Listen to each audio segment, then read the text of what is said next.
Well, good morning, everybody, from Mid-Ohio Sports Car Course, and welcome along to round 3 of the 2021 World Racing League season. You are joining us on DriversEye Live from Lexington, Ohio, just about an hour north of Columbus. We're spread a little further to the winds at the moment, but happy to be joining everybody for Saturday's 8-hour enduro from the first trip to the Eastern time zone this year for the World Racing League. Happy to have everybody's company. My name is Brendan Kazmarek, joined, as always, by Joseph Mudrock. Hello, Joseph.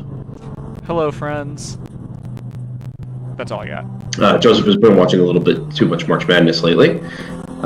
We are just completing the first of 2 pace laps from around Mid-Ohio here. You can see a little bit of dampness on the edge of the track, actually. There is a chance of some rain a little later on this afternoon from the sort of central region of Ohio. Actually, some thunderstorms, I think, Joseph. You know a little better than I, but for the moment, anyway, it actually appears to be a fairly nice morning.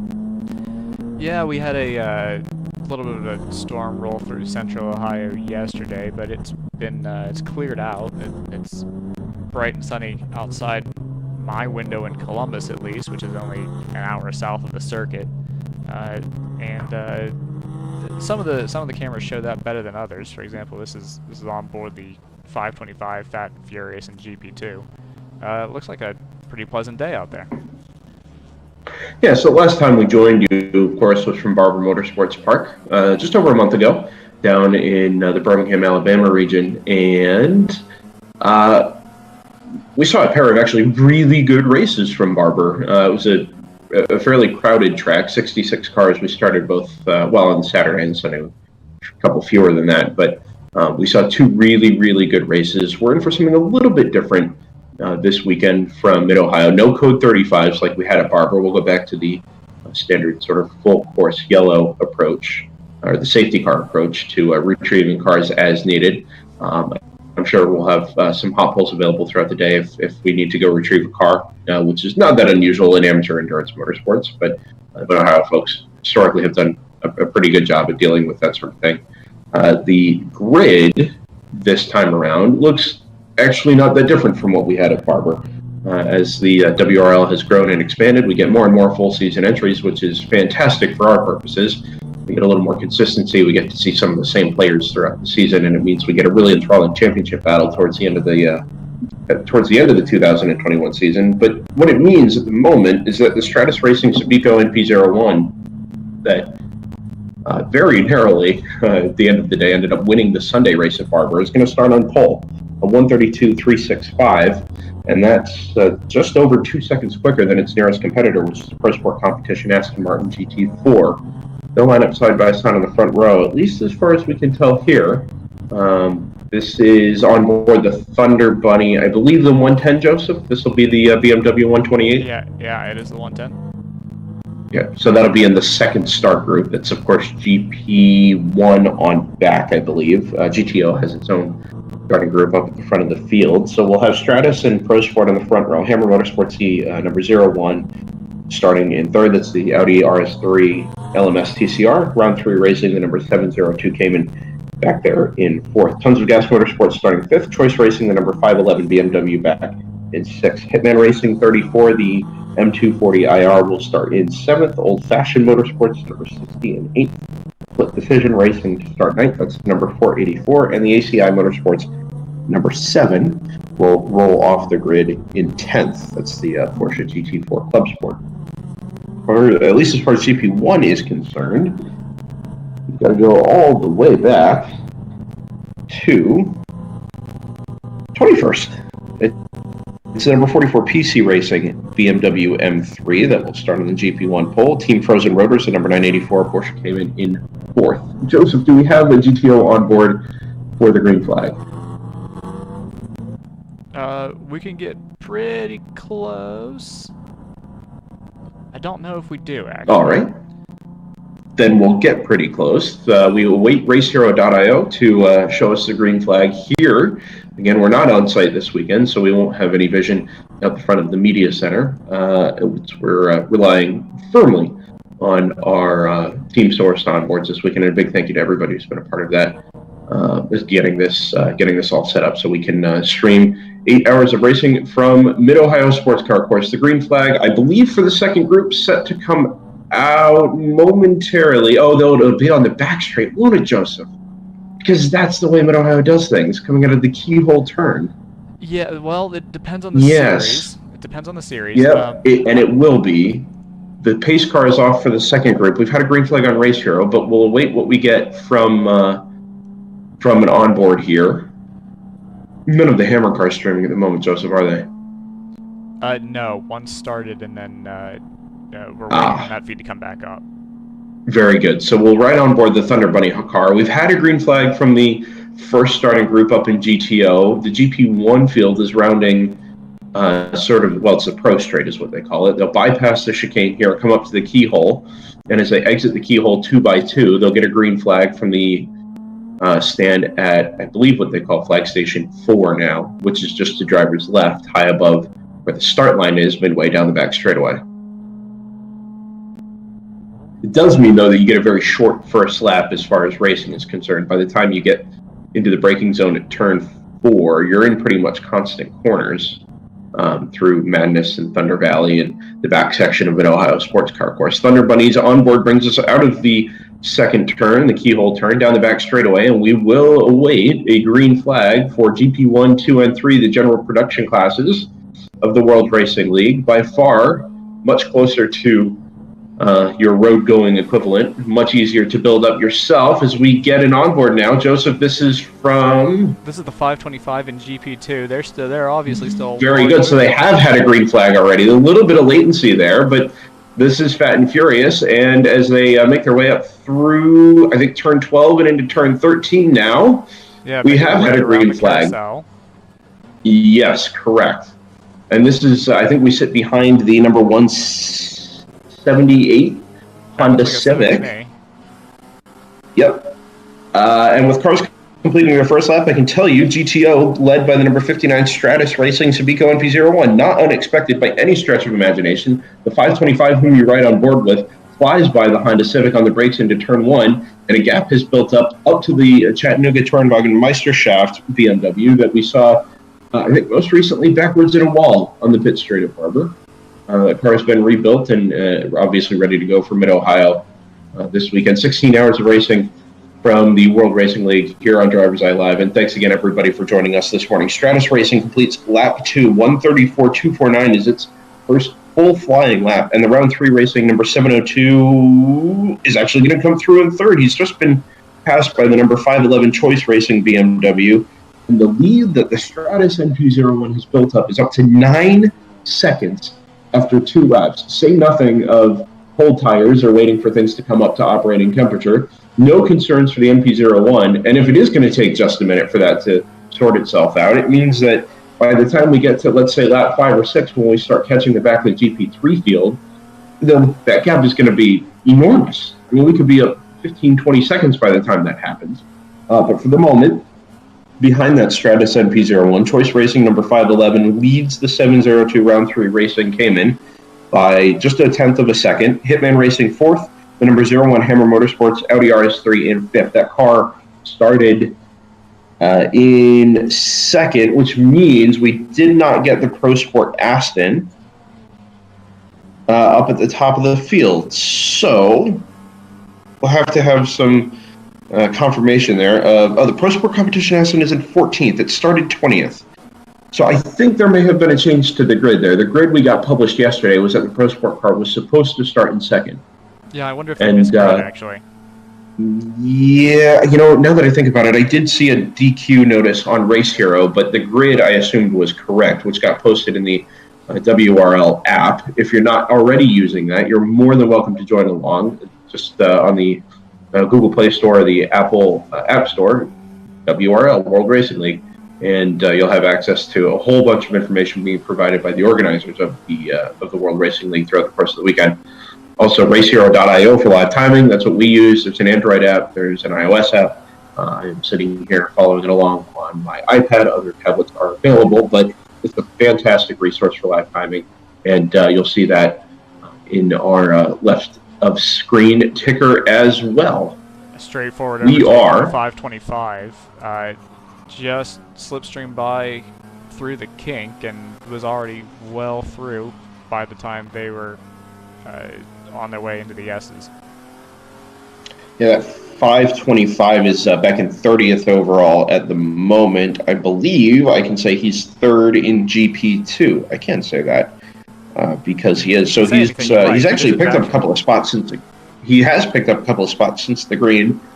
Up into 30th. He started 34th overall. Leads still the race still being led by the Stratus Racing number 59, 511 Choice Racing. Not really getting away from the 702 Porsche Cayman just at the moment. It's up to half a second, the gap between second and third. But of course, we were only at a tenth of a second the last time around. 3 laps complete, 6 minutes gone in the 2021 World Racing League's Round 3 from Mid-Ohio Sports Car Course. Like we said earlier, it's the first trip to the Eastern Time Zone and the first standalone Eastern Division race for WRL this season. We'll get a little bit more into that as we go through the morning and afternoon here from Mid-Ohio.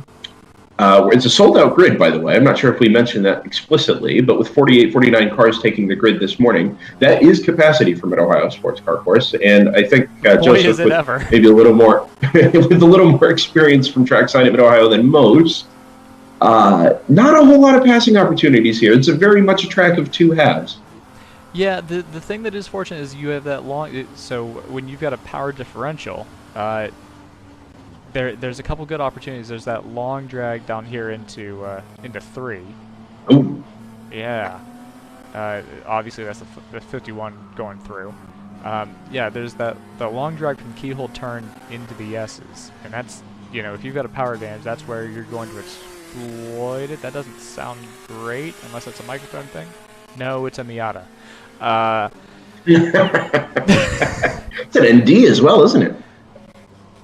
That is, that's got a timber.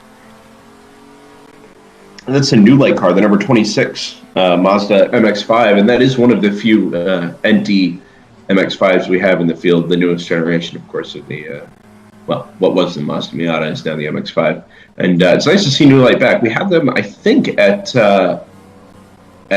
Barber. Or no, they were at USEC, I believe, in an RS3. One of the TCRs. They've traded that in for a GP2 MX-5 this weekend, but it's nice to see them back on the grid, the World Racing League, like we said. But anyway, Joseph, back to sort of the situation around Mid-Ohio. Like you said, a lot of power differential opportunities around the front half of the circuit. Yeah, there's two that really, it's here into the keyhole turn, which we're seeing the 525 diamond that in a way that, oh, there must be somebody who's inside. I think there's a car at the inside, yeah. Oh, 2 cars at the inside. Another MX-5. Another Indy. That's the 41. Yeah, it turns out that Miata is always the answer, even if that answer is, do we have an audio-visual problem? That's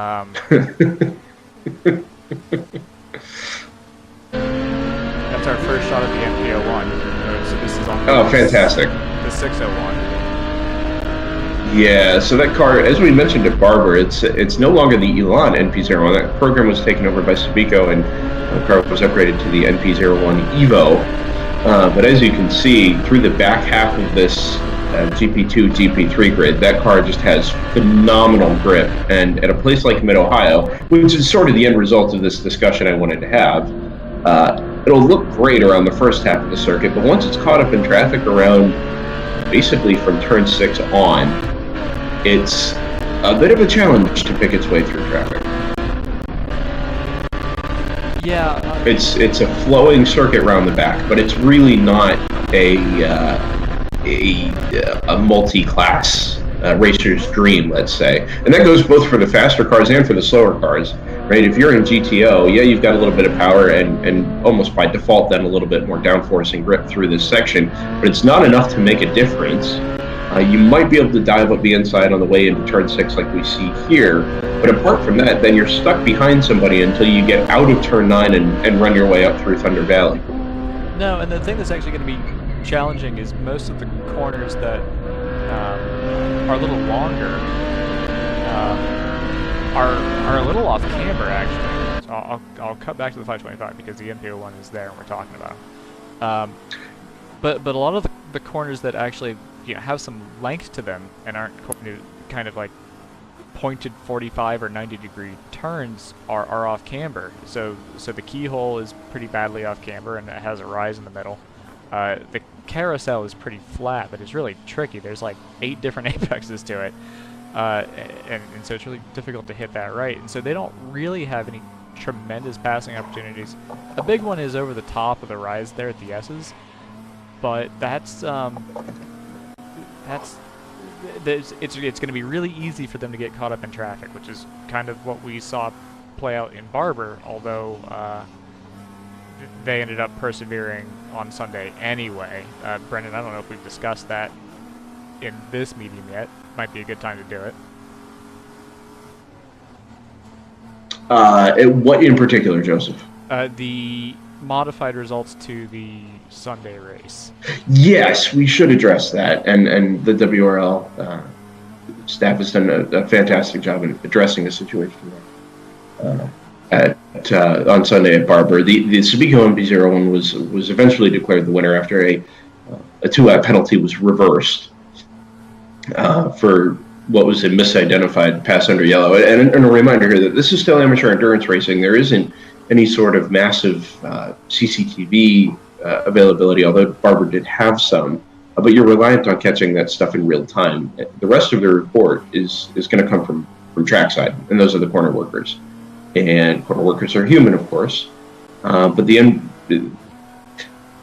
WRL has done a good job in allowing for protests, right? If you can provide an onboard camera, and it doesn't have to be a live stream, it can be an SD card. If you can provide video that says that you did not complete or commit the infraction that the corner workers have claimed that you've committed, then you can be absolved of whatever the penalty was. And in general, these penalties are laps, right? Full laps are docked from cars, and that means that laps can be added back to cars, and they can have their rightful place in the standings restored. There's a little bit of a challenge at the end of Barber on Sunday where a team was right around a 2-lap margin, and there's a little breakdown in communication, and it meant that the NP01 was eventually declared the winner by a very slim margin, just over 2 laps or just under 2 laps behind the on the road winner. The results were flipped around, and the World Racing League has addressed this, and as always, as the series grows, there's more room for improvement, and communication is certainly a big focus moving forward. But that MP01, the end result of all that is that the MP01 was walked away with a trophy on Sunday. They're back here at Mid-Ohio. There's a car very much smoking. Initially I thought it was a spin, but I think there's a mechanical failure there through turn 1, sitting to driver's left, up against the tire barrier. Yeah, exited turn 1. It should be up here on the left, Joseph. Oh, 525 is and a spin from the 525. The thing's happening very quickly all around the front half of the circuit here. This is down at the keyhole, somehow on the inside, with the world's most questionable rejoin. Yeah, I didn't catch to see if they made contact with somebody, but you would think if they spun to the inside, that would kind of be the pathway there. It would be impossible to hit the curb on the inside. That is true, and I'm sure things are very damp this morning. Whether it's the grass or the painted curb. Here's to the driver's left. Nope, there's nobody there. No, there's something to the driver's right, actually. Oh, yeah, you know what, Joseph? I wouldn't be shocked if somebody's throwing some oil down there at turn 1. We're riding on board, I believe, the 601, Joseph, and Lonnie Unser had that car pretty sideways at turn 1. Now, it's not a downforce car, so I think you're naturally going to see a little bit of extra movement from the car there at turn 1, or any of the medium speed corners for that matter. But if there's something to driver's right at turn 1, as well as something to driver's left, and the 525 was sideways at turn 2, it just makes you wonder a little bit if somebody had thrown something down and people have got their tires a little dressy through 1 and 2 there, or at the very least on the way into 1. Yellow flag and white flag from the starter stand at start. Yeah, Sarah Montgomery, very heads up there on board the 702 Cayman. I see a car to the right there. Maybe that's just the end of the tire barrier. No, I think that's the end of the tire barrier and just the white chunk of painted concrete wall that sits behind it. It's right at the end. Yeah, I think there's a car just to driver's left, and I can tell you from Race Hero that the only car we're missing at the moment is the 171 ZR3. That's the BMW Z3 Coupe. I disagree with that slightly. I also am Okay. missing the 178. Not so on Race Hero just yet. No, they've come back around, so they've just had a long line. Yeah. So there was an onboard feed from that Z3 over on Twitch. It's a little difficult to pull in. For whatever reason, trying to pull it in through the browser means it randomly flips from portrait to landscape, and I assume we don't want that. So fascinating. Yeah. No, I'd rather not. Yeah, interesting. You know, as we ride on board the 702 here, one of the things I really hadn't noticed, and I was going to make this comparison to Barber. Barber, we had 66 cars. Barber is a relatively new facility, right? Built in, I think, 2003, repaved as recently as last winter, resealed before we got to it here. But as you ride through the carousel here, turn well, there's a giant bump right at the last apex as you sort of transition from exiting, let's say, exiting the carousel and it catches people very all much the time. back to the left. It does, but I didn't realize how aggressive that bump was until we started watching more. Well, we can't watch trackside because we're not there this weekend, but riding on board the Cayman here, it's a massive bump there. And in my head, Mid-Ohio was just repaved, but then I think about it, and I'm pretty sure that was 2006. It was a while ago, yeah. Yeah, which means the surface is now 15 years old. And It's got space, track, for sure. it does, and age generally goes hand in hand with character. And I know the apexes, the apexes of Mid-Ohio have been sealed for some time. It's a very sort of sticky substance when it heats up. I can tell you, having marshaled there now 10 years ago, but in doing track walks, there's a real kind of stickiness to that black sealant you see around most of the apexes of these corners, and I'm sure that's good for grip. But the end result is that as you keep sealing the surface, and as the surface goes through its natural heating and cooling cycles, it's added a lot of that character back into the surface that maybe I think some would say was lost back in 2006 when the surface was repaved. But anyway, this is 15 years ago. This is not the modern Mid-Ohio. It's still a beautiful facility and a classic one at that. Maybe not, you know, the FIA, FIM type facility you might see at a place like Barber, but it's still a fantastic place to go racing, and a sellout grid for WRL at Mid-Ohio is a fantastic way to carry the momentum through 2021 and really kick off the Eastern Division of the 2021 championship in a good way. Pit caller there. As someone who goes to Mid-Ohio quite a lot, would say a couple upgrades would be nice. Yeah, the media center is actually quite nice there. We did a broadcast from Mid-Ohio, and I think we're actually going to be back there in a couple of weeks' time for some open wheel action on DriversEye Live for the first time, and we'll get more into some self-promotion a little later on. But media center is actually really quite nice. Timing and scoring sits across the track from where the media center is, and you know, there's enough amenities there and enough functionality there to make it, you know, worthwhile, that you not like you're having to bring your own trailers in. But the view is actually not bad from where the media center sits. You get a good run up out of Thunder Valley from turn 10, turn 11, and 12, and indeed 13 and 14, around the last sort of sector of the circuit. And that's exactly where Sarah Montgomery brings the number 702 up towards the carousel again. Sarah Montgomery did join us from Barber, actually, on the Sunday. Ooh, one of the NCMX5s. We'll get a number here, maybe. Nope. Well, it's a yellow flag at this stage. Yellow flag still, yeah. Anyway, Sarah joined us from round 3 racing on the Sunday there at Barber after her team car was taken out of contention by her. Well, by a single car accident, essentially exiting the second to last corner there, just managed to sort of back it into the wall. So I don't think I 678. Brendan, you would know, having marshaled here, is the next post after start finish the keyhole? Shouldn't be.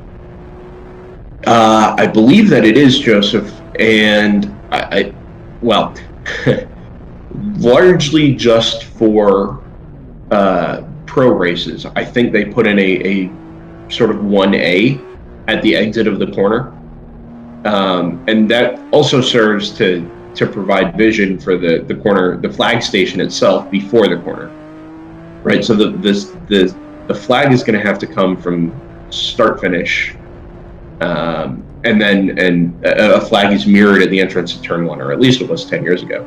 And you'll see it to drivers right just before the bridge.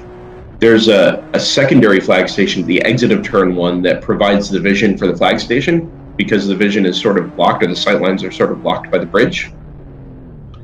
No spinner in the middle of the carousel. That's one of the Porsche Boxsters, I think. I didn't catch a number, but it was bright yellow and facing backwards, which is its own brand of obvious. And mercifully, I mean, 5 or 6 cars were stacked up right behind it as it looped itself at the apex, and it looks like everybody was able to get away with that, which is mightily impressive. I was just a moment too late there, but we had a car get very crossed up over the crest at 9.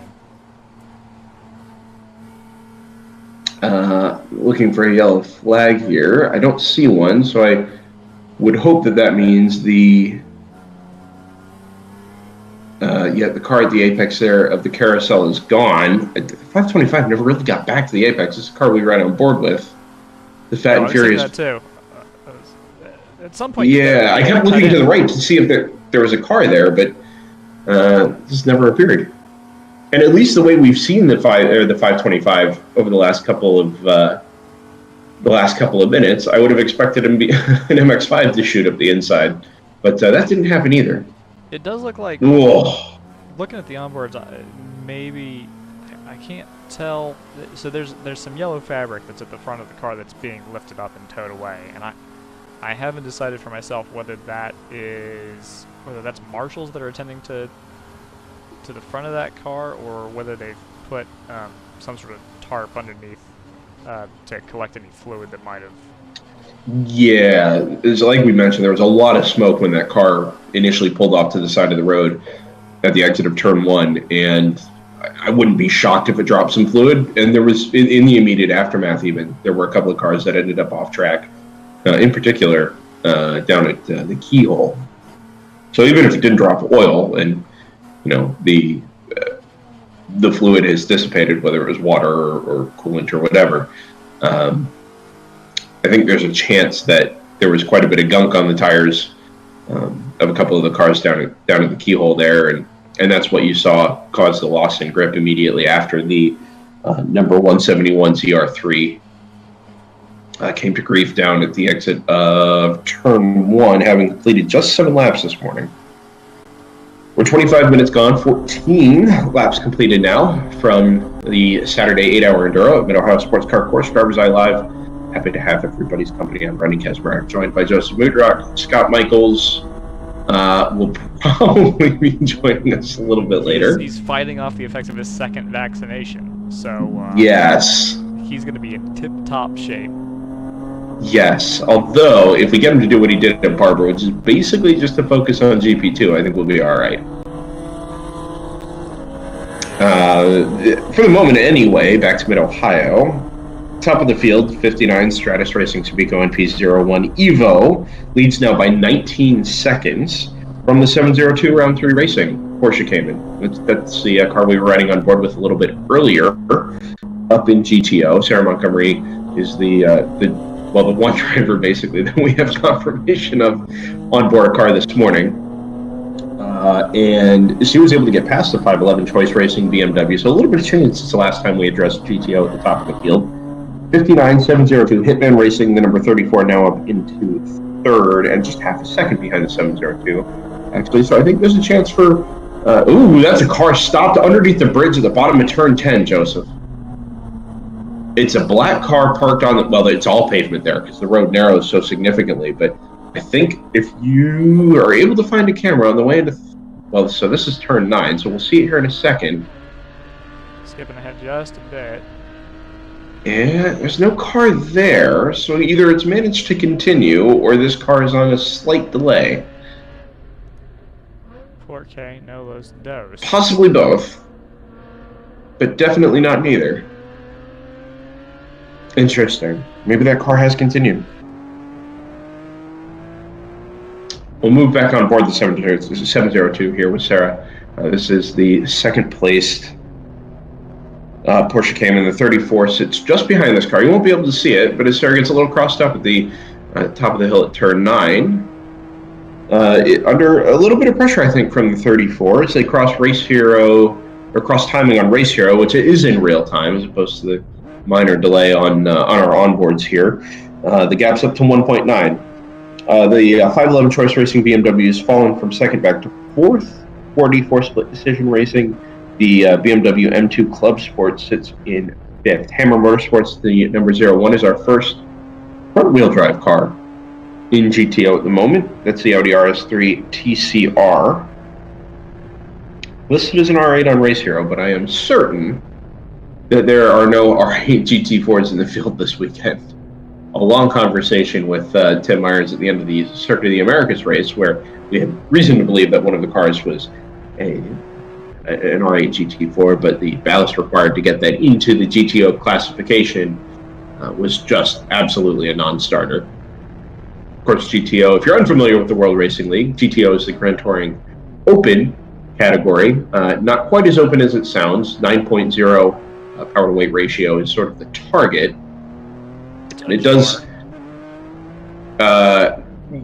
yes. There are some modifiers that get thrown in there, shaken around, and at the end of the day, you get classed into GTO if you're within 9.0. I believe it's up to 15.9, but I'm not exactly sure what that number is. I have to do a little more brushing up on my WRL rulebook. It's been a while since we've had to discuss this, but we'll get that number right here in a minute. But then, anyway, it's Grand Touring Open, GTO. That's where you see the Speedo and P01. That's where you see your Porsche Caymans, your GT4 cars, your TCR cars. At Barber, there was a 30-plus car strong field, and the general production classes, GP1, 2, and 3, were left to sort of pick up the scraps. We're 48 cars strong here at Mid-Ohio, but it's a much more balanced entry than we saw from Birmingham, which is actually quite nice to see. It makes for a little less depth at the top of the field, but the entries are such high level. The preparation level is so extreme up at the top of the field that you actually don't even need the depth. It's just a very consistent showing from cars in GTO as we go almost 3 wide at the top of Madness, turn 5 and 6. We are 3 wide. And I worry that MX-5 isn't going to see the cars diving up the inside at turn 6. And amazingly, it looks like everything has managed to shake itself out. Good watching your relative, everybody. Yeah. F3's in the chat, please. Oh. The 605 round 3. Actually, we've got a little round 3 racing train here, don't we? The 605 leads the 601 with whom we ride on board. And we haven't mentioned yet, as we move back to the other round 3 cars, half an hour into the first race from Mid-Ohio this weekend, the round 3 stable, as we've been reminded over our last couple of weekends of coverage of the World Racing League, in association with Shift Up Now. For those who are unfamiliar, why is this car so late on the brakes into the keyhole? That's okay. So I understand it's diamonding the corner off, but holy cow! It's diamonding the corner and it's an off-camera corner, so I kind of get it. I don't It's just such an extreme line. Yeah, not my choice of line, and I can't imagine it saving the tires much. Anyway, back to the round 3 situation. In association with Shift Up Now, for those who were not with us at Barber Motorsports Park, or indeed at U.S. Endurance Championship at the end of last season from Circuit of the Americas, Shift Up Now is an organization that aims to provide seat opportunities, racing opportunities for female drivers. Lonnie Unser, Sarah Montgomery on board the cars now. We've had Pippa Mann over the course of a couple of the last few weekends. She was definitely at Barber, and with her involvement and her investment into Shift Up Now, it's been good to see her at a track, especially considering her inability to participate in last year's Indy 500. But at least from the WRL perspective, it's been good to see these sort of professional partnerships developing as we pass a car on the way into the pits. Did not recognize who it was. Some unnamed blue car. But anyway, it's been good to see these partnerships develop as part of the World Racing League. We were, I think, expecting some pretty substantial announcement from the Round 3 stable and Shift Up Now in particular. That just hasn't come quite yet, but Sarah sort of promised it in an interview, or teased it in an interview back at Barber, and there's still really exciting things on the horizon, and I think the goal there is to provide a full season effort, both for Round 3, for Shift Up Now, and for any of the partner racers over at the Shift Up stables. There is a slow will to win. I'm going to do it again. W2W Porsche Cayman Club Sport down the back straightaway, Joseph. I'm not sure if you saw that, just to drivers left past the kink. We might But see one of the 98X cars very much not up to pace on the way into the braking zone at turn 4. Just now noticing how nervous that 350 gets into braking. The rear just kind of wants to dance away from you. This is the 350Z that we're on board with now, then. Yeah, it is, yeah. Yeah. Looking for that other car, but... Yeah, I think there's a little discrepancy in latency here from some of these, from some of the onboards. There may be, but we don't have anybody little point by there. On the Jannetta. That's the Jannetta, yeah. It's the old-fashioned car. We don't have the G-Tech Jannetta back like we had at Barber. But that 60 seems to be up, actually, maybe a little better up to pace this weekend than we've seen. Oh, the 982 is stopped, Joseph. That was the will to win car that we saw slow on the back straightaway. It's now Salmon on Race Hero. Okay, so maybe it's not stopped, but it was definitely due across the start finish line. Has not been seen. Yeah. So we'll say that much. We'll try to take a look at it via the 110 who we're on board with now. Is that 2 drivers left there? Yeah, they are still. It is. Yeah, they're very much stopped. We'll get a slightly clearer view on board with the 525. Yeah, that is dead stick. Yeah, Race Hero confirms it's the 982. The 983, which is a sister car. I assume that was intentional to let this 525 car by, but that was really dramatic. Yeah, I'm not sure how intentional that was. I mean, it may have been, but it's both. It's such a weird line that I can see that both being intentional and very unintentional. It was almost too sudden to not look intentional, which is why that was my first assumption. But and you would assume that a car that was in sort of mechanical strife maybe would be more focused on not necessarily trying to diagnose the issue, but determining how far up the hill they're going to be able to make it. If the car needs to be restarted, should I pull over and deal with the issue trackside? All those sorts of things. But if it was intentional, it was very, very heads up to get out of the way and let this car by, if a little dramatic. The Homotro safety truck was on its way into the pits, but I did not see a car behind it. We passed it on board the 525 just a minute ago.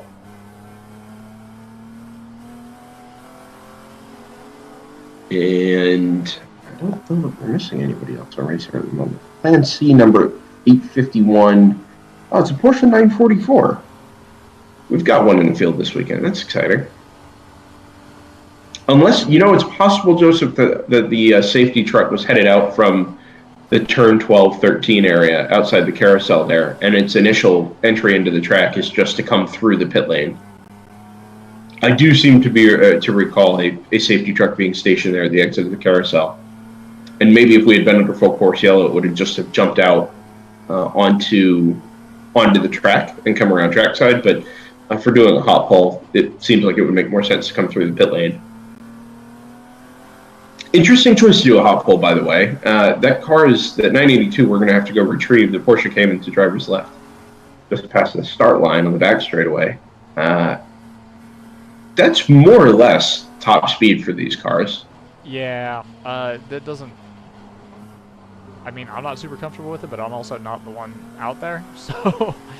Sure. If you think you can do it, all right. And we say this often about local yellows and hot poles, right? The goal is always to get more track time, more green flag track time. This is a competitive environment. It is still, endurance racing, but it is amateur endurance racing, right? So you're trying to get, your clients, your competitors, the track time that they paid for.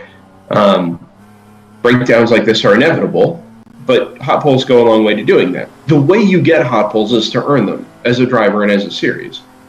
If you are respecting yellow flags as individual drivers, as teams, collectively as a series, then these hot poles can continue. But the second that corner workers and safety officials and let's say the boots on the ground from the safety team decide that cars are not respecting local yellows, then you lose that privilege. Yeah. And all of a sudden you're stuck back with full course yellows and safety cars, and that stuff not only disrupts the flow of the race, but then costs the green flag track time. And it is much easier and a much more professional facing approach just to deal with the yellow flags as is appropriate. And I'm happy to say that from everything we've seen, Circuit of the Americas last season, Barber this season, even though we had the Code 35s, and even early on this morning at Mid-Ohio, the series has done a very good job in making that a priority. Yeah, I mean, the thing to remember is, that's a real, actual, squishy person that's got to retrieve those cars. So, as soon as they don't feel safe, as soon as you put them in a position where they don't feel safe, you're gonna have to go full course yellow. So let's hope that everybody behaves themselves and doesn't do anything silly. Obviously, the thing I think that everybody comes back to is the incident that happened at Barber last year, where there was a pretty big shunt under a hot pole situation, and stuff like that is the kind of stuff where, I mean, you've marshaled before, right, Brendan? So if you see that, that's the kind of stuff where you're like, I don't know if I want to be around those particular cars. Yeah, as racetracks are developed and brought up to modern safety standards, I mean, you see it to the left here at Mid-Ohio. There's catch fencing all the way down the back straightaway to the left. It ends fairly early on the right. But the spectators are set so far back there that it's really kind of a non-issue. As we go past the 982 on under tow, that'll just be covered with a white flag. But the trackside perspective is... you have to constantly remind yourself that it's actually a fairly dangerous thing to stand trackside, even behind an Armco. Wild stuff can happen, A, at any moment, but B, at any speed. I mean, just because we're not watching IMSA prototypes or open wheel cars or whatever, doesn't mean that stuff doesn't happen quickly at a racetrack. And how often when frequently, you've seen cars just roll over at like 20 miles an hour? Well, I'll share a little anecdote. Well, that doesn't always happen, but it has happened. Yeah, right. a friend and I have had that discussion. A flat toe gone badly. Yeah, so marshalling is one of those things where it's like, if it can happen, there's a non-trivial chance that it will happen. Sure, and remember too that new marshals are being trained trackside all the time, and it's not like you have full-time professionals out on a corner for 8, 9, 10 hours a day. There are teams of marshals, so approaches change, experience levels change, rotations change, and there are our focus is on I mean, the focus is always on safety and trackside and watching each other's back. That is absolutely priority number one. But, you know, a marshal in training might not react the same way to somebody who's been standing trackside for 20 or 30 years. You know, my first Petit Le Mans 2009, I was up at turn 3, top of the hill, the right-hander, and Thursday practice, my first day, you know, watching IMSA, well, at the time it was American Le Mans Series prototypes in the flesh, and who should arrive at the crest of turn 2, bottom first, but Scott Sharp in the Highcroft Acura, after clipping one of the GT2 Porsches. And I mean, you react with the appropriate flag, which oddly enough was a green because we were, you know, standing after the incident, but it's still, A, it takes a second to process what you're seeing. B, if you're not used to standing trackside behind, you know, a wall with 48 or 50 or 60 cars whizzing past you at 100 plus miles an hour for 8 hours, then it just sort of takes a moment. The end result, and the point of all that is to say that, A, it's still a dangerous thing to be standing trackside. Yes, it's essential to be able to go racing, but they have to be protected as much as you can be protected while you're standing next to race cars going past you very quickly. And yeah, you've got to find a sensible balance between between green flag running and putting volunteers at risk. Yes, and the safety team is I gather slightly less volunteer, at least at Mid-Ohio, but it doesn't make the point any less valid, right? You protect the people most at risk, which are the people who are standing trackside, and if that means that hot poles aren't an option, or in a particular situation they're not an option, then you have to move on and you have to do something else. I want to just draw your attention back to the front of the field. 59, the Stratus Racing NP01 still leads at 7:02, but the gap's down to 8.6 seconds, which says to me that this really aggressively ebbs and flows in traffic. I mean, that MP01 really made its escape at the start of the race when it had clear track, and everybody else was sort of squabbling to get themselves into sort of a race rhythm, which I think after 26 laps, it's fairly safe to say that they've done now. But as they've worked through traffic, my impression was going to be that MP01 was going to struggle through, actually, as we get a glimpse of it now through the carousel, was going to struggle a big wiggle. It did, yeah, and a piece of debris flung itself up just in front of the MP01, I think, Joseph, in the middle of the carousel. Yeah, I didn't catch that, but I did see. Yeah, that's. The one was there contact there between this? I didn't think that there was contact. But. Yeah, I didn't either. But then I saw a little. It looked like maybe a little piece of plywood. Ooh, that is really late. I'm not going to call it a dive bomb, but it was awfully close. Let me. I'll cut away to a different feed and I'll pull back a little bit. We can take another look at that. Yeah, let's take a look at that. It looked like maybe it was plastic, and I guess it could have been a tear off just as easily. But I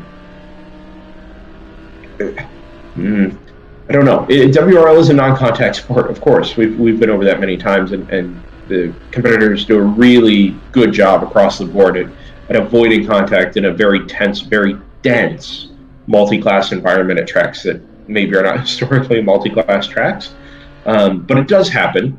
And right in front of the NP01, we're just talking about now 11 seconds in front of the 7:02 out in the overall lead, was actually kind of sideways at the carousel as all that was happening in front, and then that little piece of debris or plastic or whatever itself just flicked itself up in front of the Thunder Bunny car we were riding on board with.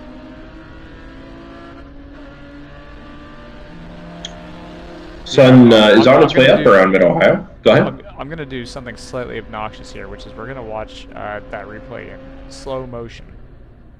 Oh, interesting. This is a first on DriversEye Live? Yeah. So replay is also something out of the ordinary, but we've sort of developed that over the last couple of races, and I think we've got that to a good place. We've got a waving yellow. It looks like it's start finish. Yeah, we do. We do. And that car right on board. BMW. I keep thinking there's. Yeah, I think that might be one of the ACP cars. Maybe the number 9. It looked like an older model BMW to me. Oh, okay. I will take your word for that. I was looking. I saw the first one, and then my eyes moved to try and find a second one, and instead, what I caught was the white end of the concrete barrier behind the tire wall, much like we did earlier this morning. Oh, and we are full course yellow for the first time. So just over 45 minutes into the Saturday race, we've had a couple of hot pulls already, but here's the replay for you because I don't want to have to do this again. So pay attention. Very good. Yep.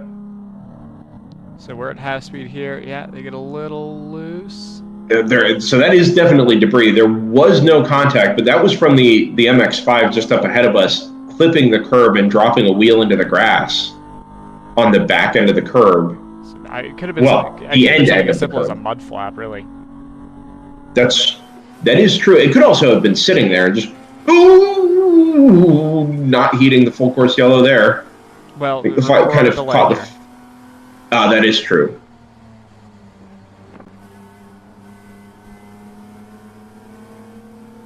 Oh, you're right, Justin. No, you know what that is? I think that's a Lexus. I think that's one of the 9.4 cars. That wouldn't be the first time that's tripped me up. It is. It's the 84. Okay. Salmon on Race Hero, which is, of course, to say that it is missing or was expected across the start-finish line and has not been seen. Ironically, Joseph had just done its fastest lap of the race. I think a 144.3. The phenomenon. I feel like we talk about this often. Now that's an interesting way for that car to be pointed. I would have thought if they'd oversteered, you would have seen the windshield rather than the tail lights of that car. Unless it was an overcorrection. Yeah. Let's say an oversteer and a snap back to the right. And those curbs are tricky too, and it's a blind entry. So it's that curb is virtually unusable at the apex of turn 1. Well, it's not that it's not just that it's unusable. It's that it's also extremely easy to hit. Yes, and of course it separates the pit lane exit from the track itself. Yeah. Which is why it's unusable. It is that way by design. Yeah. My point was going to be if he'd just done his fastest lap, he was probably giving it a little bit of beans, if you will. And so, it's not unreasonable to think, just misjudge that entry a little bit, sends you off to the right. Now you're in a situation like we were just talking about where now that car is directly in the firing line. Yeah. So they're gonna have to, as you say, throw a full course yellow and get that cleaned up. And the gravel at Mid-Ohio, like the gravel at most places, frankly, is it's quite a sand pit. So that's not something that you're going to be able to drive out of. Yeah, not quite China Beach, but a beach nonetheless. Yeah. I'm surprised. The night is young, but I'm surprised that we haven't seen anybody throw it off at the S's yet, or maybe we haven't. We've missed it. But the thing that's always tricky about an off track, if you send it wide into the S's, is you've got to rejoin the track somewhere. And you would prefer it to not be directly into the path of somebody at the crest of turn 4. Right, and like you say, it is a challenge to get out of any of the gravel traps. Although we have seen some cars drive through, we call it China Beach. It's a gravel trap on the outside of turn 4 that we're coming up to now. Like you say, you'd prefer it to not be, at an apex, or a rejoin be at an apex or something like that. The gravel traps are designed to prevent that sort of thing. Although, I was thinking about this as you were talking to us. I'm not sure we would see a car in China Beach just because of the camber of turn 4. Being what it is, you kind of lose cars over the lip here. Yeah. I always think of the, was it Pedro Lamy? Aston Martin. Yeah. I assume it was Pedro. I actually don't remember now.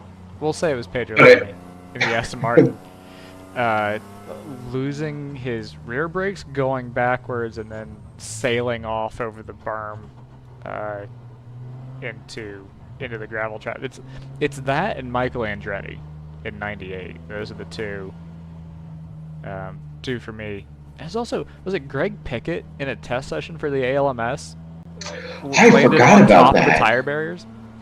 I had forgotten about that. He either landed on top of the tire barriers or cleared the tire barriers and ended up in sort of the pathway behind where the tire wall and the Armco sit. I had completely forgotten about that accident. No, that is That I is mean, really well remembered. if you have a if you have a substantial problem on the way into turn 3, you're going to have a substantial problem for quite a while. Yeah, no, that's very true. And even in these cars, I mean, the GT4 cars, the TCR cars are 120 plus miles an hour at the end of the back straightaway. For reference, the this is back when CBS was broadcasting the ALMS that Pedro Lamy took off. Yes. They ran a graphic. You can find this on YouTube still, I'm pretty sure. 525 thought about pitting it. Yeah, changed his mind, yeah. Oh, that's now a yellow, so okay. that's okay. Oh well, we'll let race control sort that out. Are they going to redress? I know sometimes they are going to. What are we doing here? What are we doing? Yeah, I think he's asking the same thing. Yeah. So the issue is you can't redress. At least this used to be the rule. It may have changed, but it had been the rule that okay, and we are all right. I'm throwing my hands in the air in my living room in exasperation. I do not understand what the goal is here. Well, the issue is that you can't redress because that's also a pass under yellow. So we're kind of just stuck in the situation where the 20 is I would assume at risk of a penalty here, and the 525 doesn't want to then put themselves at risk of a redress penalty. Well, is it a situation where maybe the 525 had committed a pass earlier and he's attempting to redress it now? No. His putting his hands in the air like he did would suggest that that's probably not the case. Yeah. No, I think that was a miscommunication, and they were gonna try to take a pit, which. This is a slightly different situation from Barber, obviously, with the Code 35s, in that you lose substantially more track position. If you were trying to be clever, the thing to do would be, he's not at the back of a train right now. He's in the middle of a train. It looks like the back of a train, but we've got like 60 cars on track. So, so you'd lose 40 cars of track position, basically. The only way that's going to make sense to top off under a full course yellow is going to be if you're already kind of toward the tail end of a pack anyway, or really if you're in one of the lower classes, if you're in GP2 or GP3, this car is GP2.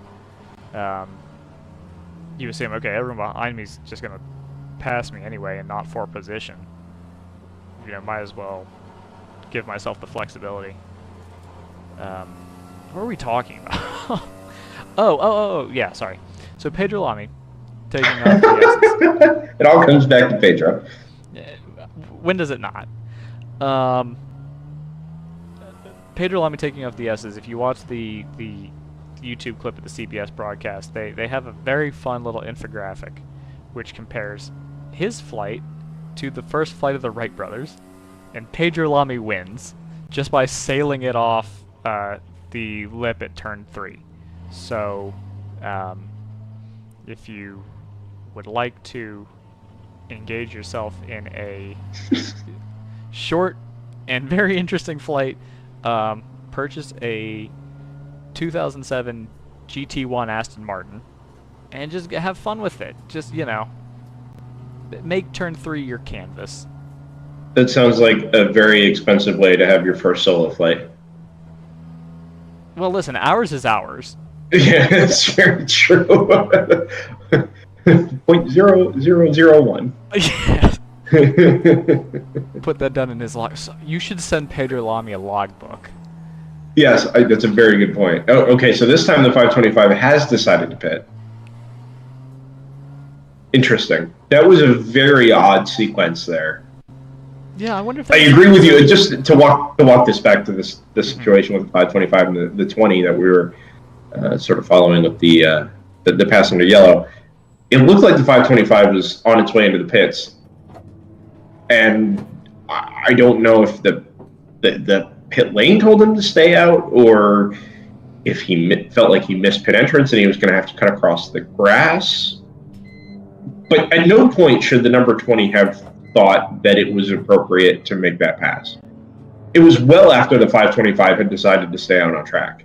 Well past the pit entrance. No, okay, so to be fair, I think you see the 525 duck for the pit entry like that, and you just assume, like, if you're the 20, you're just like, okay, well, that's he's going to the pits. You know, it's not even in my. I mean, it's in your periphery, but it's not like right in front of you at that point because you're looking towards the exit of the carousel. Is that the Lexus that they've retrieved? Looks like it is. It is a Lexus. Do we have both of the 9.4 cars here this weekend? Um, I think it is actually the 84 back in the pits, Joseph. So it's made its way back around.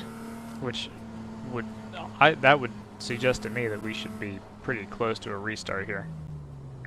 Yes, I would think so. As long as we're not having to clean up something else at the moment, then I think you're correct. Restarts, having not addressed this yet, because we haven't had a restart, should take place at the finish line on the front straightaway. Only the initial start takes place exiting the keyhole down through turn 3 and the braking zone into turn 4. For those who have joined us in races prior, unfortunately, I think we are out of an onboard from the Hammer Motorsports Audi TCRs, which is kind of a shame.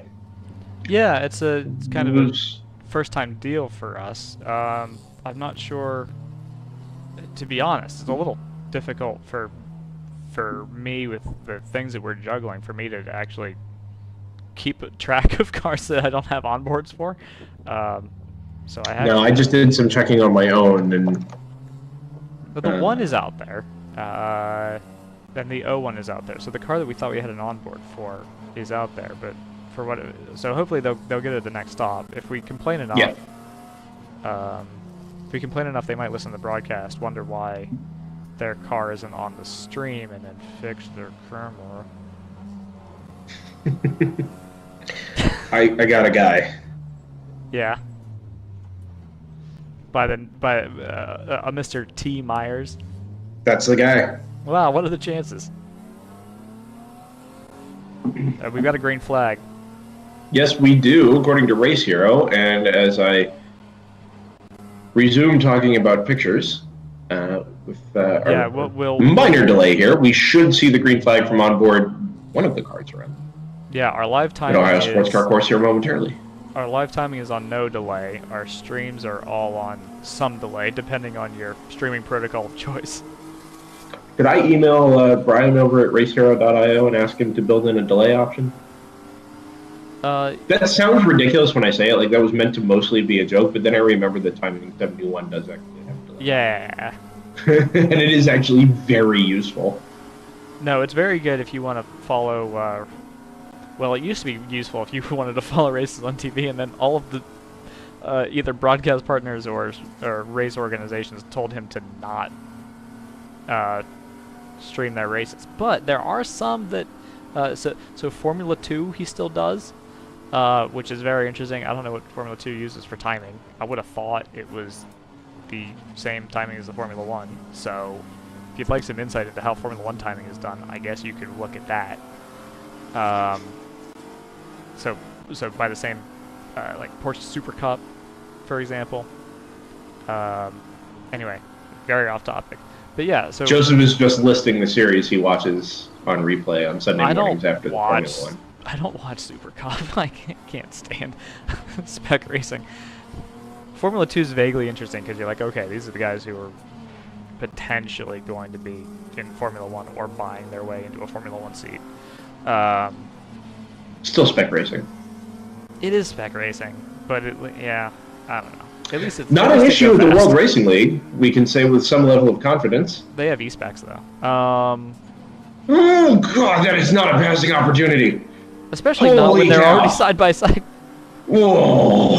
He backed out of it, so no harm done. but yeah, little dicey.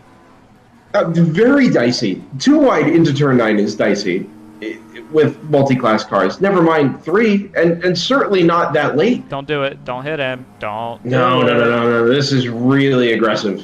This is really aggressive from the 525, and I would say needlessly so. Yeah, I was just gonna say it's so important in a format like this to. There's the NPO1. Oh no. Whoa. It's so important in a format like this to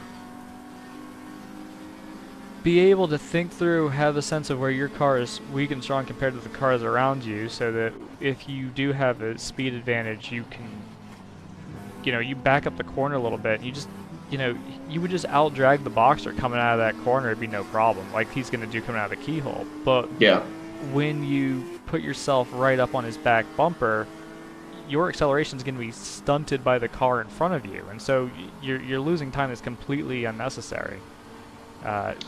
He's through now, but it could have been done a half lap ago. Oh man, we're going to be in China Beach. We're going to be in China Beach. Nope, I cannot believe he got that back. I know. I cannot believe he got that back. Check the rotors for warping. He's got a car. I think there's a healthy dose of overdriving going on here. You're right, there was a car up the inside there, but man, this is car late on the brakes.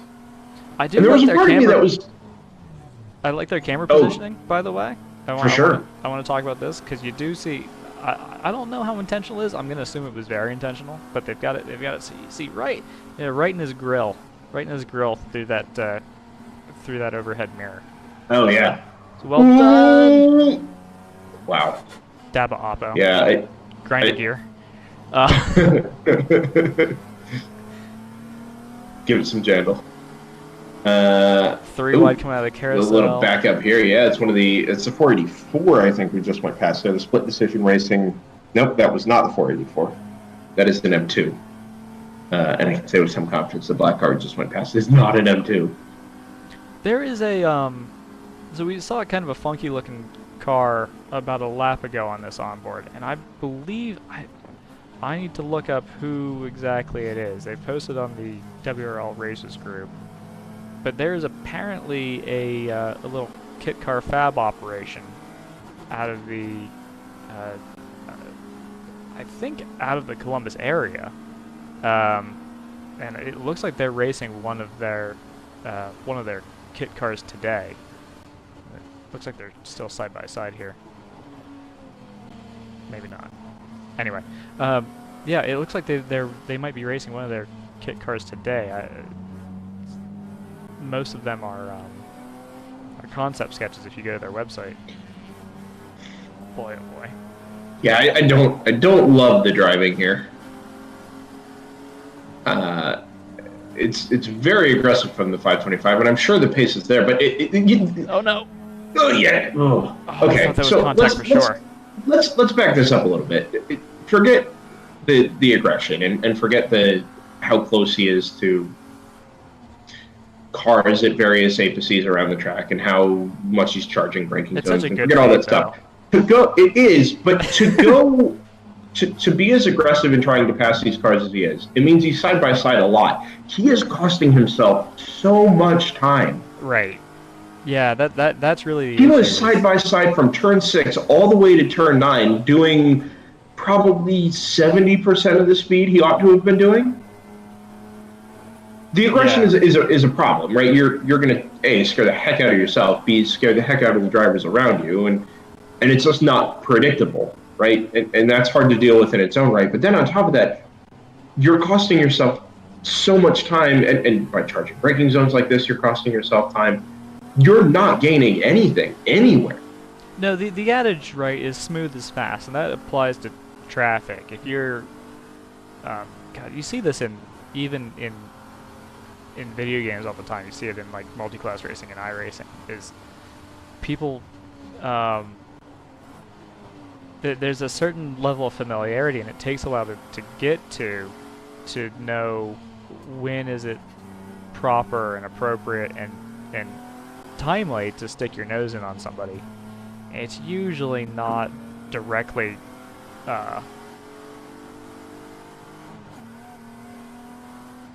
I don't know what that's in reference to. Send me another text. Okay. uh, but it's the gut instinct is to, in computer science, it's called a greedy algorithm, right? Where you're basically just trying to get, you're trying to get in there at your earliest opportunity. That's a pretty bad simplification, but let's run with it. But what you really want to be thinking is like two steps, 2 corners ahead. You want to be thinking, okay, how do I need to position myself to be in the best position in about a quarter mile's time, not where you are right now.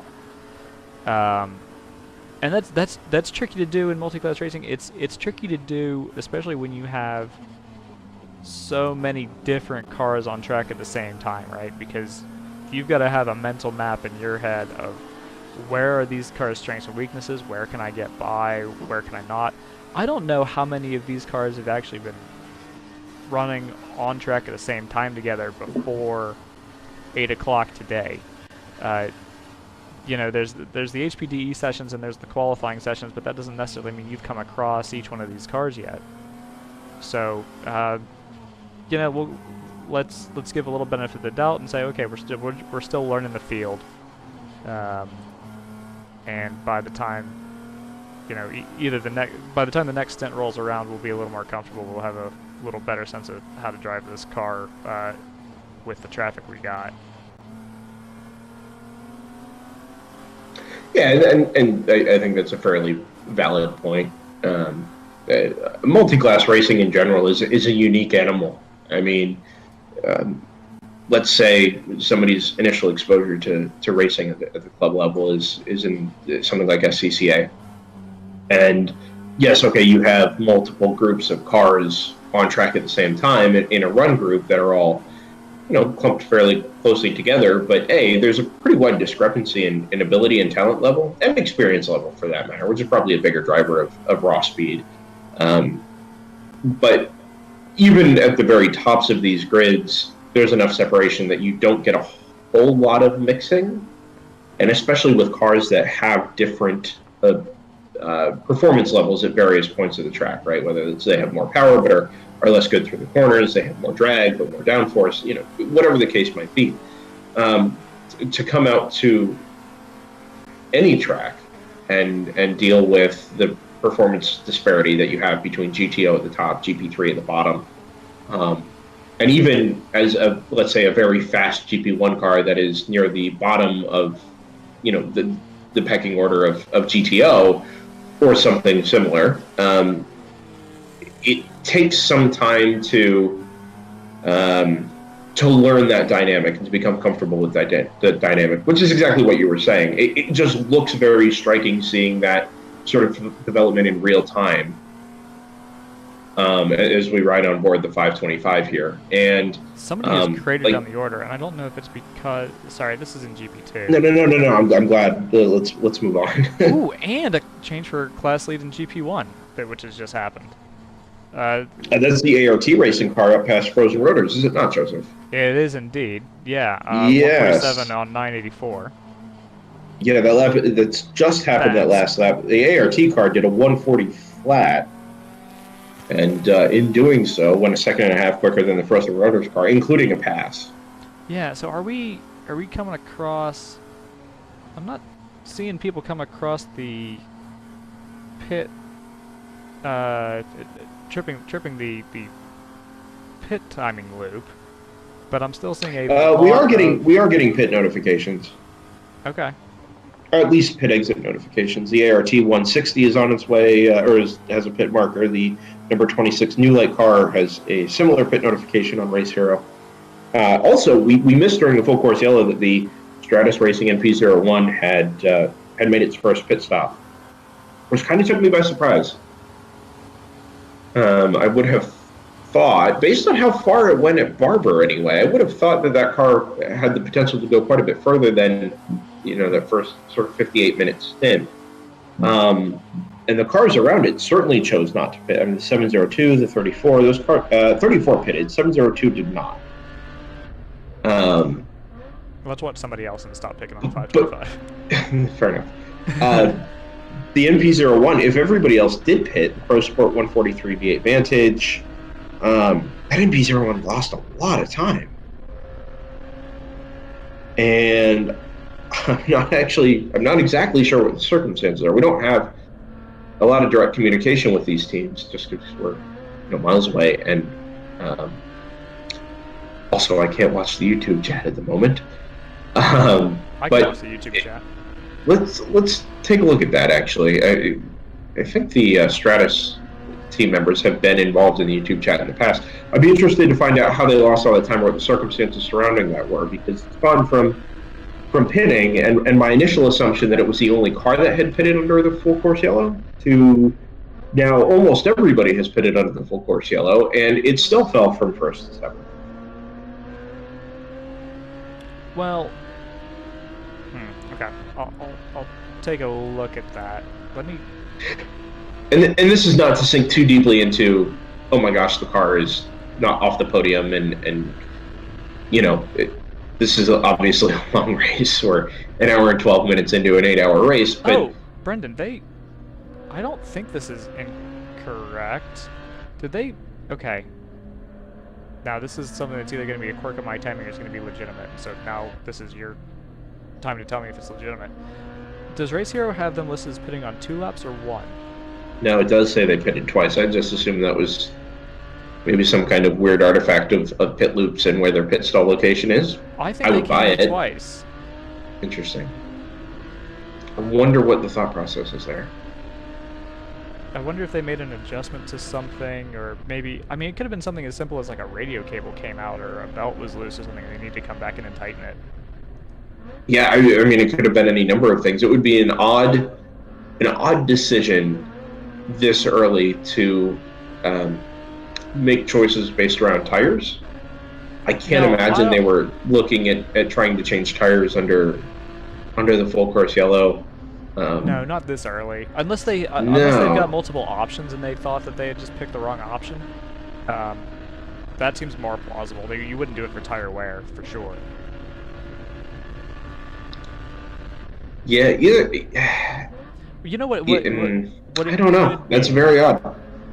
If it's tires, my speculation would be that maybe they had gone to a different tread expecting the track to still be greasy. That would be the only thing that I could think of. Because there were damp patches around the circuit this morning still. Not necessarily on the racing line, but the NPO1 being the NPO1 and this track being as dense as it is right now, flooded with cars basically. You're obviously going to spend a lot of time offline here, so even if you think the racing line is good, anything offline that is still dusty or muddy or a little damp is still going to be a little precarious. And that's only going to get worse through the course of the day, I would think. Yeah, there's certain tires. These aren't obviously these being DOT tires that are going to run for a full weekend. They're not going to put down the same rubber that say an IndyCar weekend would. But you're still going to have, the dusty. The racing line is going to presumably clean up. You've seen a lot of people cut curbs more than I expected. These curbs are on the higher side of Mid-Ohio, so I'm surprised that people are kind of being as aggressive with their apexes as they are. It's interesting you say that. I was under the impression these are actually fairly flat. They used to be very tall, but I think when they resurfaced the track, a lot of them got sort of flattened out, and they're really not rumbly either. They're just painted tarmac. No, they're basically AMA. They're basically, there was this whole, how many different curb systems were redone to go away from ripple strips when, to basically attract motorcycle racing. And this, I think, when the repave done, was still hosting AMA Superbike. Rest in peace. But, so yeah, they're not super heavy texture, but they are raised up from the apex of the turn quite a bit. The exit curbs are flat. That's nothing. But the entry curbs have enough camber to them that if you hit them, they're gonna push you away from the, like, this one here at 8 is fine, but you don't want to spend too much time on a lot of these curbs because they'll actually push you away from the racing line. Yeah. Yeah, and places where there really isn't much of a margin for that. You mentioned earlier how the camber of a number of these corners, you see it there at turn 9, up at the top of the hill there at turn 11, very much in the same situation. And while they're not very tall and very sharp, and as we already mentioned, not rippled, they are angled in a negative way, and which is by design, of course. And like you say, that combined with negative camber through some of these corners is enough of a deterrent, I would think. Yeah, but like we were saying, the exit curves are pretty. You don't run that big of a risk of dragging detritus onto the track with those exit curbs, so I'm not as concerned with that. Whoa, that is. That's parked inside as well. That's the big mission car, the 134. I think that's the only big mission car this weekend, actually. We're used to seeing quite a few entries from them. I thought I saw another one, but you might be right, because I don't see one on the list now. We're still missing a few entries. I think you mentioned to me off air, the 997 for loose cannon. Yeah, it's quite a shame, actually. Waiting on replacement parts. I was really looking forward to seeing that car in action this weekend. We've seen it in the past elsewhere. Its pace is very, very good. Its reliability maybe less so, but if they were able to figure that out, obviously waiting for a part, they kind of haven't. Yeah, no. But the pace of that car has been really, really good, and with the NP01 having the pace that it does around a place like Mid-Ohio, it would have been really neat to see those two cars up against each other, even if it was only for a few hours, up at the top of the GTO. But unfortunately, I think we're sort of robbed of that for today. We'll see if it's back out for tomorrow. I haven't seen any updates. There was a post in the WRL Racers group that they were waiting on, I believe, a shift linkage or a shifter cable. They had one shipped, but it was the wrong one, sent by the supplier, and just didn't have a way to get the part by this morning. So we'll see what happens next. But it would be really nice to see that 997 back on track. With respect to the NP01, we should mention this. It's a really, well, he's back up into fourth now, so he's picked off quite a few cars over the last couple of laps, and now it's 48 seconds behind the round 3 car. That is a little immaterial because the round 3 car hasn't pitted, but regardless, he's 21 seconds behind the Hitman M240IR, the number 34, which has made its first pit stop this morning. So that is, functionally anyway, your battle for the lead, unless the 702 makes really magic fuel mileage. This is, I think it's fair to say, probably one of the better tracks for that NP01. And as it makes its way through traffic, it's obviously going to lose somewhere on the back of the circuit, and that's where its real equalization comes in with the rest of the GTO field.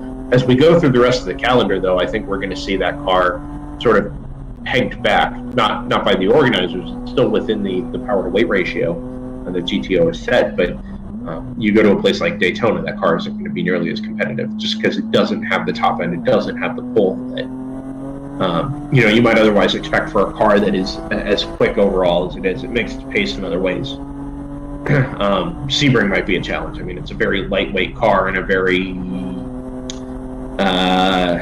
aggressive track surface, let's say. So it'll be interesting to see that over the course of the season. We do see it really strong here at Mid-Ohio now.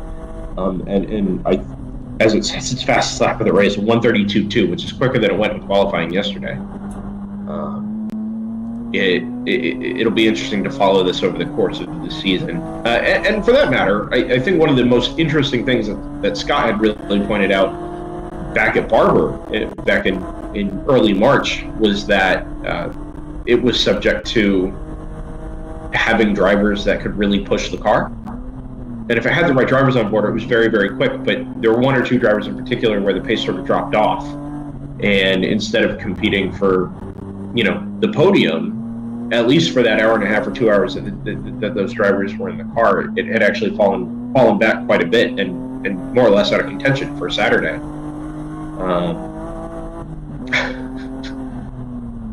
I got a kick. Very good, Stomby. That was an earlier one, but I got a kick out of it. You've been to Mid Ohio.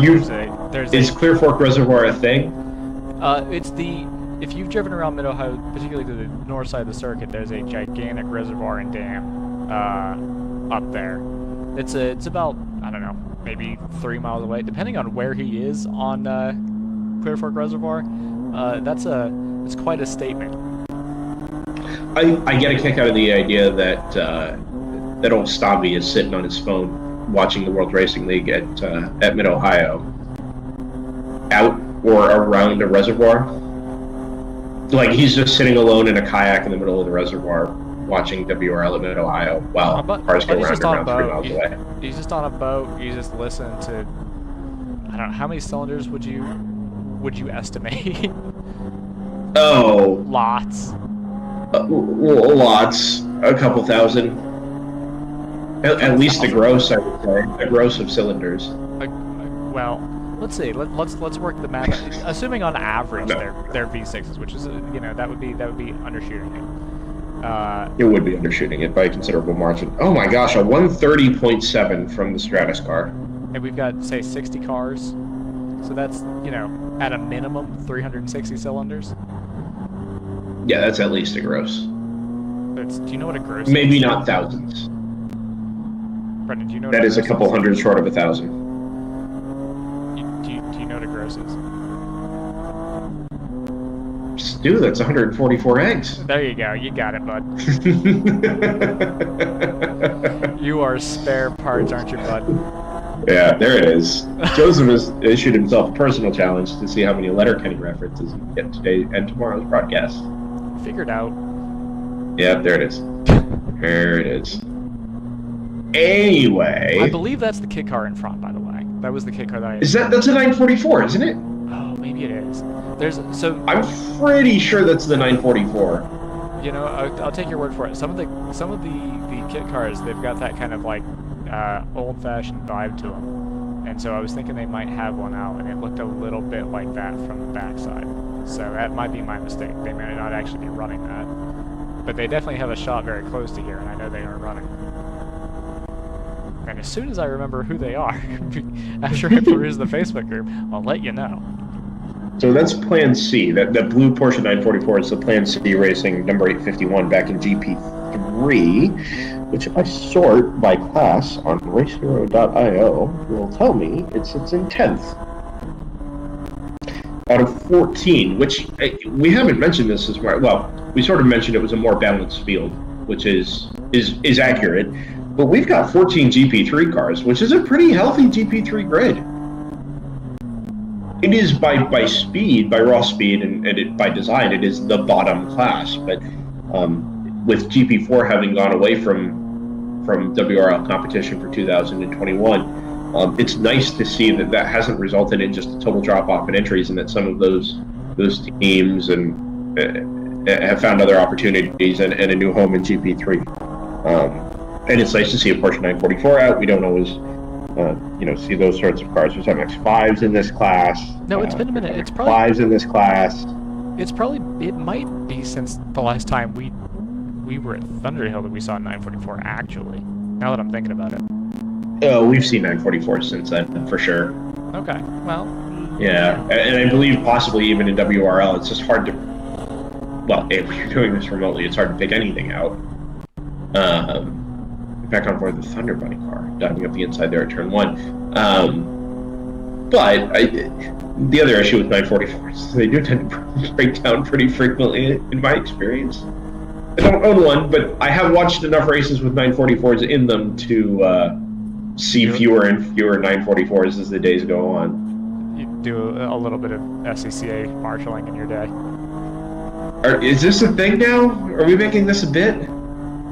I was more just referring to endurance racing, which is, very much our wheelhouse now, but... No, I think we should lean into your expertise. Let's lean into it. Expertise? your struggles. I'm an expert in marshalling the way I'm an expert in amateur broadcasting. Which is to say, de facto.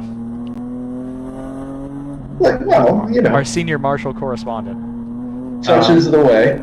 Our senior marshal correspondent. Here's another bit that we're gonna do. It's gonna be called do announcements of public attention posts on the WRL Racers group. Anyone have a spare M54B30 for available for sale at Mid Ohio? Message Jordan Ruby on Facebook, or call or text his number that I'm not going to broadcast over the feed. No, we're not putting that on air. Big Mission Motorsports also posts to Mr. Tom O'Gorman. Your jacket and phone are in the Big Mission Motorsports pin box, so go there. Come on, Tom. Tom, get your stuff together. Figure it literally out. And figuratively.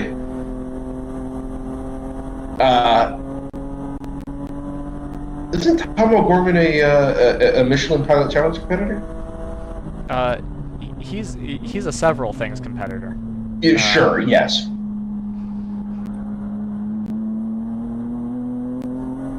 So I'm just about to actually find that shot. Don't worry. Okay, very good. Let's make a mention of the... I'm gonna act like I'm an active participant here and sure. And switch cameras. Wow, such good directing. Let's make a mention of the WRL Racers group. Actually, if you're not already a member of the group over there on Facebook, just go search WRL Racers group. It's a great resource, a great community for those who are participants in the World Racing League. We are members, although not necessarily active participants in the group beyond our streaming. It's not a requirement, but we do follow along with the action that goes on over there and the discussion and the chatter and everything that goes on in between races. I was going to say smack talk, but it's really not even smack talk. It's just a good place to meet with your fellow competitors, team owners, car builders. It's a good place to go find equipment, find cars, find rides. Everybody's really super helpful over there, and it's a reflection of what the WRL paddock is as a whole. Right? I said at Barber, which is the first time I'd been in a paddock for the World Racing League in a while, that the level of preparation is remarkable. And to see these cars in the flesh and just see and feel the energy that was around the paddock. I don't remember if I said it on air, if I said it off air, but it almost felt like it would put sort of the old Coney Challenge, Continental Tire Sports Car Challenge paddocks to shame. I mean, it really is that electric, that professional, that well prepared, and that exciting. And that's been really cool to see over the last couple of races as we get more and more involved with the World Racing League. But the WRL Racers group on Facebook is a reflection of that. And we certainly invite everybody to head over there and be a part of it. Also, welcome to follow World Racing League on Facebook, on the Instagrams. And you're welcome to follow us on Facebook as well, DriversEye Live. My name is Brendan Kesmerick, joined by Joseph Woodrock. Scott Michaels will hopefully be along a little bit later as we make it through our first hour and a half. Hello, friend. From Saturday. So a clarification: it's Fields Auto Works, and I don't think they have a car at the track, but they do advertise their services on the WRL Racers group if somebody needs.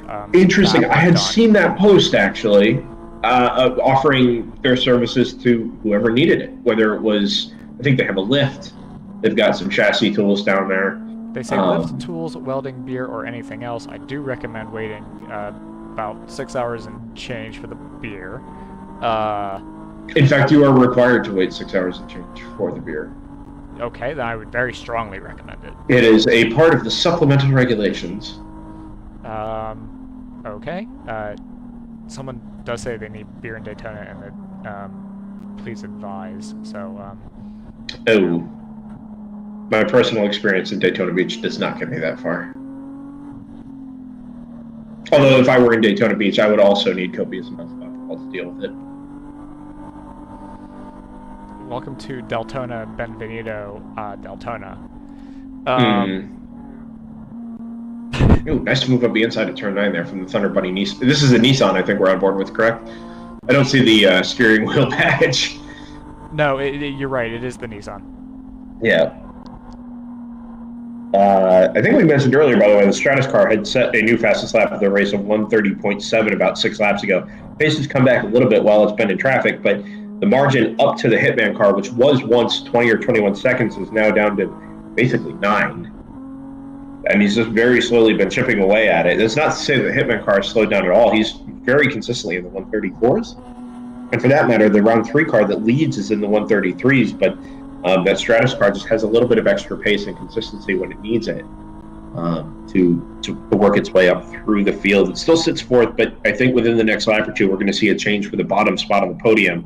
That Pro Sport competition Aston GT4, I think it is a GT4, will probably get knocked off here by the Subico NP01 in a couple of laps' time.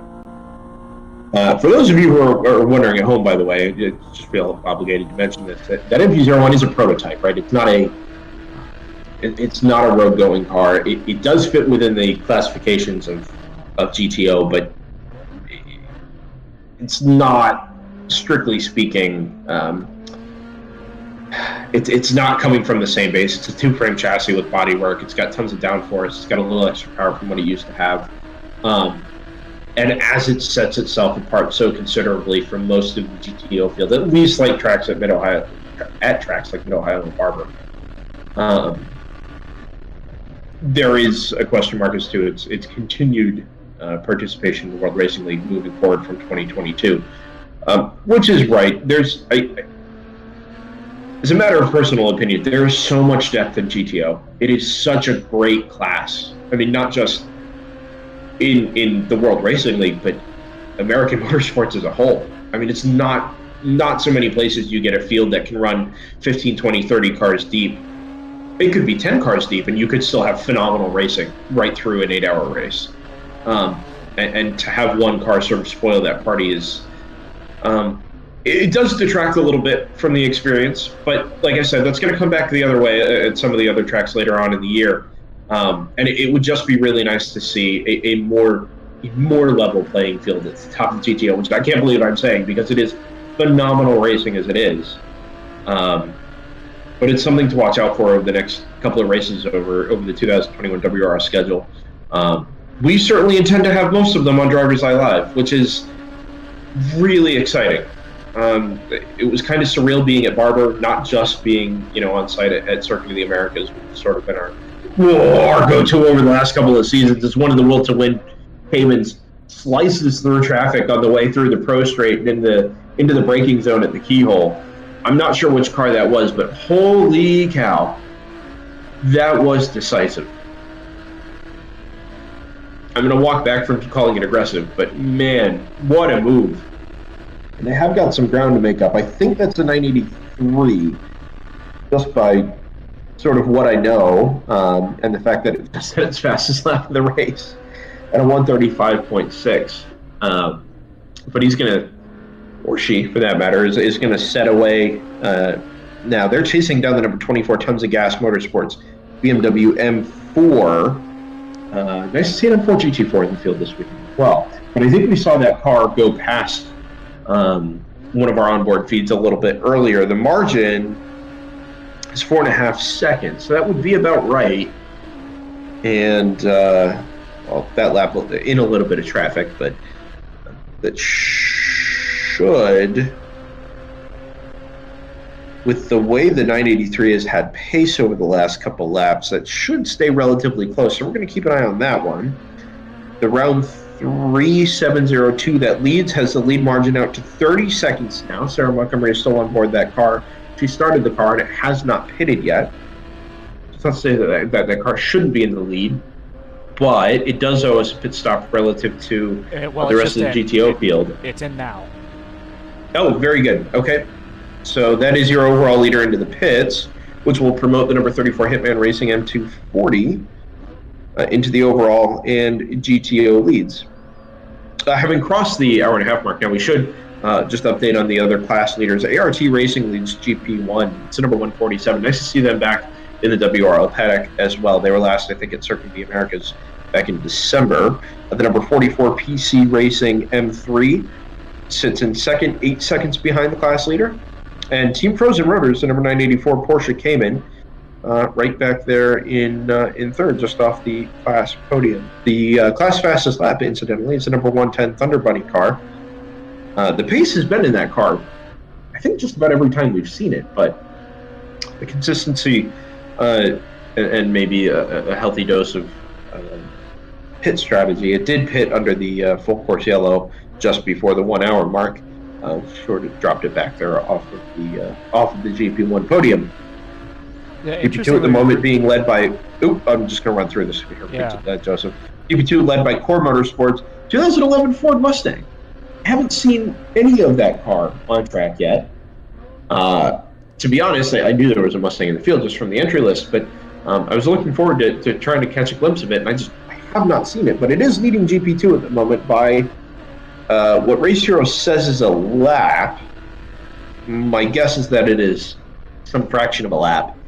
It would be not the work of a miracle, but it would be remarkable for it to be that far ahead after just an hour and 37 minutes or so. But Chill Out System sits in second. That's the 2007 MX-5 on the NCs. 51 Choice Racing BMW, the second of the Choice Racing cars, back there in third in GP2. GP3, round 5 racing, the number 605, which is sort of a bonus boxer, I think. They cycle through some of these cars, it feels like. The 602 is not here this weekend. The 605 is. We've got the extra Cayman in GTO, of course, the 702, which did not run at the U.S. Endurance Championship at the end of last year. But anyway, the 605 leads GP3. AOA Motorsports, the number 15, with this really awesome bright yellow MX-5s, not unlike the color of the Boxster or the Cayman we see headed under the Acura bridge there at turn 8. Turn 7, excuse me. Third in GP3, the Ramey Motors Racing Pellegrini Performance Porsche Boxster, which might actually be that car now that I think about it. It's a new name for me in the World Racing League. It's nice to see. And nice to see them competitive as well for Ramey Motors Racing. TC Klein, by the way, is in fourth. I believe had said that their car was, I believe the phrase they used was POS BMW 330 Ci. So, appreciate the honesty. That's not point of sale, to clarify. No, it is not. The previous race leader, the round 3702, still in the pits. So it's cost itself at least a lap.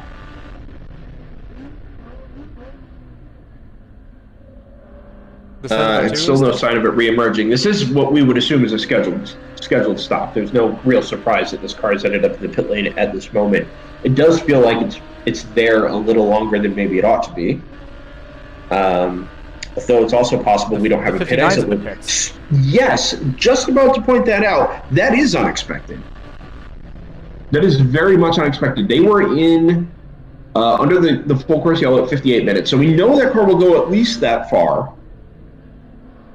But it's only been 42 minutes on track, and a good dose of that at the beginning of the stint was under full course yellow. So one of the main players here, if not the main player for an overall win into the pit lane, the number 59 Stratus Racing NP01. We'll keep an eye on that. The end result, Joseph, is that we've now got a 0.2 of a second margin between first and second on track, the 34 Hitman Racing BMW and the 143 Pro Sport Aston Martin.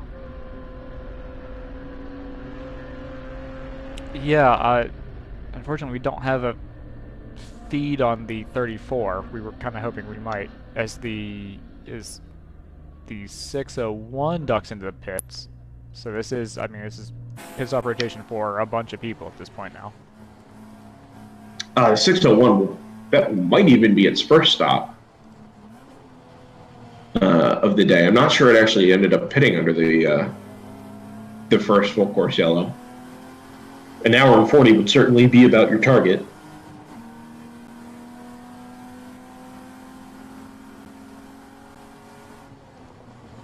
Just doing a little digging to see if we've found any bonus onboard feeds. Ooh. Yeah. Don't think that's the case. If you're watching, we do have the Chattanooga Tourenwagen car, Joseph, which I don't think we've been on board with yet today. Oh, you know what? That wasn't live when I set these up. Yes, they are live it is now. now. Oh. Send it to you there. Currently being driven by Justin. Attaboy. Yeah. Ooh, hear that Aston Martin in your? I think that was actually in stereo. I think that was in my right ear. I'm going to take your word for it. I do not have onboard sounds at the moment. Oh, that's right. Yep. That's a good-looking car. the sort of I don't want to call it battleship gray, but it's kind of the shade it gets out of the camera here with the pink trim. That is really nice-looking car. Much like the automatic racing GT4s that we've seen from the Coda. I believe they were at New Orleans and then again at Barber. It is a previous gen of Aston Martin GT4s. The V8 Vantage that ran in Michelin Pilot Challenge and other associated acts for a number of years. Those cars have since moved on to greener pastures, but those greener pastures are the World Racing League, so that's okay. The Hitman Racing BMW M240 comes through having lost the overall lead to that Pro Sport Aston Martin. I hadn't seen the M240, so I had assumed that maybe it was out ahead of the Aston, but instead that change happened on track. 2.5 seconds in the first lap after the pass has been made, and it's promoted Aston Martin into the lead for the first time this weekend. On board with the Chattanooga Tourenwagen car, old Justin at the wheel. There we go. Give it a little more volume. Yeah. And give it a little more oppo. Yeah, when you said give it a little more, I was seeing the opposite lock over the crest of the exit at turn 5 there. I thought this is what you were talking about. No, I'm talking about the important stuff. Feed reduction. I'll let you handle that. The third place car, just for what that's worth, as a result of all this change and seeing the Stratus car and the 702 into the pits, has put the old-fashioned motorsports G55 Jetta up into third. That was a car that was facing backwards at Barber, I think, the last time we saw it, a couple of times in quick succession, which meant it really wasn't ever in contention. The GTEC car was, the number 54. That car's not here this weekend, but that number 60 is sort of taken up where the 54 left off down in Alabama. And it sits in a really nice third place overall, just ahead of the tons of gas BMW M4 GT4. The 702 is out of the pits, the round 3 car. I assume a driver change has happened after an hour and 40-ish minute stint from Sarah Montgomery. The Stratus car has not reemerged yet. That car is still very much in the pit lane. Yeah. And has fallen all the way to 17th overall. Yeah, I would put some money on an issue there, to state the obvious. So I don't think that's a routine stop. You noted that it was a little early. Not only was it early, but it seems to be something a little more severe. Yeah, that is an NP01 Evo, right? So you would hope that most of the kinks have been worked out, but we have seen issues for those cars in the past. I think in particular we wound up with, back in 2017, 2018, that car had fuel pickup issues where it just wasn't able to run nearly as long on fuel. We've seen that car through its teething phase, let's call it, back out at Thunderhill, where that car was meant to go racing initially. They had a couple of pretty clean days at Barber, but that doesn't appear to be the case at Mid-Ohio this morning. Back on board the 702, like we said, back out of the pits after its first stop of the day. It'll be interesting to see how that pit strategy decision shakes out. The team was the only one at the head of the field anyway, not to pit under the full course yellow at the hour mark. And it is Hold on, I've got It something. is intriguing. Yeah, I've go got something ahead. fun for you. So we're on board the Chattanooga TN. The 348. Yep. What car's in front of that? That is the 601. This one. Oh, check that What do you out. know? Who's got it better than us? Nobody, bud. Yeah, we even have a little built-in replay. I'm actually moving away from that because actually running YouTube in VMix is proving to be considerably more performance prohibitive than I'd like. So. Ah, fair enough. We'll have that in bursts. He's got an overlap here, actually, up next to the 601. I can't imagine he's going to try and move around the outside, but he is. And he's got the move made into the carousel. At no point did I think that was a legitimate move for a pass. I really did not believe that was going to happen the way that it did. But he stuck with it on the outside, and credit to the 601 for giving him room around the outside and on the way into the carousel. I think if it's still Lonnie Unser, could have fought that a little harder, but chose not to. And when all was said and done, it was actually just a really nice sequence there from both of them. Sarah Montgomery, well, the car that was driven by Sarah Montgomery anyway, 702, previous overall leader of the race, comes through and gets past both of them, and they both come up now. At the keyhole to driver's left, out in the gravel trap. Oh, I missed that.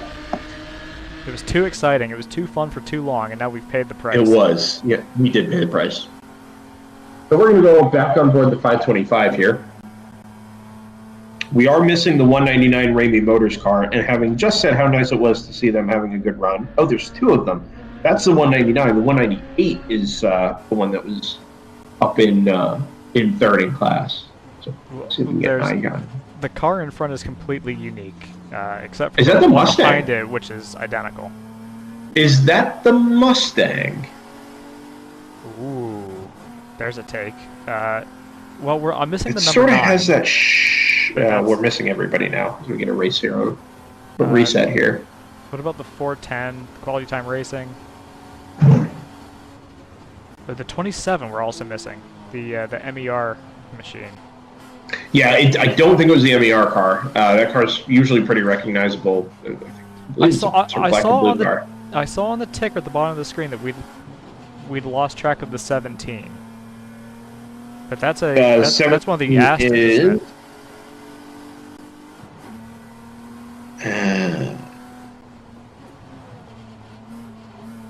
We're sort of learning these cars on the fly. Some of them are carryovers from Barber, which I do recognize. Some of them are very much not. Yeah, it doesn't. 17 Core Motorsports. That is the Mustang. Okay, so that's it. Yeah, I think that's 2 too. I thought it looked. It sort of had that sort of 2010, 2011 Mustang sort of shape out in the gravel there. That can probably be done as a hot pull.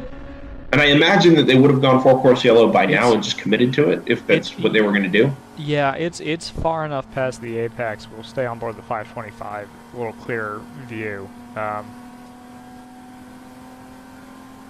Lonnie Unser car has a gaggle of cars in front of them, but I'm watching that in the other monitor. Okay, so driver's left. Yeah, the safety team is there now. Yeah. So that was your GP2 leader. That's right, yeah. It says it's back out, but it had been in the pits. Race Hero says it's back out, to be clear. Yeah, okay. Well, there's a couple other... This was complicated by the fact that everybody went red on Race Hero as the data sort of... Ooh.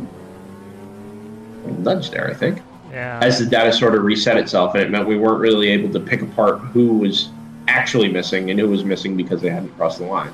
Well, I don't know if that's on my end. It wasn't. It was actually okay. My point is that has sort of sorted itself out now, but we are missing the 410 quality time racing Honda S2000, which I think would be a candidate in this case.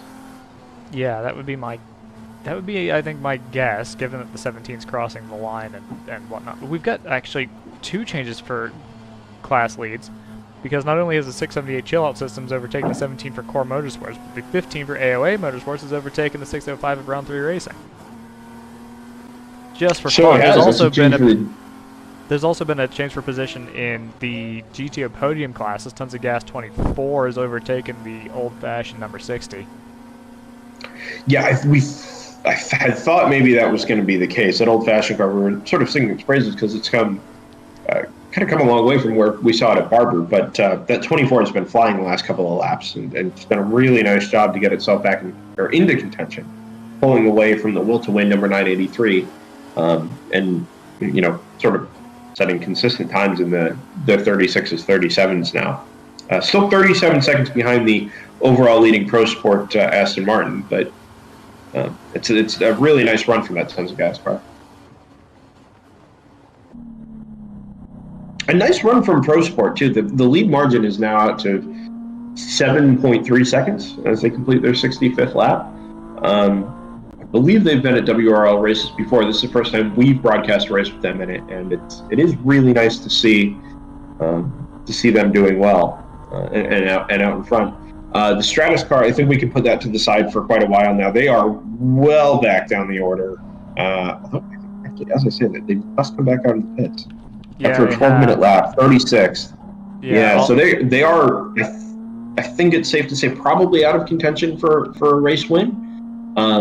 But we will sort of keep a weathered eye on their march back through the field over the course of the next 6 hours or so.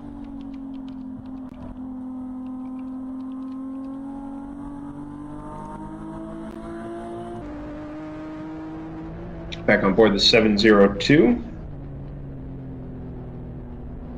Having made its first pit stop this morning, considerably later than everybody else. If you look at the live timing and you see it down outside the top 10, that is the result of it having not pitted under the full course yellow. We had around about 58 minutes. It has chosen a different pathway for itself. It will cycle back around to the lead, we think, once everybody else makes their second stop in, let's say, a half an hour or so.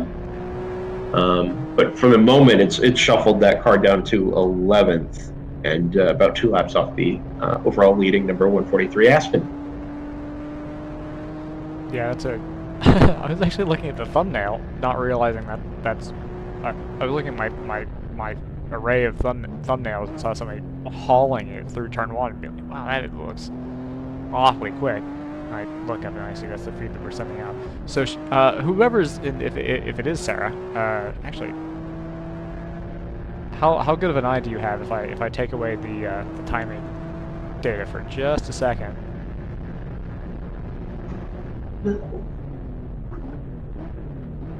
Sorry, I was sort of setting my day up here. Yo, you don't have anything going on. So there's a look at inside the cockpit. Oh, there we go.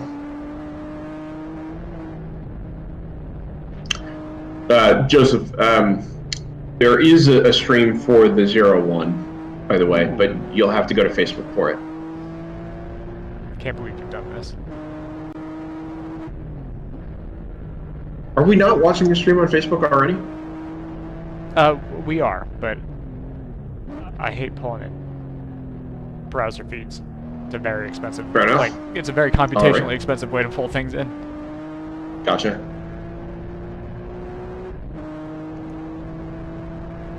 I'll do some shuffling of papers, if you will, and I'll pull that in a few moments' time.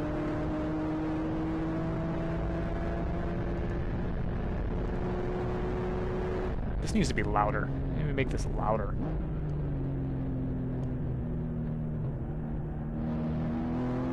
Maybe if I make the right feed louder. There we go.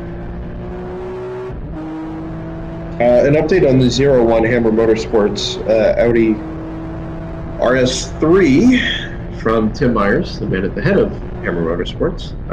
They hit the box of the 01 car early because the car was stuck in automatic mode, which meant there was no paddle shift. So they brought it in, topped it off, cycled the CPU, I have a ECU, question. CPU, Hold on. and said it was good to go. Go ahead. I want to know, this is 01, they brought it in, lap 28, which is the faster set of lap times?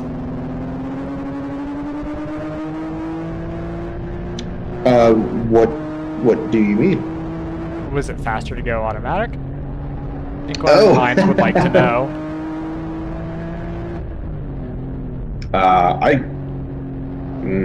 No, actually. All right. The answer to that is actually, that's a very strong no. It is faster to run that with paddle shifters. So, well done, whoever's in the 01. You are faster than a computer, unless you've changed drivers to a better driver, in which case we're going to need you to put the driver from the first in. Scientific methods are important, and I would appreciate it if you respect that. We can tell you the 01 is Tristan Herbert at the moment, LMP3 driver, and formerly at the head of Audi Sport Customer Racing, driving an Audi TCR this weekend. Well, he is faster than the automatic transmission, than the gearbox controller. So yes. Well done. Potentially had a hand in the controller itself. And Lawless out. That's got to be, that's going to be bittersweet to be like, I'm better than this. I don't know. You gotta make your product better. Yeah. If it can be beat by a human, your computer isn't good enough. Yeah. Do better. Clap hands emojis. Except that society, instead of being at society, it's at Audi Sport Customer Racing. We live in an Audi Sport. Okay. We did for a long time. Sports car racing lived in an Audi Sport world for a long time. Ooh, yeah, you saw the same thing I did. Well, I wasn't sure. I don't know if I don't know if you heard what I did, which there was quite a bit of time spent with the clutch in there. It's like, okay, are we gonna find a gear? We did. We found a gear. All was well. That would explain maybe the. I think the reason that lack of desire to get back to the apex there. Yeah. I think that's exactly right. Behind one of the M2s here, that's a 484. This is a very nice shade of Endurance Radio Orange. Yeah, I bet that's what it is. I mean, it's accurate. It may not be where it came from, but it is a very similar shade. Sure. Okay. Yeah. We are arriving at the conclusion of the second hour of the Saturday race from Mid-Ohio Sports Car Course, the World Racing League. On DriversEye Live, thanks everybody for joining us this morning. Which means I need to kill. We know you have your choice of races to follow today. The South African Endurance Series is kicking off its season this weekend. South African Endurance Series. That's the New Zealand Endurance Series. Yeah, that's Kiwi. South African. Okay. It's probably the best I can do. One for the gizzard. What?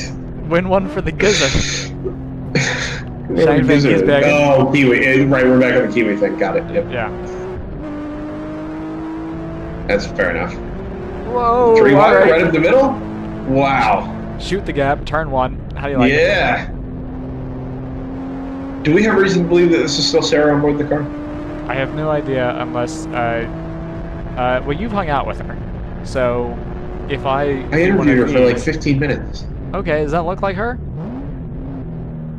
Tough to tell the helmet. Alright.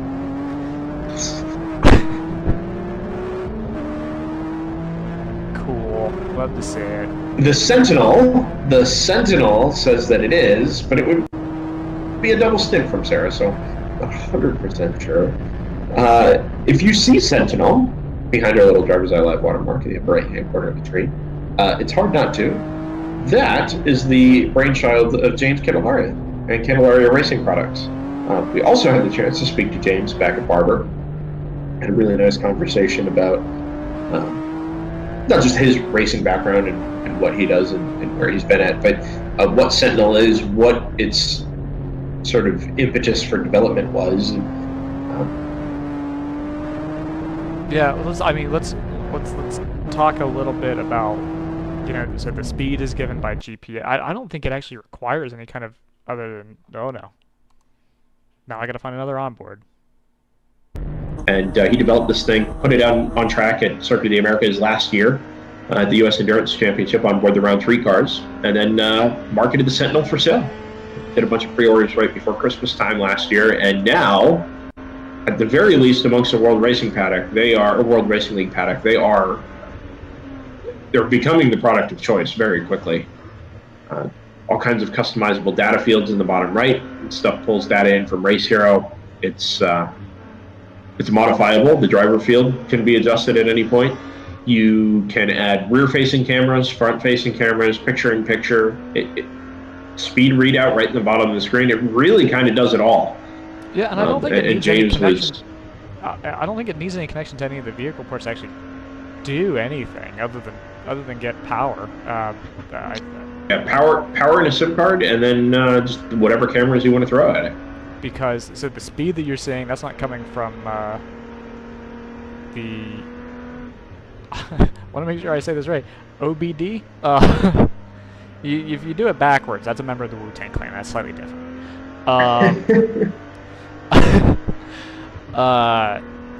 That's just coming from GPS. Yes, that is true. Yes, he did make that point at Barber. And then all the data that you see on the bottom right, if my stuff wasn't in the way, that's all being fed from Race Hero, which is, we should shout out Race Hero briefly, which is a great little product. If you're running a race with Orbit's MyLabs, it's a great little free program that you can run from racehero.io, and it just basically provides this web timing layer that can act as an alternative to products that MyLabs already produces, like SpeedHive, for example. Race Hero is great for having all this different data available. We're using it for our overlays. We're getting things that you're not necessarily going to get or going to be able to infer just from the data that's on SpeedHive. So it's a great little product. They were just bought up by Haggerty a year or two ago, and it would be very difficult to do what we do if we didn't have their data available. Let's turn our attention to the top of the field, where everybody is bidding. The leading number 143, the Hitman Racing number 34. Old Fashioned has stayed out, but that's pretty much about it. Tons of Gas number 24 is into the pits. 983, the Will to Win car, right around the same time, which is fascinating. They all pitted at the same time the first time around, under the full course yellow. So their green flag range appears to be pretty much identical. And for future reference purposes, having been in at lap 30 would suggest that it's about 42 laps. Keep an eye on this onboard. We just had a spinner at turn 9. I'm not sure if they're still there or not. I will do that. They were on track, so we might be looking for a slow car coming through Thunder Valley. No, it seems like it's all cleared up. They've gathered themselves up.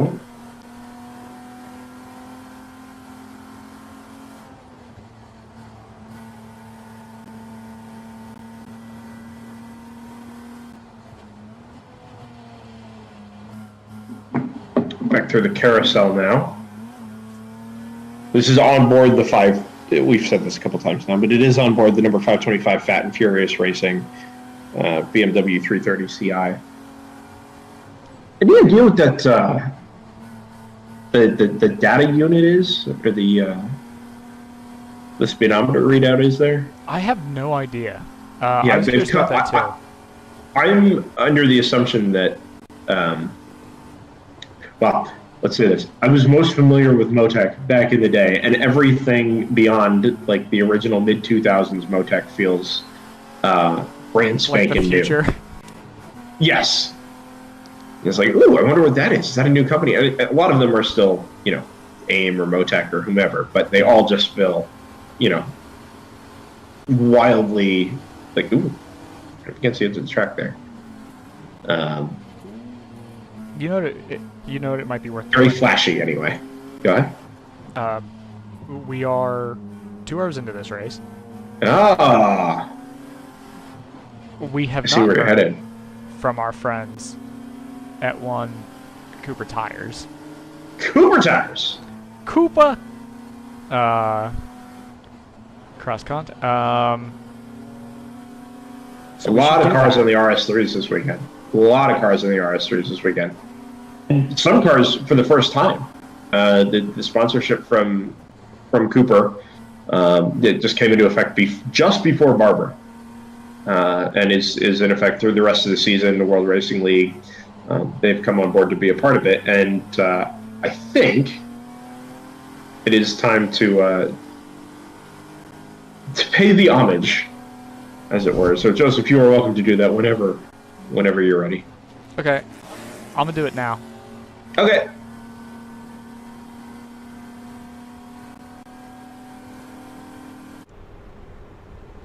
Here is a bit of wisdom from your Uncle Cooper.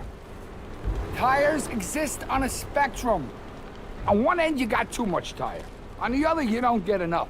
Both ends are rip-offs. You're either paying for more than you need or needing more even after you pay. So if you want a tire that costs what tires should cost and does what tires should do, go right for the sweet spot. Go with the Coopers. Cooper!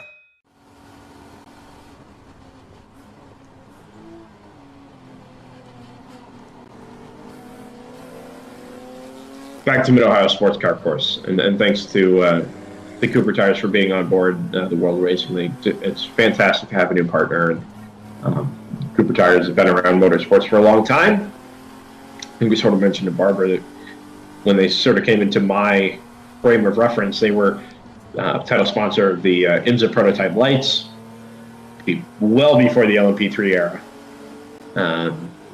I think they were involved in the Road to Indy there for a while. Are they still involved in the Road to Indy, Joseph? They definitely were as of they definitely were as of last year anyway. Yeah. I don't know if any rungs on that ladder have actually gotten underway yet, since they have not yet opened their season at Barber.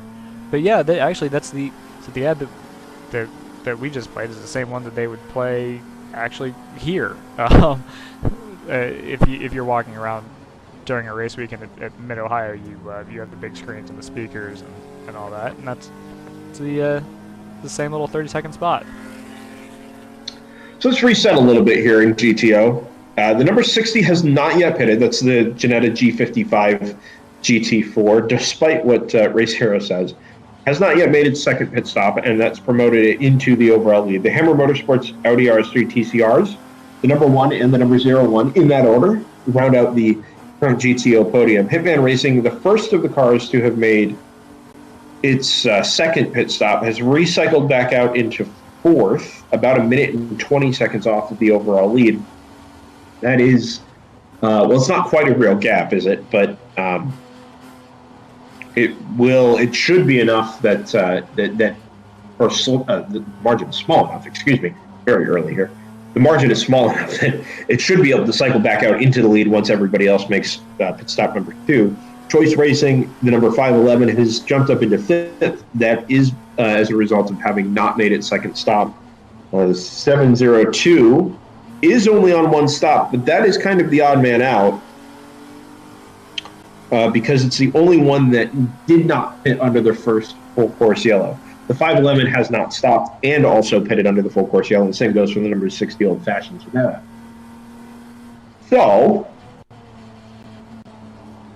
with the Hitman car now having pitted twice, the round 3 car only having pitted once, let's say 15 or 20 minutes apart, the Hitman car still came out ahead of the number 702. Now, I think it's safe to say, at least for the moment, that it looks like maybe the 702, the round 3 camp, sort of missed on pit strategy a little bit by not pitting under that first full course yellow. I'm sure they have their reasoning, and maybe these are things that are meant to play out over the next, well, 5 3/4 hours. But at least at the moment, they're sort of behind the 8 ball in strategy there a little bit. Yeah, and I see the logic a little bit, because you've got a lot of cars and really not enough space for them to be out there. So, you know, I don't blame them for thinking that we might have kind of a repeat of the Barber situation where we've got cautions, you know, frequently enough that you don't need to make a green flag stop. Unfortunately, we haven't had cautions frequently enough, and they've had to make a green flag stop.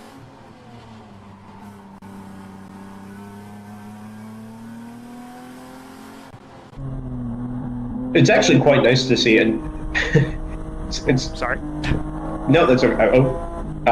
It's interesting as a comparison to Barber. We of course had all the code 35s, and there was a lot of discussion about all of that. But those code 35s were all legitimate, right? They were all the result of incidents or car stoppages on track. We've had a couple of them this morning. And obviously we've dealt with all but one as a hot pole, which is keeping the track green and going out and recovering the car. But it does feel like we've had considerably less incident than we had back at Barber last month.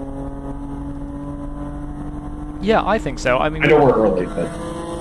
Yeah, quite. But no, I think I mostly agree. It seems cleaner. There's a lot less grass to catch on fire up here, thankfully. So a lot of the sort of, whatever the antonym for mitigating is, exacerbating factors that we had down in Barber don't seem to be in play here, and I think obviously that's a good sign, and I think we can expect this weekend to go a little more smoothly if the first 2 hours or so are any indication. It's actually shaping up. I'm a little bummed I'm going to miss the end of this, actually. It's shaping up to be a pretty, a pretty intriguing race. When does the ceremony end? When's the ceremony end and when does the reception start? Because you've got a gap in the middle there. You know what? This race is over at 1 o'clock Pacific. Yeah. Or well, Mountain Standard.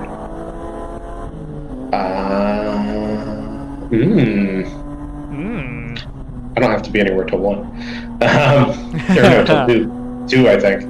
Yeah, you're welcome. So you're yeah, welcome. Yeah. I'll be able to watch anyway.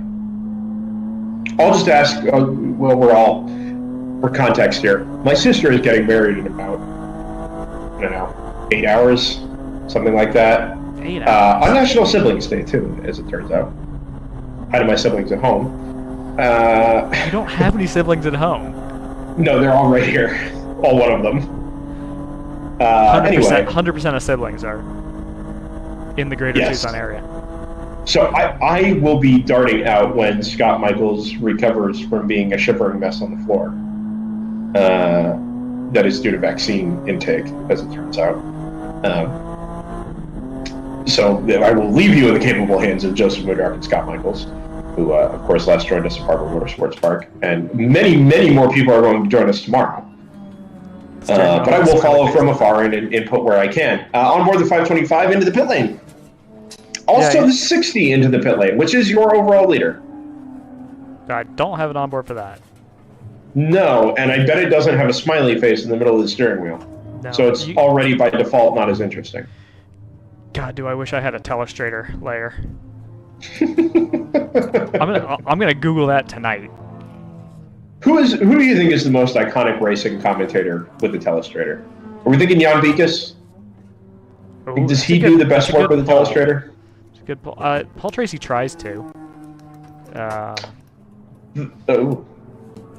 When Paul Tracy gets his haircut, do you think he asks for a Pruitt fade?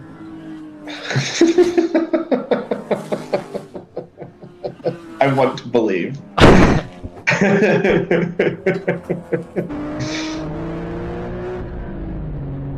We'll jump on board the 702, which is actually putting in some pretty good lap times at the moment. 134.6, and it's really closing the gap to the 511, and that is not. I don't want to say it's a real gap or a fake gap because those terms are sort of meaningless the way that the pit shuffle has worked itself out.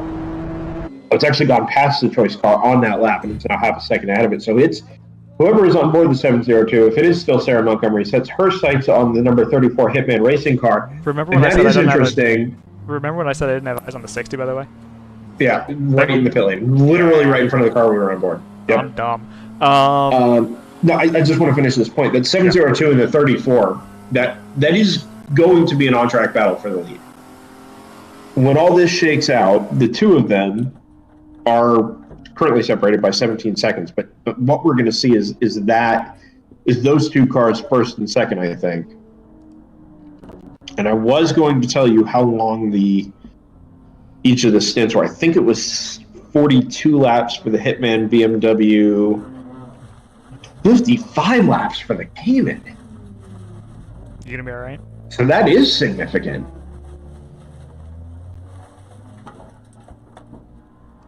Oh, change it out of ice bags. Is it a warm day in Ohio today, Joseph? It's actually pretty warm, yeah. Well, the last couple days have been warm. I haven't been outside. It's only 60 in Columbus right now, so actually it shouldn't be that bad. But the past couple days have been in the area of 80 degrees. Sorry, the reason I'm hesitating is I've got another screen, and we've got a very slow BMW on the way out of the S's. See if I can find that on a monitor for you. I don't think I will be able to. Just keep an eye on that. But no, it's 66 degrees. The high is going to be 78 in Columbus, so it would be, probably about the same up in Lexington. So yeah, I would say, you're preparing for a pretty mild morning, and then once we get into the afternoon hours, it's going to be pretty toasty. And depending on how your car is ventilated, what your how sloped your windshield is, it could be getting pretty toasty in the car. I think the high's headed for 78. That's right. Yeah. Never mind the thunderstorms that are forecast for later. Yeah, I'm still well, I told you pre-broadcast that we have a habit of, this may be true of everywhere in the world, but certainly in Ohio, the broadcast or the forecasts seem to be they seem to air early. They seem to suggest that Right.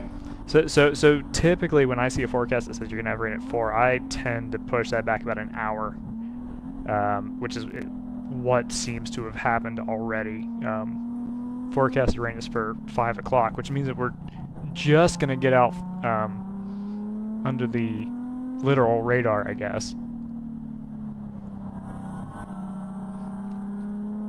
We'd rather not see a soaking thunderstorm. A little bit of rain can spice things up, but we've seen rain kind of shut things down, not necessarily in WRL, but plenty of other places before. And it would be a shame to lose what is shaping up to be actually a really good day of racing to a thunderstorm or a drenching downpour sort of at the end of the day.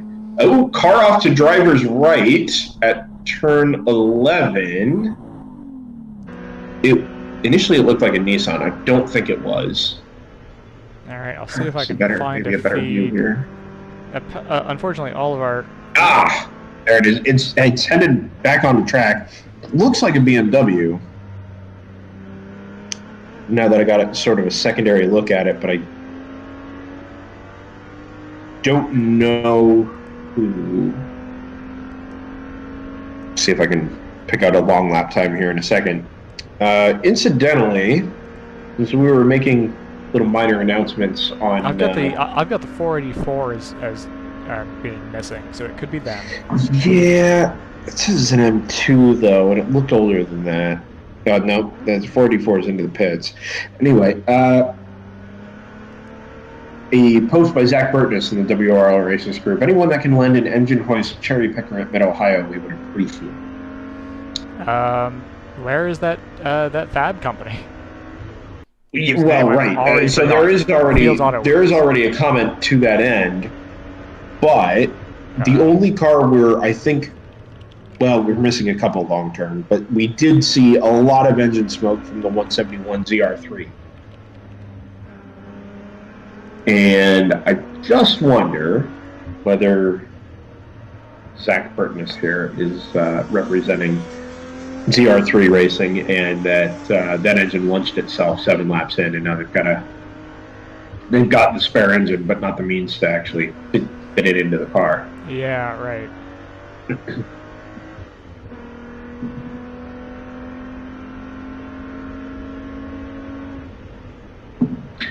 So always encourage everybody to follow along with social media. World Racing League on Facebook is the main series page. WRL Racers Group is a great resource for everybody to join in the fun, and a great sort of extension of the paddock of the World Racing League on non-race weekends, and a great resource during race weekends to follow along. And you know, if you're ever in need of anything, it's a great place to go. Competitors in the paddock are super friendly, more than willing to help out where they can, as we just described. We are DriversEye Live, and you can find us on Facebook by searching DriversEye Live. My name is Brendan Kesmark. Joseph Woodruff joins me. Scott Michaels will join here in a little bit. Very happy to have everybody along for the ride. 8 hours today, 8 hours tomorrow. We get to do it all again. From Mid-Ohio Sports Car Course, the second race, I believe, the Eastern Division, so the first standalone race for the Eastern Division, certainly.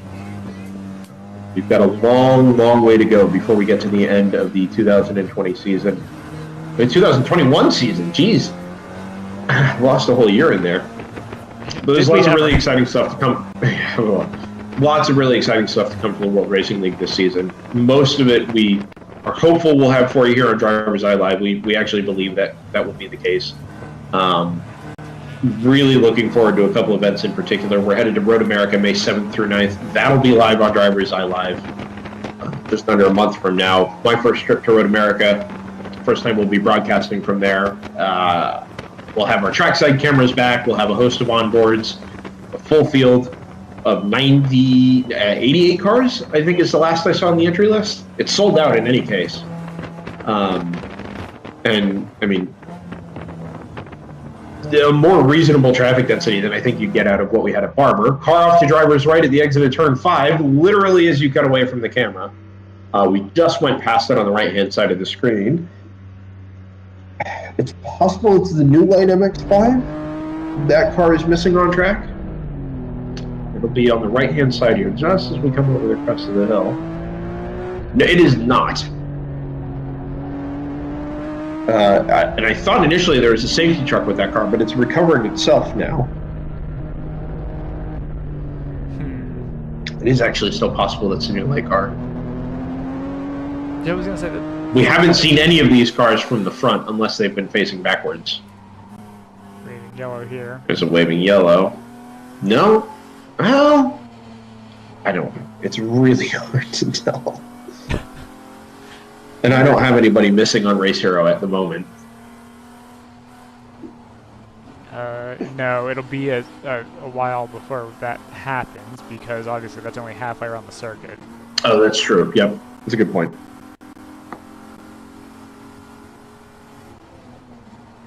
Anyway, with regards to the rest of the schedule this year, we're hopeful to be at Daytona as well at the beginning of June. That's our first non-dual race weekend of the year, a single 14-hour event from around the high banks at Daytona to finish under the lights, which will be really, really exciting. We've been looking forward to that event for a few years. It's steadily grown since its first running. I think it had 20-something cars. Last year they were up closer to 50. And a full field of cars around Daytona is a real sight to see, especially with the depth and the level of preparation we have in the WRL paddock. The GTO cars are going to be awesome to see around the high banks at Daytona. GP 1, 2, and 3. They don't need many cars.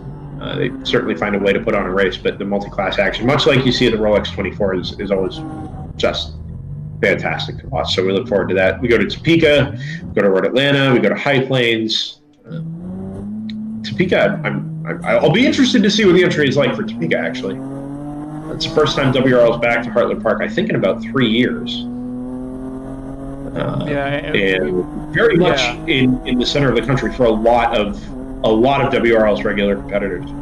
Yeah, and that's the one that is the week after Daytona, is that right? It is, yeah, back-to-back race weekends there. So it'll be interesting to see how many teams are able to make the track over from east to west, if any of them do. I'm sure we'll have at least a few. But yeah, I think part of the point with that scheduling decision is that you've got, you do still have these East and West championships. They call them Southeast and Midwest championships. I forget what the right terminology is, but you've got these very different championships coming together for for the USAC in, say, early December, late November. Yeah, first weekend in December, back to the usual weekend. So basically, you've got the way the schedule has worked out. It's kind of going to be maybe the cleanest bifurcation between East and West entries that we see all year. So that, I think, will be pretty interesting. You might see very different fields between those two races. Yeah, we are actually in the Midwest Championship here. I may have bungled that earlier, but Barber was an Eastern Championship race. Mid-Ohio is a Midwest Championship, and I think that's probably just as a more Southeast Midwest split, even though the championships themselves are Midwest and Eastern. The Midwest Championship this year, New Orleans kicked us off back in January. We're in Mid-Ohio for round 2, Road America, Heartland Park, High Plains, and Hallett. And then for the Eastern Championship, we'll go to NOLA, Barber, Daytona, Road Atlanta, VIR in September, and then the Sebring 24 hours. I know it's fun to talk about scheduling, but this is the fight for the lead. No. Let's go back to this. Oh, yep, no, I'm sorry. I did tell you a lie. It's the zero Joseph. one. I know, sorry. What It's are you the 0 doing one to in me? front of us and not the 1. That was it. I was going to say, it says 55 seconds on Racer. That doesn't seem right. No. Yeah, no, it's okay. So I guess if you still in an angle, because I've taken your attention away, team games in play here? Maybe not. No, not this early.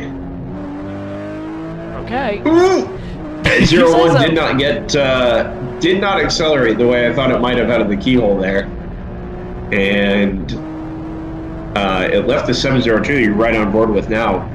Not scrambling. You can actually see it out of the left-hand camera shot, looking towards the looking back towards the driver. You can see the TCR pull up right alongside the 702 at the end of the straightaway, and then the humans have the driver. They haven't tripped the pit line, but I think the leader is actually in the pits right now, so we might be looking at the presumptive leader. It is. No, it stopped on the track. You thought it was in the pits. It is stopped halfway on track, right underneath the Acura bridge at turn 7.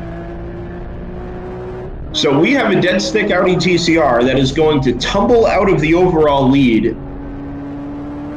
I'm not going to jump here, but it's due a pit stop. Yeah. That car has only made one stop. Back at 55. Yeah. No, that's a round 3 car. I'm sorry. It was last in on lap 30. So this would be 55 laps for it. Well, and the thing is, they haven't run that car unless they've done fuel runs in practice, which they may have. They haven't obviously had an opportunity this race to run that dry at full tilt. Sure. So yeah, I wonder if that would be devastating. Yeah, it's devastating as is, but to basically score an own goal, that would be brutal. Yeah, we'll have to see. That may well have been their in-lap. It's you call it scoring an own goal. It's a shame they really kind of worked themselves not into outright contention. I mean, there were still a lot of other. Have we gone full course yellow? Strategy plays. No, I think we're just just the at intermediate a vehicle. standing yellow at the top of the hill because of the number 1 being partially on track just past the bridge there. But they had worked themselves back into relevance at the very least with both cars, and the number 1 had well, it was in the overall lead there. A little pit stop magic. A text from Tim Myers. Tried stretch fuel and ran out. Yeah. One car. Yeah. Okay. It did feel a little obvious at the time. It made it 2/3 of the way around. Well, the thing that is, you've got 2 uphills to hit before you cross the start-finish line. Yeah. Didn't quite make it up the first. Yeah, even if you run out at turn 9, your chances of making it up the hill to turn 11 Right, yeah. Winter Valley are very, very slim. I want to say, I don't know this for a fact, I want to say that turn 6 is the lowest point on the track. It feels right. It's certainly lower than turn 4. Yeah, it's lower than turn 4, and the only place that might be lower might be the trough of Thunder Valley, but even then, you know, you're climbing basically all the way into the carousel on balance. Yeah. The end result of that is the one being parked up along the side of the track just past the turn 8 or turn 7 bridge between turn 7 and 8. Is that the 702 and the 34? We projected they would be the eventual class leaders. They are now the class leaders. 8.5 seconds separate first and second after 2.5 hours of racing. There really isn't any pit stop chaos to play out there. If anything, I think the 702 is probably in a stronger position long term, based on what we've seen as out of the stint lengths of both of those cars. The number 34 Hitman Racing BMW is running a little bit shorter on fuel. It's already made 2 stops, one of which was under a full course yellow. That's the one making its way into pit lane now, so that'll be able to coast in, and they'll fill it, refire it, and send it. Yeah, it's already lost 2 laps. So my guess here is that both of, well, sorry. My guess is that it'll lose at least one more topping off the field. Go ahead, Joseph. We've got a change for the lead in GP1 again. That's the 147. I think that's retaking the lead in GP1 for ART Racing over the 44 of PC Racing. I think that's correct. Last time we checked in on GP1, the ART car was the class leader. We're also on board with a car that's just lost a position. The car in front, I believe, maybe not that one, maybe it's a little further up the road, but they've just lost 7 to the number 9 for Team ACP.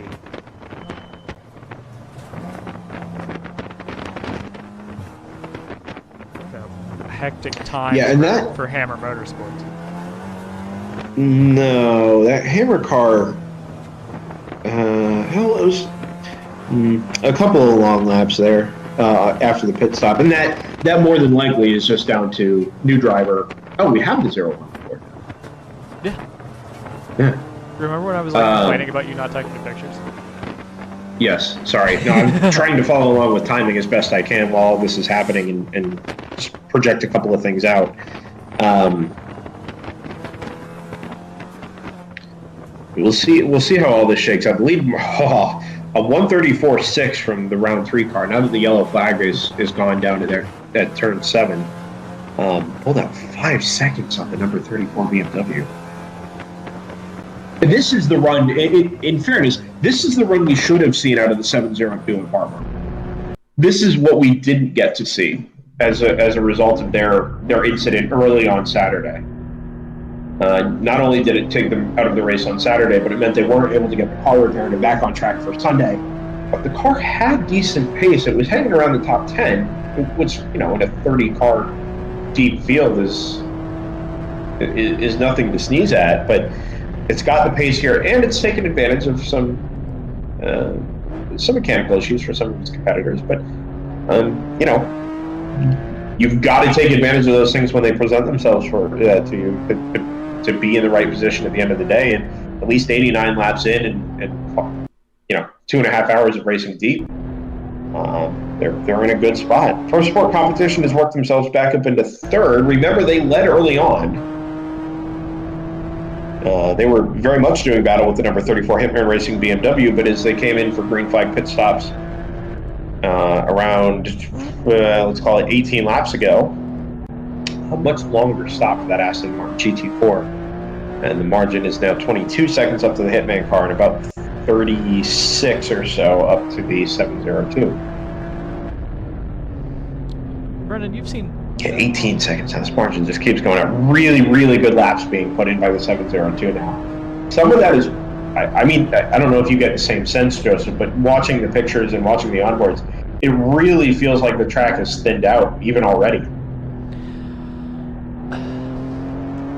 Yeah, it's tough to say. I kind of had gotten that sense a couple hours ago, even, that it was a little thinner than I had expected. It's only a 2.25 mile track. This is the only track that I have like any sort of personal expertise at. So I'm going to tell you everything I know about it, and then just be useless the rest of the calendar. So get ready. But it's not a very long track. We've got 60-something cars. I don't know how many actually took the start, but we had 60-some registered. And I honestly expected it to be a little bit of a mess, to be frank. And it's actually been fairly sparse since really the green flag. You know, we've had a couple instances where, you know, cars are clustering together and they're running into each other a little bit. But it's not like, you know, it's not a traffic jam. It's not a constant traffic jam, which is coming in. That's what I thought we were going to get. The clustering thing is interesting. I felt like it was an inevitability here, just We've because collectively lost our of the ability to shape talk. of the circuit. What's that? We've collectively lost our ability to talk. It's gone.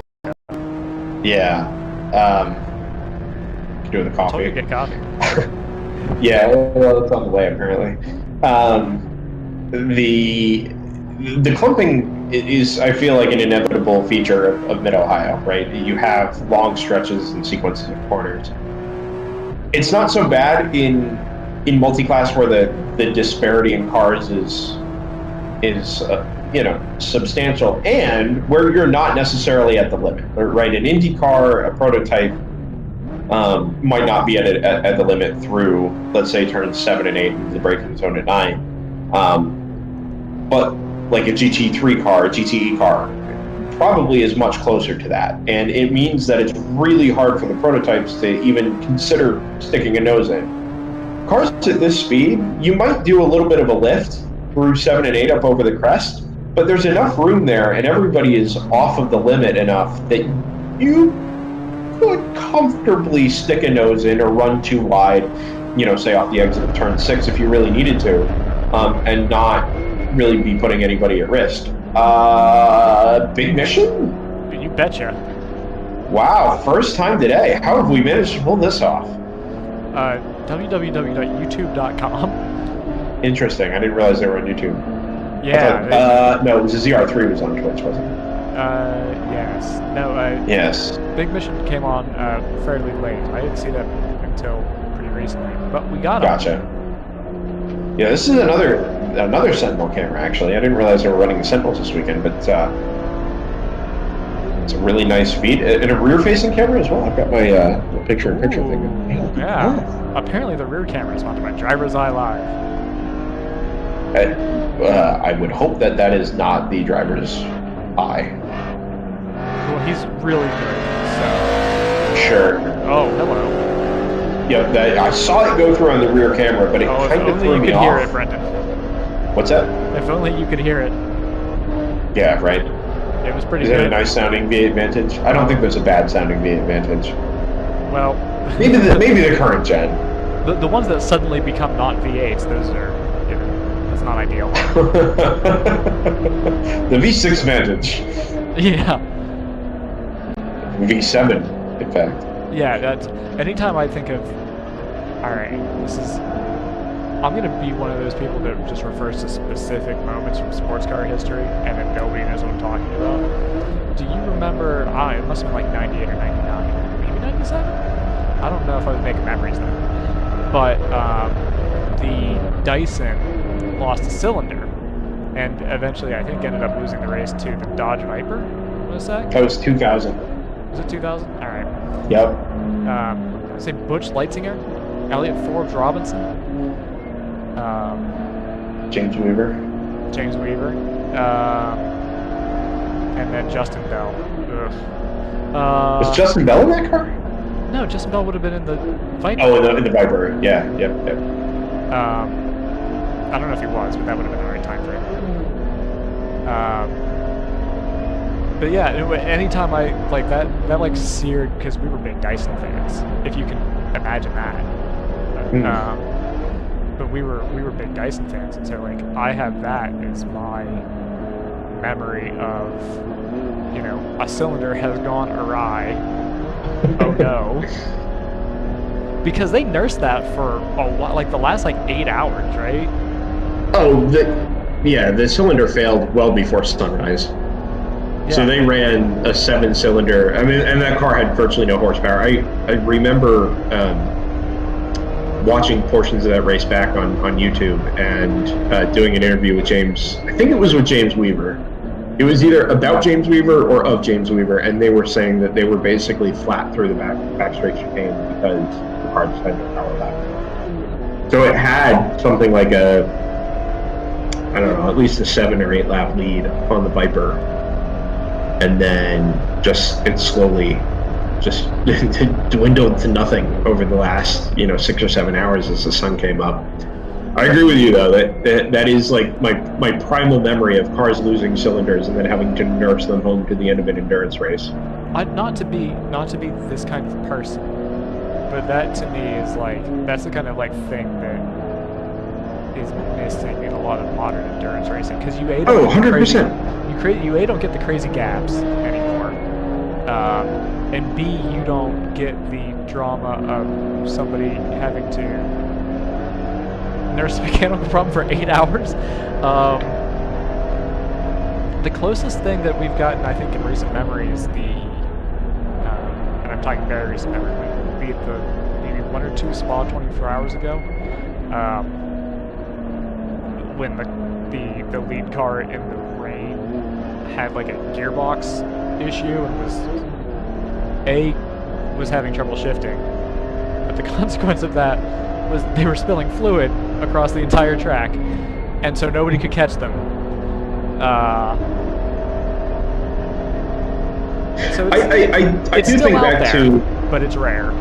I do think back to the 2017 Le Mans, which I think was Porsche's last year, where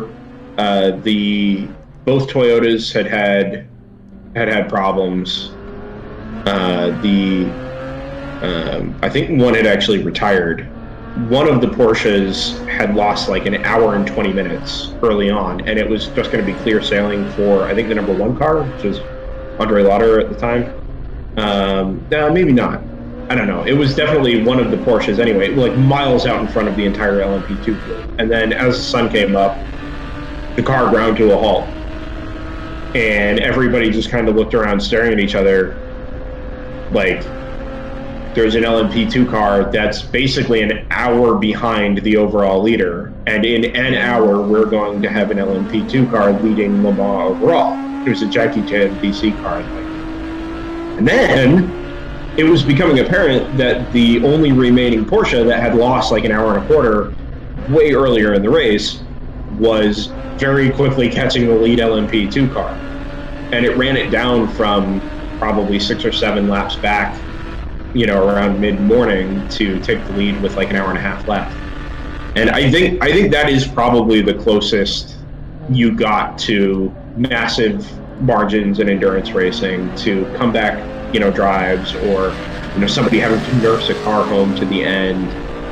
It's not exactly what you were talking, or what we were just talking about, but it's probably fairly similar.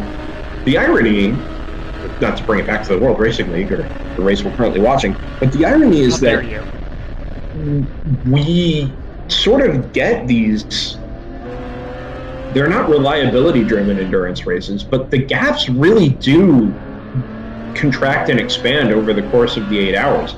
You can have somebody that's out in the lead by 2 or 3 laps, or class leaders that are out in front by 2 or 3 laps, and somehow, whether it's pit strategy, whether it's changing drivers, whether it's good fortune, whatever the case happens to be, they just seem to be back together at the end like a rubber band. And it's fun to watch. It's not like you're sat in front of a screen, or you're sat in a shop, or whatever it is you're doing, watching a race that's just a couple seconds here and there for 8 hours on end. You watch this stuff grow and contract. You watch the dynamics play out. You watch the strategies play out, and all of the change and fascination that sort of stuff entails over the end of the race, over the first portions of the race, excuse me. And then you get to the end of the race, and you're already kind of just geared up for a kind of a wild finish. And to me, that is, A, it's the most reliable part of World Racing League weekends, and B, it's just part of what kind of psychs me up for this stuff, is you know what you're going to get, and it's going to be fantastic. Yeah, it's I don't know if it's a function of the crazy high car counts or what it is, or if it's just the function of these aren't professional organizations. Even if you get a handful of people who are semi-professionals because they are, you know, they're in a driver coach role, they're just here for fun. You know, there's a solid chunk of people here who are amateurs basically all through the class ranks, I think it's safe to say. Certainly starting in GP3 and then in a lot of cases in GTO, it's you're coming out for basically, you know, you can get your experience on the high performance driving experience sessions on the Friday and be qualified to race on Saturday. I don't think I'm incorrect in saying. So, you know, you've got a huge spread of. Sorry, I'm distracted by it, but you've got a huge spread in talent, experience, and equipment, and I think it's one of those things where you just end up with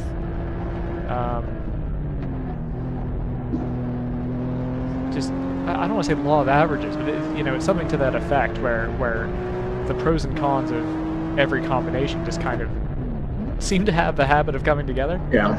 Yep. I just want to completely agreed. Go ahead. The thing that distracted me from myself was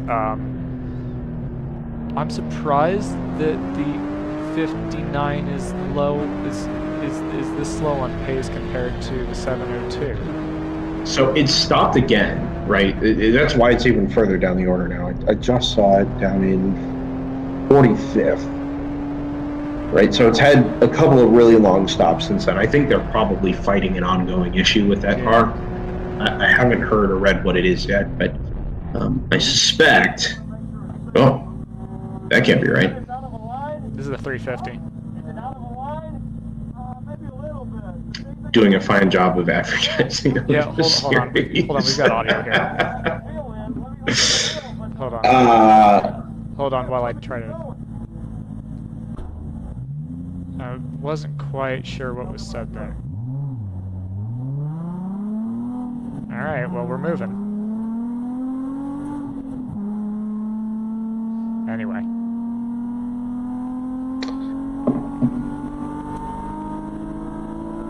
Yeah, so with regards to the Stratus car, I think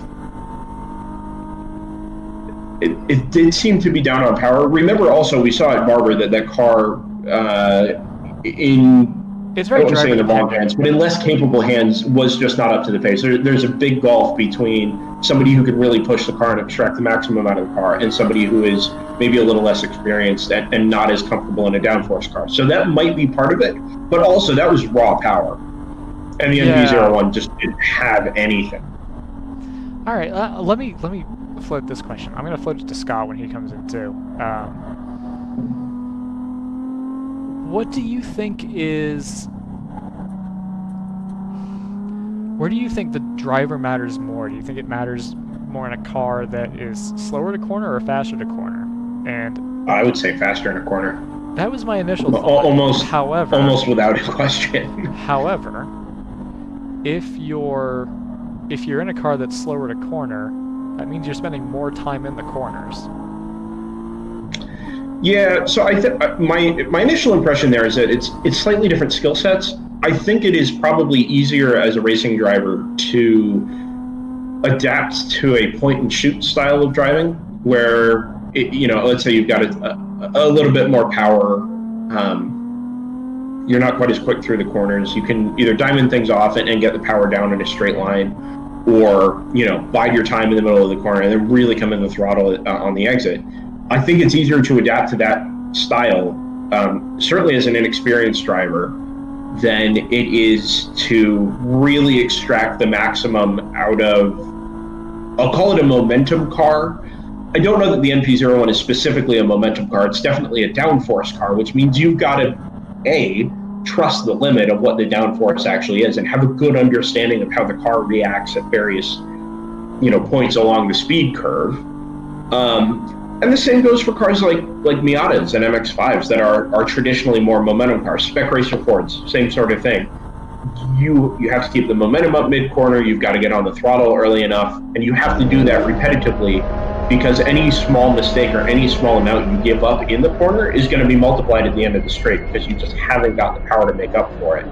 The NP01 is a lot like that, from what I can gather just from having watched it. But on top of that, you've also got to have enough experience in cars to trust that the grip is going to be there when you send it off into the corner doing 15 or 20 miles an hour faster than everybody else. And I'm not saying it's that much, but as an example, it would be no different than jumping in from, let's say, a Skip Barber to a Formula 3 car. Right? The Formula 3 car, especially let's say the mid-teens gen of Formula 3 cars, those cars have a ton of downforce, and they hit VMAX doing like 145. They didn't have a ton of power, but you had to trust that the downforce was going to be there, the grip was going to be there mid-corner. And I just get the sense that a less experienced driver, somebody who hasn't had enough time in an NP01, somebody who doesn't have a lot of time in momentum cars, or in racing cars as full stop, that's a really tough car to jump right into and try and wrap your head around. Your thoughts? Yeah, I always come back to the story of with downforce cars.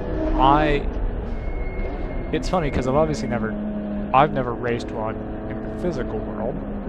There's video games. I don't think that's quite the same thing. I don't think you get quite the same sense of, especially on cold tires, like this thing is trying to kill me.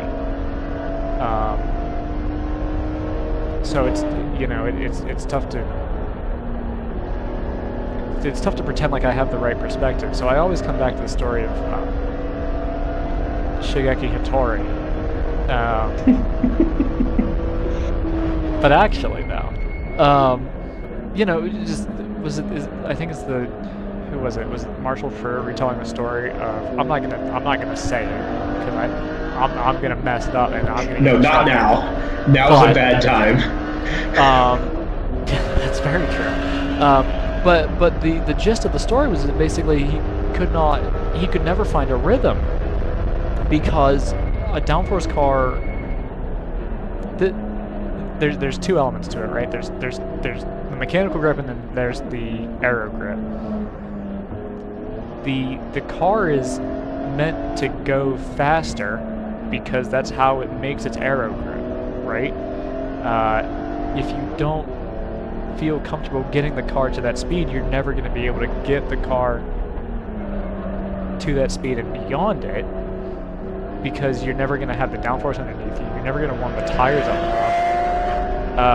You've got all of those things working against you, and so if you never feel comfortable with downforce and the sort of counterintuitive, like if you kind of have to, with drivers who are starting in karts, part of the reason I gather that they don't automatically just put them in, say, whatever Star Mazda is called now, F2000 or Indy Pro 2000. Indy Pro 2000. Thank you. The reason you don't put them straight into that is because that's a big jump from basically relying straight on the tires, not even on the suspension, to tires and suspension and wings, because that's a huge part. It's a completely different sensation, because with a car, you're slowing it down to get around the corner. In certain downforce cars, you're keeping the throttle in because you know that the downforce is going to stay there and is going to pull you around the corner. So yeah, I think if you're, I don't know that the NP01 makes a huge amount of downforce. I know it's a lightweight car, so maybe for its weight it produces a decent amount of downforce. But if you're coming into that from, say, even a Miata, something that's fairly lightweight but has no aero to speak of other than lift, really, it's going to be a very different driving experience, I would have thought, and it's gonna mess with your intuition in a weird way. So even if you're an experienced driver in coupe, so you come to something like an NP01, you might get thrown for at least a few laps. Yeah, and I don't doubt that that's sort of the situation there with the NP01, or at least it's what we've seen in the past, and in any car for that matter. I mean, some of these GTO cars, GT4 cars, to drive them on the limit takes not just talent but experience. You know, it's not easy, even with traction control and ABS, like you see in the TCR cars and in the GT4 cars. You've still got to go out and really understand the car, especially if you're learning a new track at the same time. I mean, we've talked about it in sim racing a fair bit, as one of our team members sort of gets himself into iRacing and what it takes to be quick on the sim racing side. But learning multiple different things at the same time is not easy, right? And if you don't have a good understanding of how the car behaves, how your car reacts, and really have, at the risk of overstating it, a relationship with the car, then putting yourself into a competitive environment, in a multi-class environment, in the case of the NP01, where you have a noticeable speed disparity from pretty much very much from the general production classes, and then a little bit from the rest of the GTO cars. Doing all of those things, learning all of those things, and adapting at the same time is not an easy task. And you'll see it right the way through the field. The driver will jump in a car. It'll take him a couple laps to get up to speed. He'll be a little more tentative in traffic until he gets the car under him, especially if he's new in the car or she is new in the car. And that, I'm sure, to walk it back to where we were just talking about, maybe 15, 20 minutes ago, with how the races in the World Racing League ebb and flow over the course of the day, the drivers do play a big role in that. You get a good driver paired up, or a fast driver paired up with somebody that's still finding their sea legs. Over a stint, that can make a lap's worth of a difference, if not more. And that plays into how all this stuff shakes out as well. With that being said, up at the front, Round 3 Racing leads Pro Sport now by 39.1 seconds. Whoever's on board that 702 is just running away at the front of the field. And like we said earlier, finally the run that car deserved. I've seen it a couple times this year, but that is very much in contention. It's nice to see the Aston there in second, Hitman Racing in third. This sort of gaggle from second to fifth. It's not very close on track, but they're all right in the 137 bracket. Hitman Racing there in third, Tons of Gas Motors fourth, Will to Win in fifth. All running consistently in that same range. Yeah, let's be aware that we should be expecting a pit stop from the 702 within the next, I'm going to say 5 laps. They pitted on lap 55 there, on lap 105 now. As Scott posts links in the Discord. Ooh, I wonder if that's coming through the stream. I'd like that to not come through the stream. Let me fix my notifications and make sure that's not coming. I'll let you take care of that. Yeah. We'll walk back to GP1 here for a second. ART Racing leads Team Frozen Rotors. Joseph had pointed out maybe 30 minutes ago that that change had taken place that put the BMW back out front of the 984. The gap is up over a lap now. Noticeably up over a lap. 101 laps complete for the 147. It was just 99 for the 984. Now it shows 100. But Race Hero is not playing along with me at the moment, so I can't tell you what the pit stop history is there. Which car is this? Sorry, this is the number 9, the 147 and the 984. Just rebooted Race Hero, maybe that'll help. You rebooted it? Restarted the app. It's not helping. Race Hero. Okay, yeah, one more time. Which cars? 147, 984. I just got it back. They did make a second stop. The 984 did. That explains why the position changed hands and why it's gone out up over a lap. Yeah, Team Frozen Rotors pitted a second time at 77. I see on my timing monitor. I see pit expected in 3 laps for the 147. Yeah, that's probably about right. They were in at 68. Oh no, they pitted twice already. Yeah. So they were in at 29, 68. Actually, yeah, that's about right. Okay. Just one more second for the dumb person. What is the second car? I was talking about the 984. 984. Okay, so I've got a weird We've only had the one full course caution, right? Yeah. I have them as pitting on lap 67 and 77. Yeah, that's what I was saying earlier. They made a second Okay. pit stop for some reason. Okay. Okay. They made a second green flag pit stop. I understand. Yes, because that was correct. their third. Yep. That's what I was confused Oh, about. all right, yeah, a second pit stop in quick succession. Yeah. Okay. Right in that 10-lap window. Speaking of podium places, GP2 has just seen a change between second and third. The 678 for Chill Out has overtaken the 17 Core Motorsports.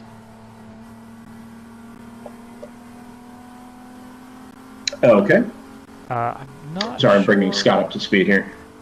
That'll be semi-recent. They have the 17 has just pitted, but it would have been on their outlap. I wonder if they're back in the pits, because they've just lost third as well.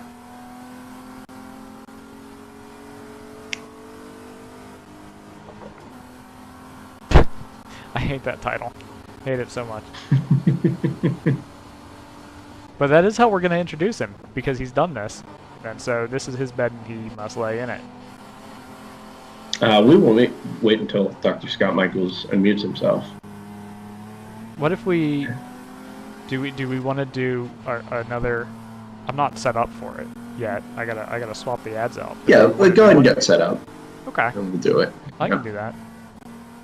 I can say with some confidence, however, as we work through our commentator change here, that we have crested 3 hours in the 2021 World Racing League's visit to Mid-Ohio. Dual 8-hour endurance races.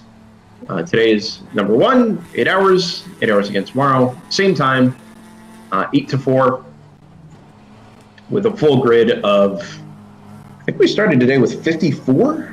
Is that right? 54? 56, excuse me.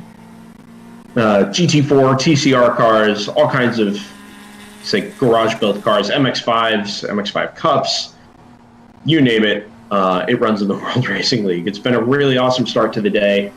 A lot of interesting pit strategies playing out. Some major players have already fallen away. The Stratus Racing NP01 we've lost early on. It is back out on track, but struggling down 44th, and appears to be nursing some kind of mechanical issue. New players at the front, round 3 racing leads from Pro Sport Competition. Hitman Racing is up there in the top 3 as well. Tons of Gas Motorsports in 4th. Good battles overall, good battles in class, and you get to watch it all on DriversEye Live. We're not on site for the weekend, unfortunately. This is a remote broadcast for us, but thanks to all the teams who are supplying onboard feeds this weekend. This is on board the number 525 Fat and Furious Racing BMW. It's been a good feed through the morning. And hopefully not about to jinx this, but we get to keep these onboard feeds through to the end of the race today. Looking forward a little bit as far as the rest of today goes. 5 more hours. It's 11:04 on the East Coast, 11:04 at the track.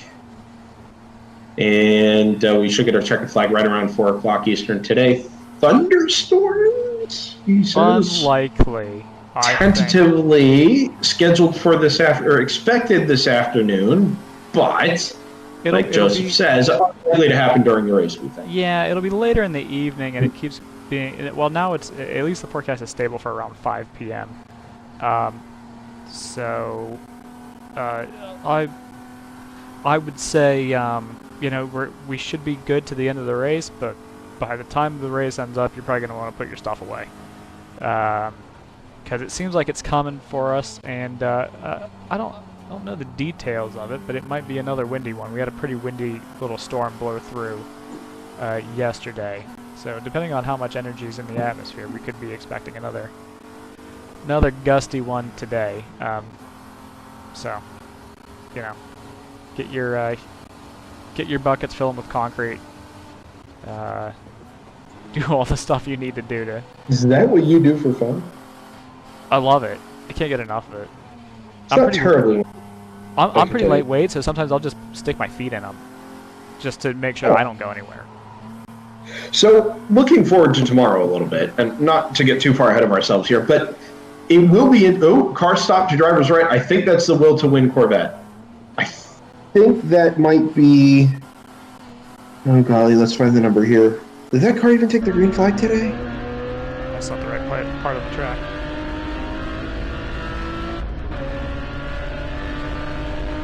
Man. But I'm committed to the bid, so. Yeah. We'll keep an eye out for that car. Anyway, just looking forward to tomorrow. It kind of puts today's race in some context. 78 degrees for a high. Fairly sunny, it looks like, out there at Mid-Ohio, and not terribly windy or anything. Maybe a spot of rain this afternoon, but let's assume that things go dry to the end. Not the same for tomorrow. I think the high for tomorrow is 52, 54 degrees, something like that. Overcast, windy, showers. Then we probably are expecting a windy one then tonight. Actually. Well, tonight, yes. I don't know. At least. Oh, there's a nut. Oh, that's the same car. That's the same car. Yeah. Yep. Anyway, if the race doesn't interest you today, we have the next one on tap tomorrow that is due to be a different one from what we see today, just by default. Different weather, different conditions. Oh man, that car appears to be smoking now as well, which is not helpful. And at the apex, so once that finally clears, that's going to be really treacherous for somebody. Is he still moving? He doesn't look like he's come very far in the last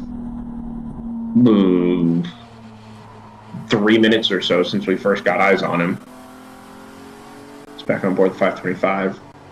And a much clearer shot. Oh, that's a lot of smoke. I think that car's on fire. Or has been on fire. Yeah, is that the S2000? There is an S2000. That's the quality time S2000. It is. It's the number 410. There's an S2000 Club. It might actually be at Mid-Ohio. Well, maybe they have an engine, because that one appears to not be an engine. Yeah, that as defined. Something has gone amiss.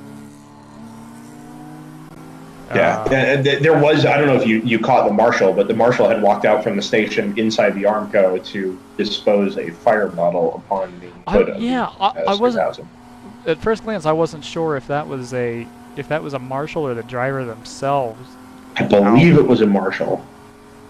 It is possible, I guess it was a driver, but I didn't see a helmet. I thought I saw him sitting there with a fire bottle. And that smoke, or the let's say, if it was extinguishing, appears to actually just be extinguishing.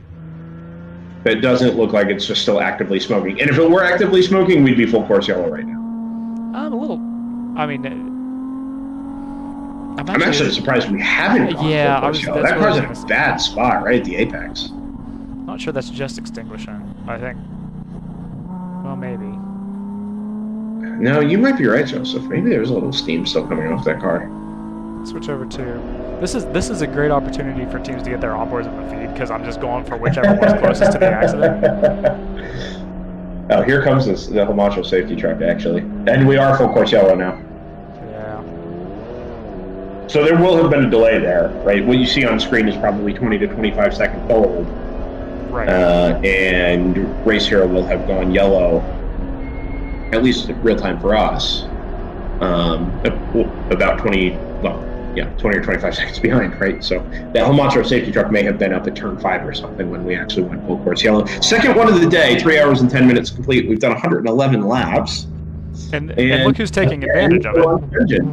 Yeah, it's a 702. This is perfect for the 702. Let's see. What kind of delay do we... Oh, you know what? Okay, sorry. I thought we just had a...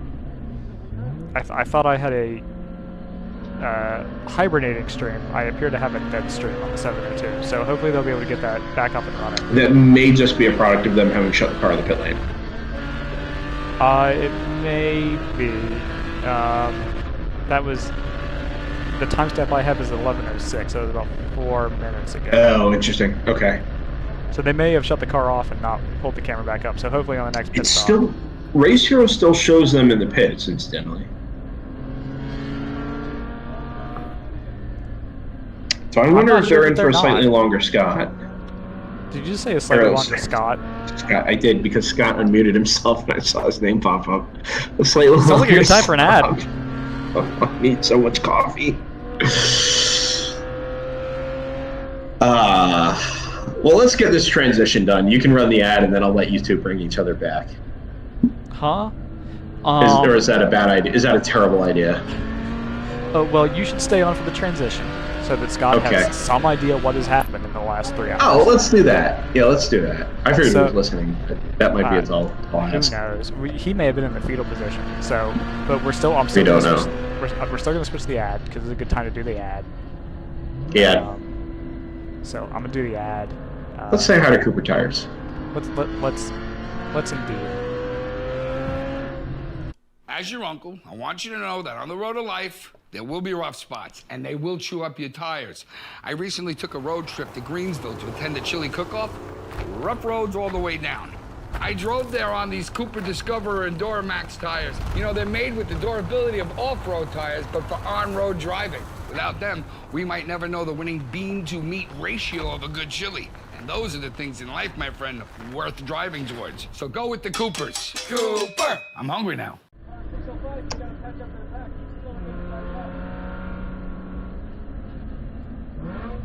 Back in Mid-Ohio Sports Car Course, the World Racing League, round 3 of the 2021 season. Happy to have everybody's company on DriversEye Live. We're 3 hours, 12 minutes in, under our second full course caution of the day, as you ride on board the number 601 round 3 racing Porsche Boxster. Joined finally this morning by a hopefully in recovery Scott Michaels. Good morning, Scott. Good morning, boys. You sound better than I thought you might. You missed a decent one so far, actually. I don't know if you followed along while you were whatever it is you were doing. Semi-comatose. Yeah. Let's assume I haven't been. Yeah, fair enough. So we started off with the Stratus NP01 that you'll see on your feed. At this very moment, sort of running away at the front of the field. It did well in traffic. And was out in the lead and had worked its way very close to being back in the lead after the first pit stop rotation. Lost it a little bit of time when it went into the pits for about 10 minutes, and then it went into the pits for 20 minutes, and then it went into the pits again for like 5 minutes. So that car is very much out of contention. So you should worry little about the Subico NP01 as it stands. Copy. So Hitman Racing leads GTO at the moment. Will to Win, the number 983, is there in second, but the 3 main players, at least for now, are the 702 round 3 car, the 34 Hitman car, and the 143 round 4 car. A pretty good battle, actually, for the last hour and a half or so, as those cars go through. You should keep an eye. Well, actually, I guess it won't matter so much now, will it, Joseph, with pit stops having virtually evened out under the full course yellow. The 702 opted not to pit under the first yellow, which left it out in front. It pitted under green and sort of fell back a little bit, but found itself in the lead when everybody else made their second stops under green. Now everybody has pitted under this yellow, and we've just reset the top of the field with the order that you see here. A couple of cars in the pits at the moment that should come back out, and we'll get an updated order in a couple of minutes' time. Outside of that, it's been mostly really quick. I want to make a slightly arcane point, which is that some of these, we've got more cars than stalls. So the stalls that are shared seem to all be shared by a single team, if you will. So round 3 is double stacked on one of their pit boxes, for example. This is the only time where I think that would matter. A situation where you get a full course yellow where a bunch of people need to come in for fuel. And I am a little curious to see if that's going to affect anybody or cause any problems. I don't think it should, but it might. You might be in a situation where you have to compromise somebody's track position in order to help out one of the team cars. It hadn't actually occurred to me that was probably the limiting factor in terms of entrance, rather than actual traffic density. Because we're not that much shorter than Barber, and we're considerably lower on the entry list. Yeah, you've been to Mid-Ohio, and you've probably walked the paddock. It's a much smaller pit lane than Barber's is quite a ways. I don't know what the Yeah, actual. That's kind of my point there. Yeah. In any case, I need to turn this over to the two of you. So best of luck. I have to go watch somebody get married. You have to be a literal witness. Yes, although I don't believe I'm signing anything. So, with that being said, heartiest of appreciations from me to both Joseph and Scott for their efforts today. Scott, especially being a little under the weather. Joseph for juggling about 7 or 8 balls in the air at the same time and also commentating on a race while not Letting having 4 of them hit the ground. a third body in the broadcast booth.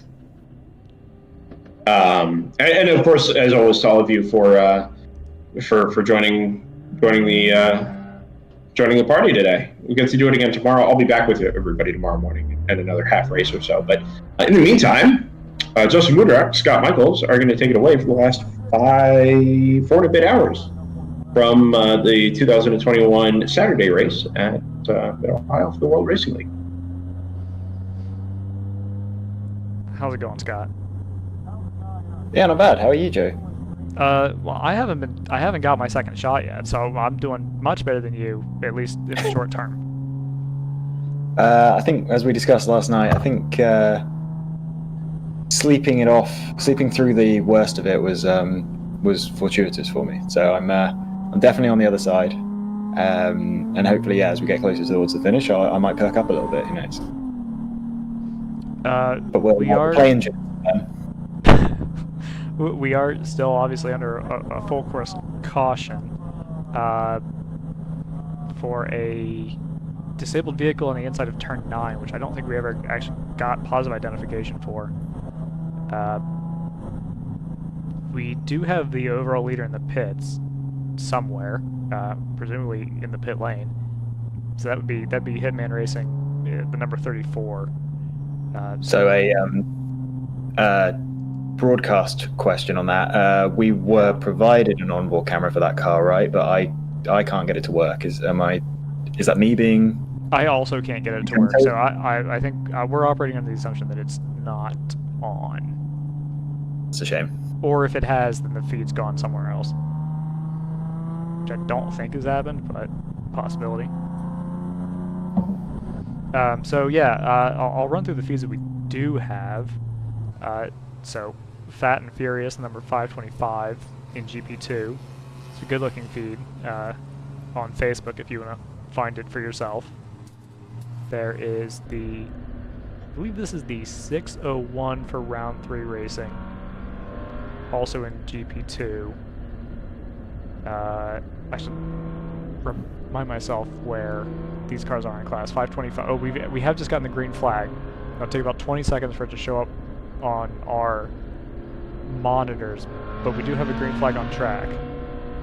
The 525 was third when they came into the pits, and actually they made...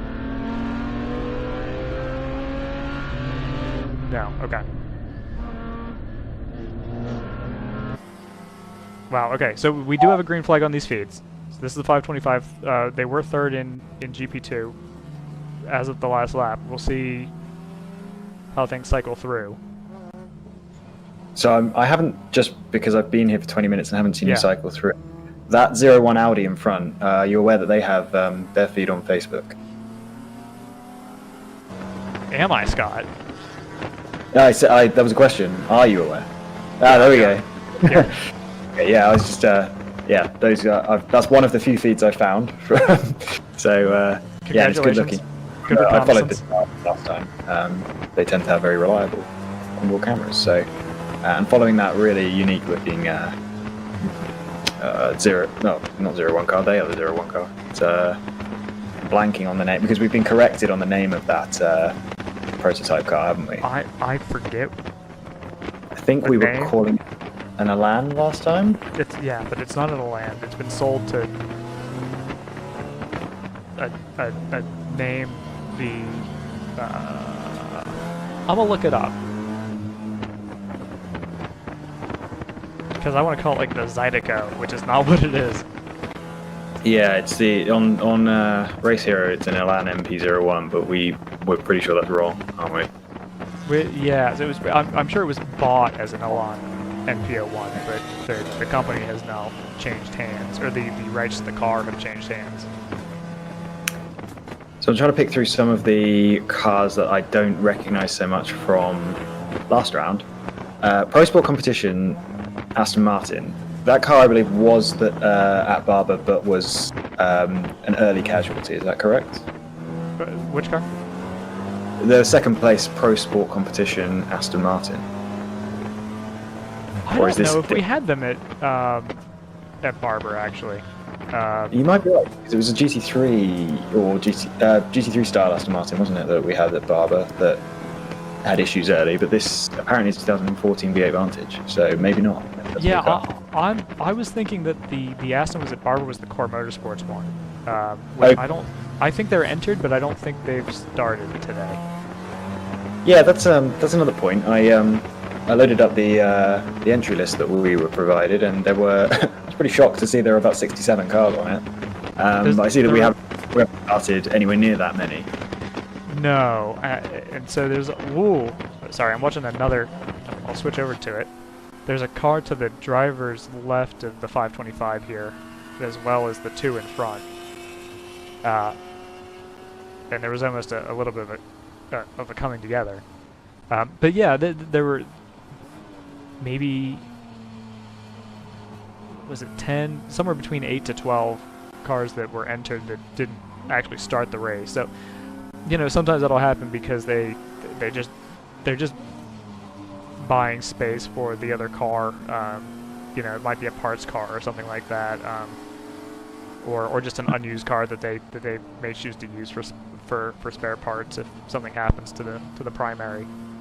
But yeah, for whatever reason, we I guess fortunately in some ways did not have 60-some cars start. We only had 50-some cars start on this racetrack. Yeah, I know we've just had a restart, but the track looks extremely busy right now. Yeah, one of the things we were talking about an hour or two ago is that once you come out of these restart conditions, it seems to spread out kind of a lot. You get this weird like clustering that just happens in any endurance race, but in general it's actually a lot less crowded than we were kind of expecting, thankfully, because whoa, that's tight. Maybe it wasn't as tight as it looked, but that looked like they were all going to come together.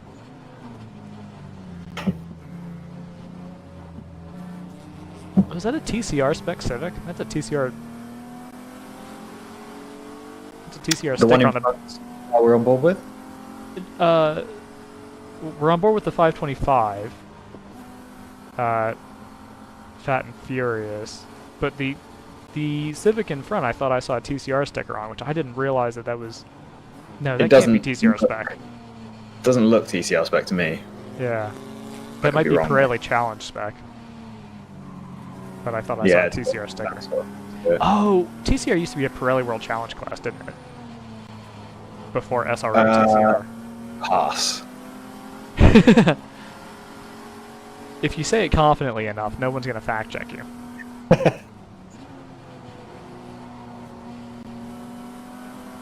But okay, yeah, so I'll run back through the feeds. The 601 that we're on board with now, they're also in GP2. And where are they in GP2, you ask? Well, I guess I'll have to go through the order to find out. Did I put them in the wrong class? That's a possibility. 2 cars with onboard cameras nose to tail at the moment. We got Thunder Bunny Racing and Chattanooga Tourenwagen. I think there's a third word in that team's name, but it's lost. Meisterschaft. 20th overall and battling for, I think it's 5th in GP1. Those 2 cars are... the Chattanooga car is the mellow yellow one, isn't it? I think there's a little bit. Oh, how did that happen? Alright, we'll switch back to the Chattanooga car. I think side by side through the end of the back straight at the moment. You know what it is? Because I switched to the wrong Thunder Bunny car. So they are side by side on their way into the S's. 348's got the inside line for the top of the hill. Try not to run into the back of the 601.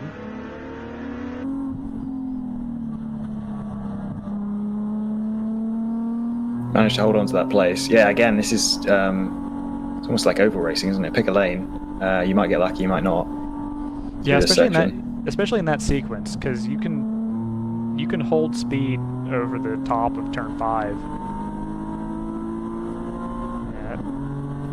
That gap is opened back up, and now they're about to run into a sea of traffic.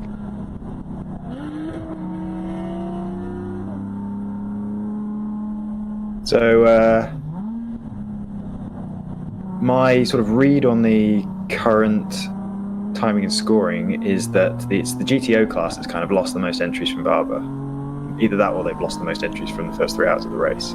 I think I remember the top 20 for all of Barber being filled with GTO, and we've only got our top GP1 car in 14th at the moment. Yeah, well, semi-interestingly, it seems like we've got all of GTO is still basically running. The only one I see that stopped that isn't out on track is the number 7 for ACI. So GTO has actually been fairly reliable. We are missing cameras for the fight for the overall and GTO lead, which has just changed hands between Pro Sport and Hitman. So that's now Pro Sport back in the lead in the 143 and Hitman back in second. Hitman's actually dropped to 3rd now. Yeah, I saw that. I wonder if they've pitted or if they've... There's no reason why they would have pitted and lost just 9 seconds, unless they are literally in the pits. But again, if that itself is an issue, because we've just had a caution, so... Yeah, well, and they pitted in the middle of it.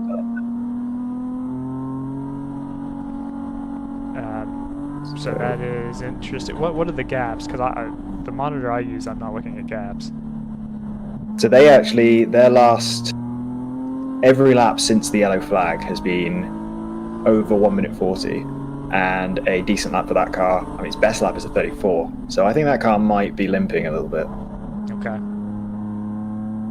It's picked up some speed. It started off this run in the 43s, 42s, and its last lap was a 40, despite losing a place on that last lap. But yeah, that's definitely one we're going to want to track for a little while. W2W Racing, number 983, Porsche Cayman will be the next one to try and hunt them down. Gap was 7.7 seconds at the start of the lap. Yeah, that's curious. So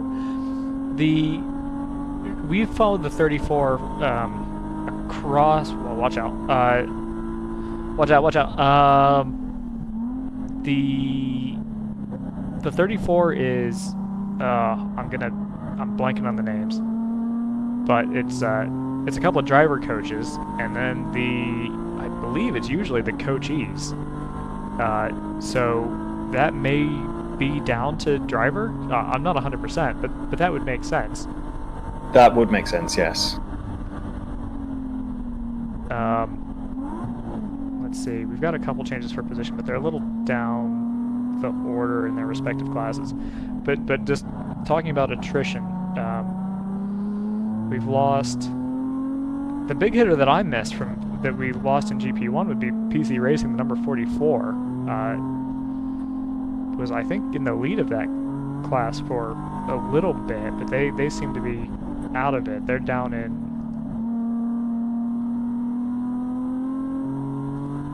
looking at another monitor. They're down in 7th in class, and they appear to be off track. The class that's had the most attrition so far has been GP2. They've lost 4 cars and a bit. The number 26 has been in the pits for an hour and 7 minutes and just came out on track. So, and they're second from last in GP2. So, GP2 has actually been pretty attrition heavy for not even being halfway through this race. So that might be a battle of attrition. Just see who's left at the end of it.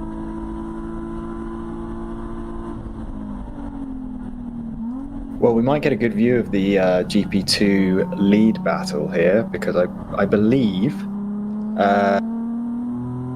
Thunder Bunny Racing, who I think that's who we're on board with, are just going through that group, along with Chattanooga.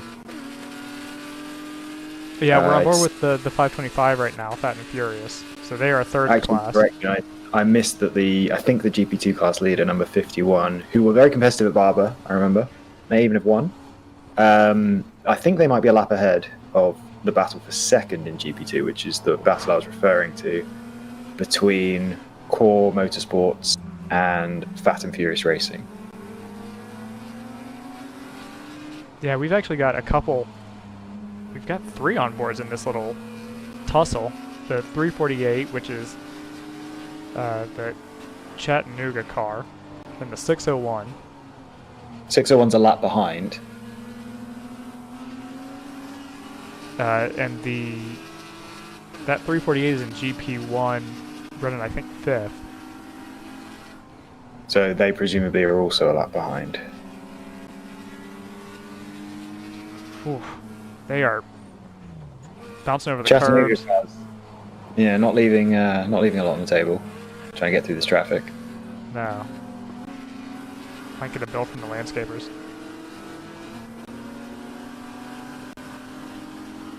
That sounds like... It's tough to tell, but it sounds like we might have an engine note to our left.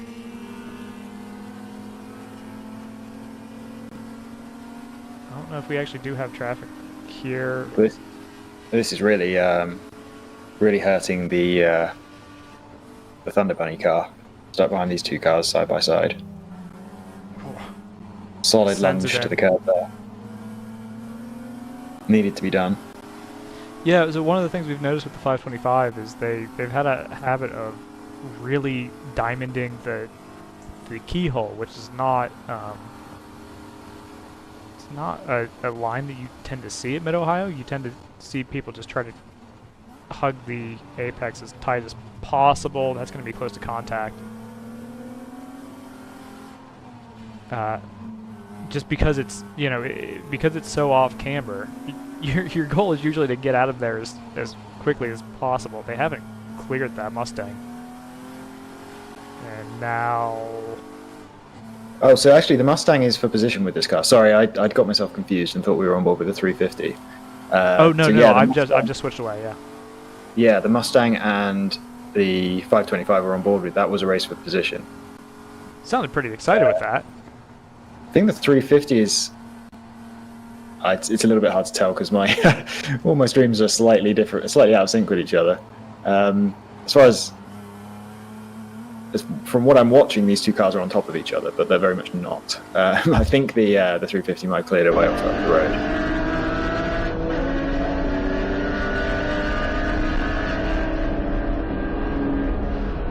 Yeah, okay, so that was a change for position. Can confirm. So that's advance the 525 up to second, drop the 17 Core back to third. Actually, no, the 350 is behind. I can see the Mustang on the Thunder Bunny Racing on board. So that car still hasn't cleared that GP2 battle. And that is, that's about 7 seconds up the road now, is the Chattanooga Tourenwagen BMW. So that mellow yellow car has escaped that battle. We're on board with the 134 for Big Mission Motorsports. 604 for round 3 racing. Just up ahead to his right. So in theory, we should have the GP2 leader in this. I think that might be that.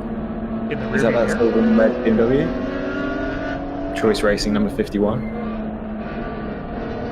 I'm looking at the car in the mirror. It might be the AOA Miata. Oh, I hadn't noticed that in the top corner. That's a pretty cool little feature they got there. Yeah, I think that's the only one that we've got with a rear view on it. It's pretty nice. So if that is the 15, that's your GP3 leader. That's not for position. This is a GP1 car that we're on board with, 4th in class. But they are... What's the gap, Scott, between the 348 and the 134 for 4th in GP1? Right now it says 1 lap. Okay. Probably just poor timing on the timing. That's that doesn't make any sense. You know what I mean? Oh, I see. Yeah. I gotcha. Okay. One thing We got some finger wagging from the number 350 Thunder Bunny racing car. That might have just been a point buy. He's been doing that a lot, and that's Maybe. usually Yeah, maybe. that's kind of his. I forgot. Yeah. I'm used to European. If we were in Italy, that would be offensive. It may not have been intended that way in this case. There's that Aston Martin. So that'll be that's going to be the race leader now, isn't it? Presumably that's the only Aston Martin in the field. I'm making an assumption there. That's a good question. Yeah, with the 19 not taking the start, I think that must be right.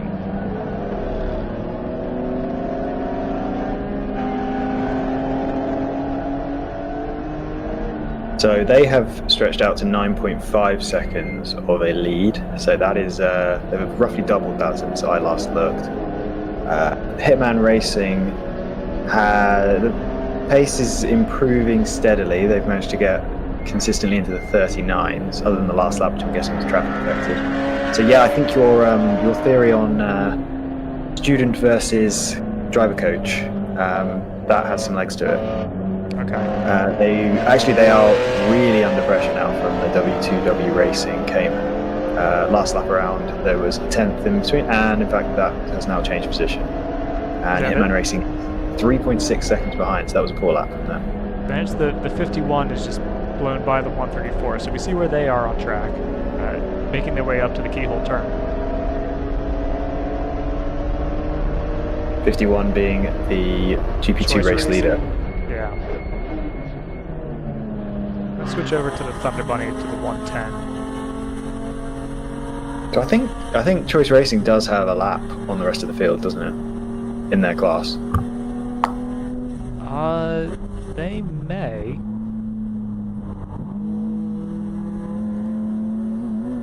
In fact, right now they definitely do, because right now they are on the timing 2 laps ahead of Fat and Furious. I'm sure that's Fat and Furious is probably about to finish a lap, but yeah, they're at least a lap ahead. Yeah, it's interesting. I wonder if this is something. Fat and Furious right now. This is something that I missed, but I wonder if we had some sort of a split up with one or both of the safety car periods, because I'm surprised that we've got lap gaps in these classes. Although if you look at the best laps, there's definitely a pace advantage in GP1 for the 147. Not so much in GP2 though. I'll have to either... that Choice Racing car is not by any means the fastest. Well, they certainly don't have the fastest lap in that class. They're a second off of what Fat and Furious have managed. Yeah, I hadn't noticed the pace advantage for the 147 in GP1 though. That's worth not keeping an eye on, but starting to. I don't know enough about.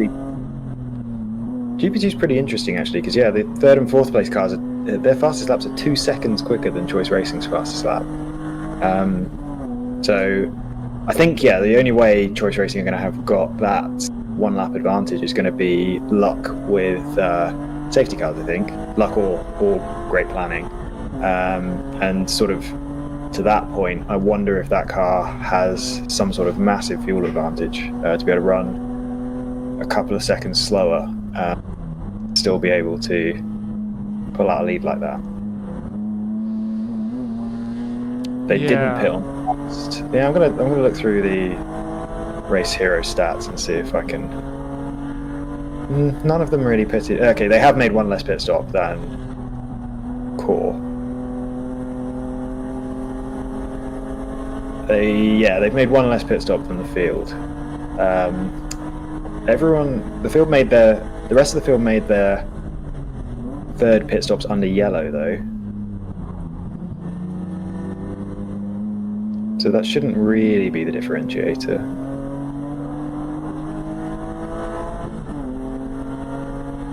Choice Racing last pitted on lap 80, and they are currently on lap 122, I believe. So They probably owe us one at some point. Their first pit stop, that was under yellow. That was at lap 28, and then their second pit stop, which was under green, was on lap 80. So they can go 52 laps. So we will expect them in the pits in the next 10 laps, I think. Meanwhile, Fast and Furious pitted on lap 107, so they've got much longer before they are due to pit. They do, however, seem to have to pit 6 or 7 laps sooner. So yeah, maybe there's a small fuel advantage for choice racing. We did get a update in the YouTube chat that it is it's Sebeco, SEBECO, for the NPO1. That's who's taken over the rights to that car. Yeah. I'm going to trust you to remember that. I won't, but it's in the YouTube chat. Is that well, I'm asking you, knowing that you probably know Just more as much than as I. you. Yeah, I was going to ask is that a small US car brand, or is that a much smaller entity, a team, or a group, small group? That's got to be a smaller entity. It may well be a kit car. You know, it could be something on that level.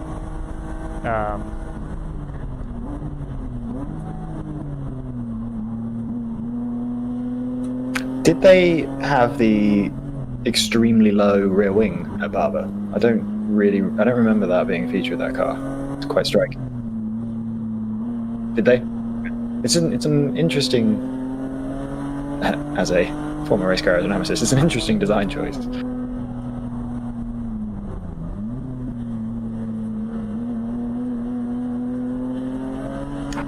I assume that's limited by the rules. Oh.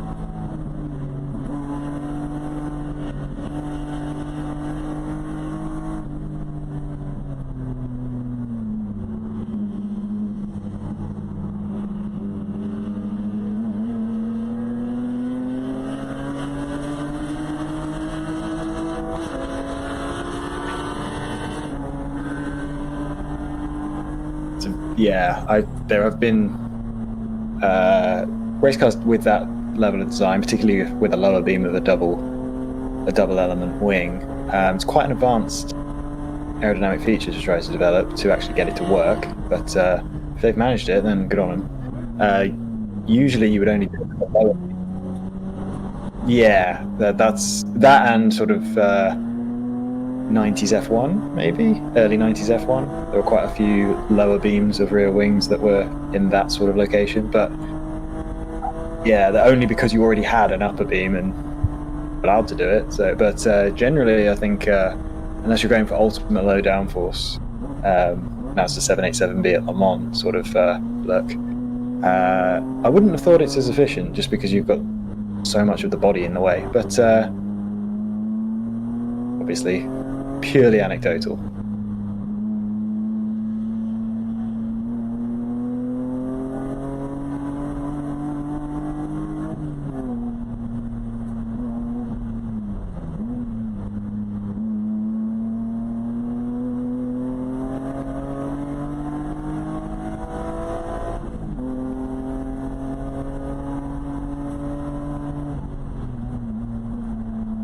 Pro Sport competition have pulled away further still. They appear to be about 2 seconds a lap quicker than anyone else in class. That gap is out to 13.6 seconds. They pitted recently, so that's a genuine lead, I think.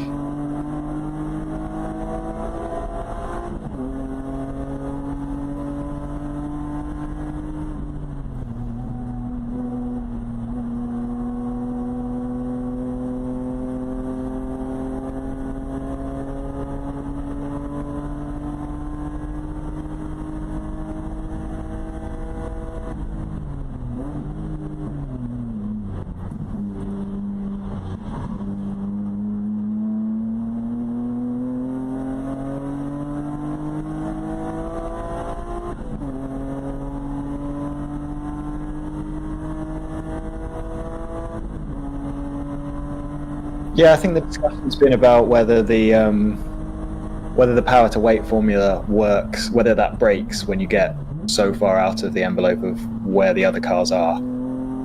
It's a great concept, obviously, but there's limits to everything, or limits to the applicability of that sort of very simple concept.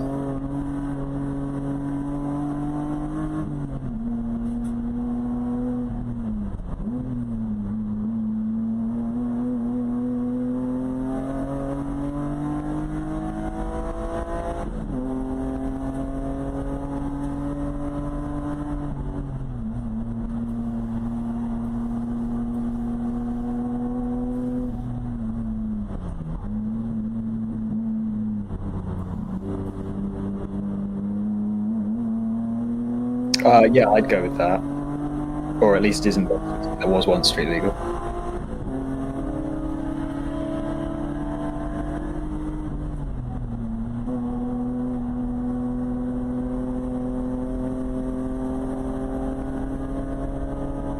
Do you know what engine's in that car?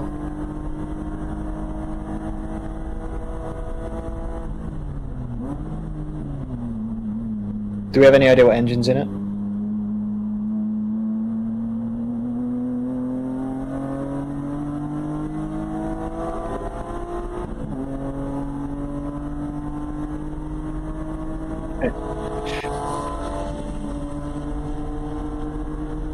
Got the number 350 Nissan in the pits with the bonnet up.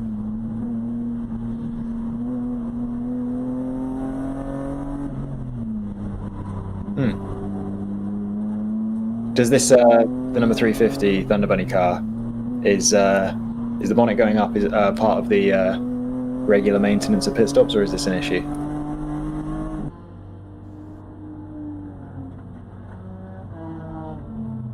Yeah, I've noticed a few cars have been doing that.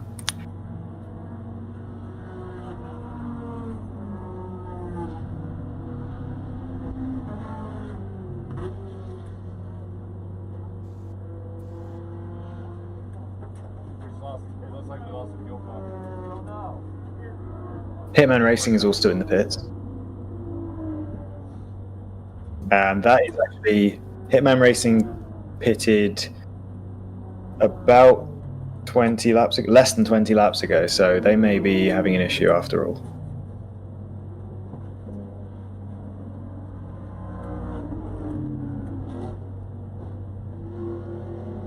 Well, this pit stop seems to be going on a while, and there's a man in the cockpit looking concerned.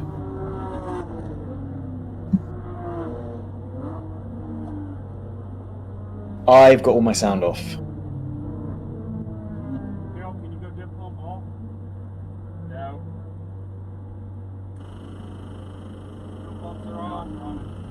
Start the car. 16, 17.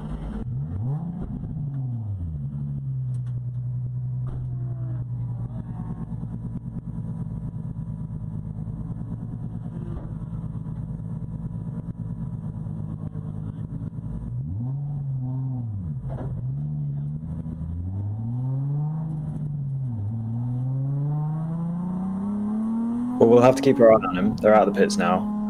They've dropped behind the GP3 leader, so obviously that car isn't. I would say that was a long pit stop. The number 350, yeah, it is.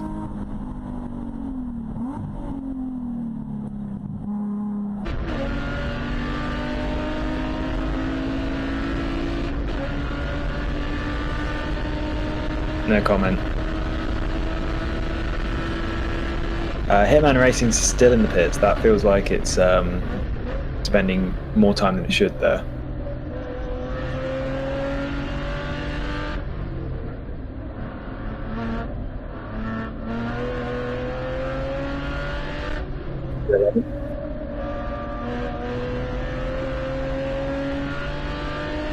Yeah, do we have, so yeah, an in-lap for them before has been a 1:44, so yeah, it really doesn't add a huge amount to a lap time. So that car is, the car that was in the lead when I arrived is appears to be in quite a lot of trouble.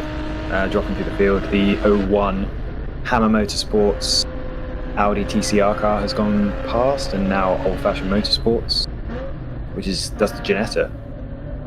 That was the second of the two Ginettas at Barber, I believe. Trying to remember. They're not here. Okay, that's a shame. Oh, it's very. I don't believe so. Oh, they did a me.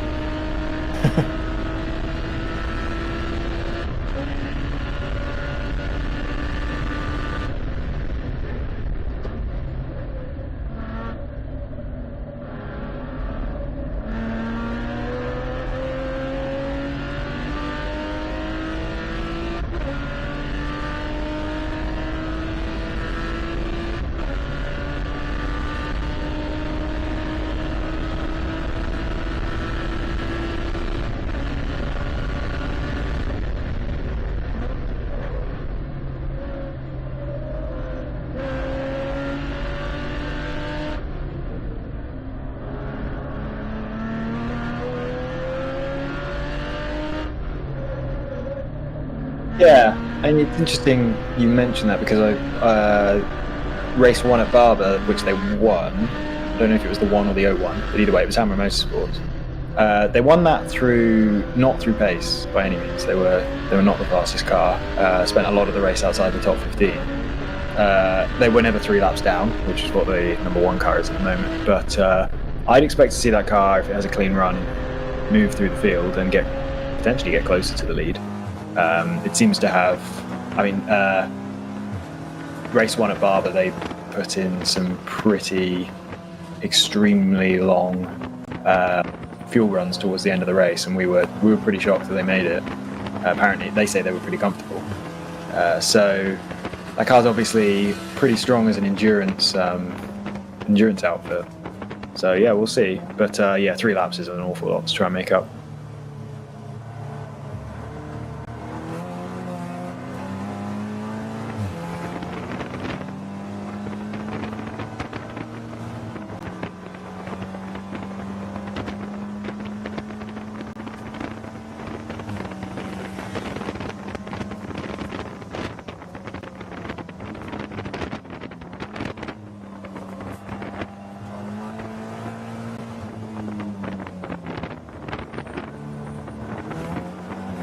Well, yeah, there's no wave around system here either, is there? So it's not at all the same strategy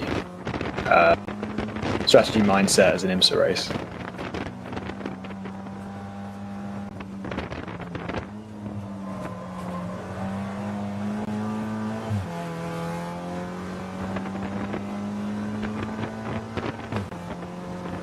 I will say, if they manage to luck 1 lap through safety cars, it looks like it's only really the top 4 or 5 cars in GTO who are actually on the lead lap with Pro Sport. That might be pit stop rotation, but we've recently had a caution, so probably not pit stop rotation. So if you get 1 lap back and they make 1 lap through good strategy that we know that car's capable of, we could see them getting into the top 5, I think.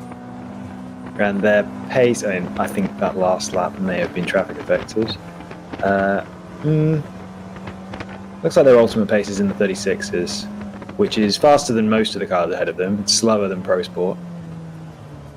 I have to say that Pro Sport's 36, but I think their ultimate pace is in the 35s.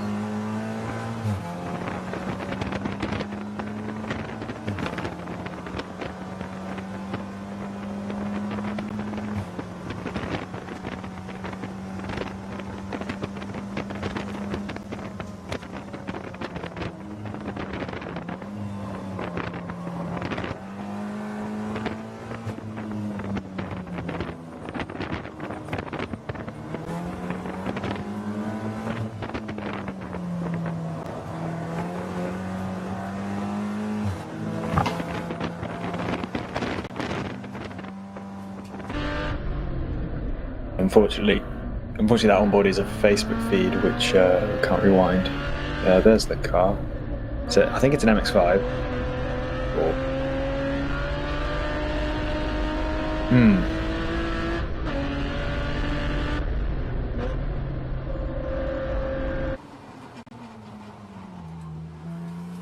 think the 350 might be about to come around to that part of the track.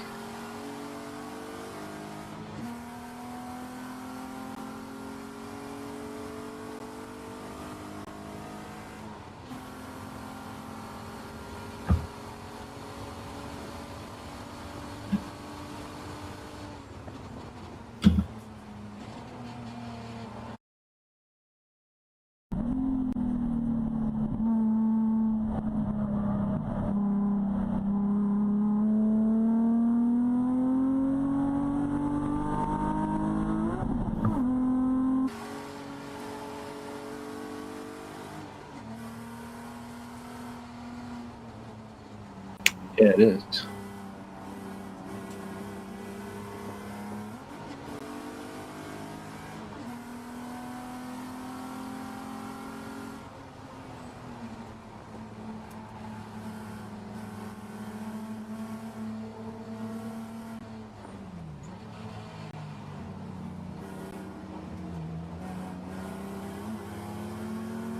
I think the car that was off there was facing backwards, so it may have just been a quick spin.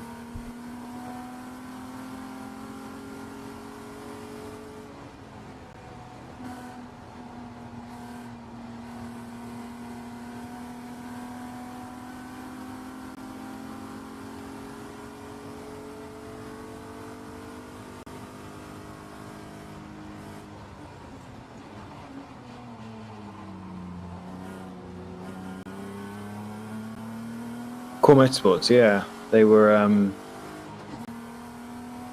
much more competitive than they are now.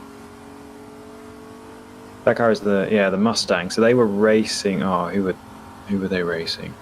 They were around the area of Chattanooga, different class. 520. Yeah, I think you're right. So they are about 2 laps behind that car now.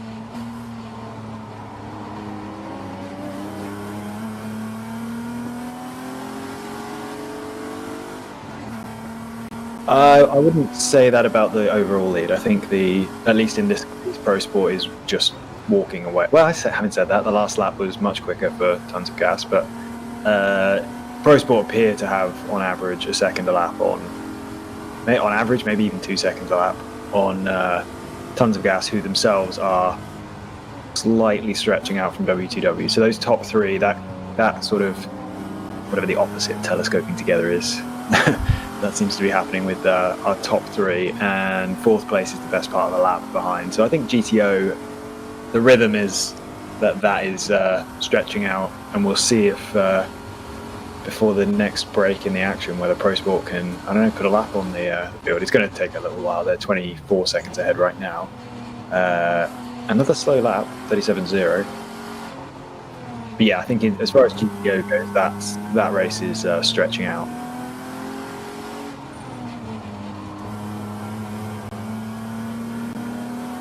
Yeah,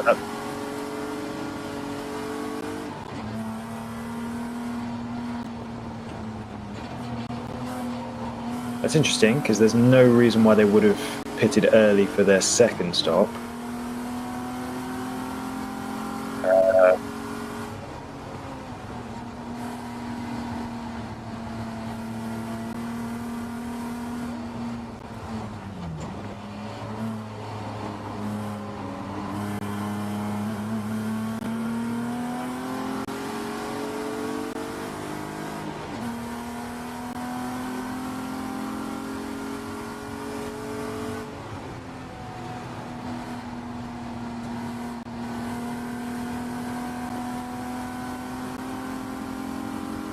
Two laps to go, but I'm afraid your check has bounced, so...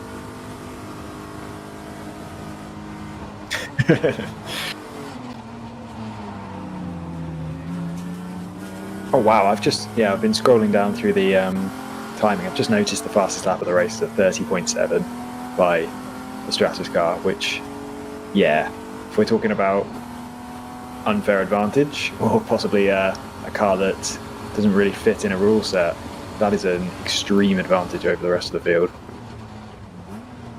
Anyway.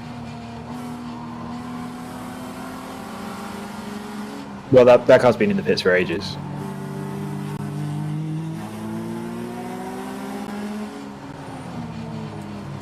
Yeah, actually, good point. It's got 3 pit stop laps in a row. So that car's seriously ailing at this point.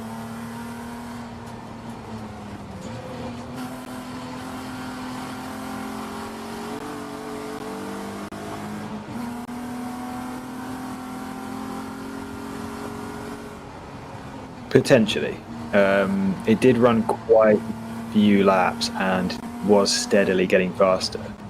To the point where it was only, I guess it was still 5 seconds off the fastest lap that car's done.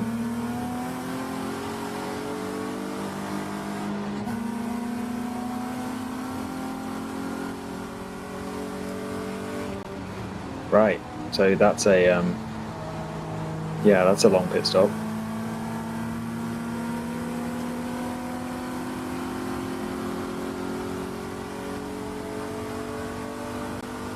Still feels like they've been in there a while. Their previous pit stop lap was a 3:19.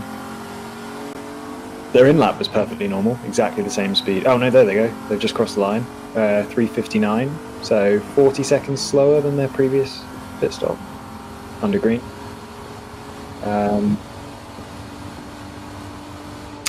14 seconds to Chattanooga, but far as, let's see, yeah, we can work that out. That's 17 plus 25 is 42 seconds, I think, to Fat and Furious.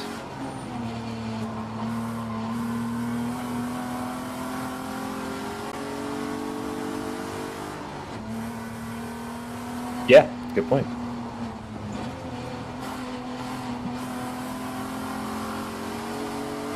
Fat and Furious, they don't owe us a pit stop, but they're about halfway through. So those two cars are sort of perfectly in anti-phase, I guess. Should make for an interesting race. I think if we, by some miracle, were to run green all the way through the remaining 4 hours of this race, I think 51 appears to have enough of a fuel advantage that they would end up probably making the same number of pit stops from here. Sorry, one less pit stop from here than the Fast and Furious car. So, and being only 40 seconds behind, I think they've still got the advantage, but definitely worth tracking that. Hitman Racing continues to plummet through the field. They're down to 19th overall now.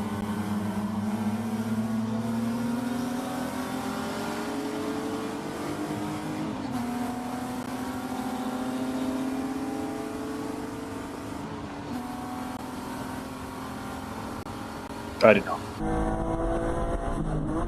So that's GP1 P3.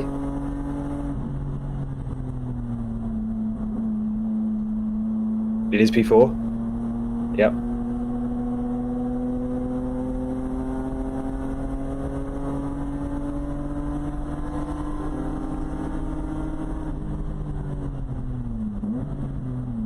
He's on a straight at the moment. I'll give him a chance to get into a corner.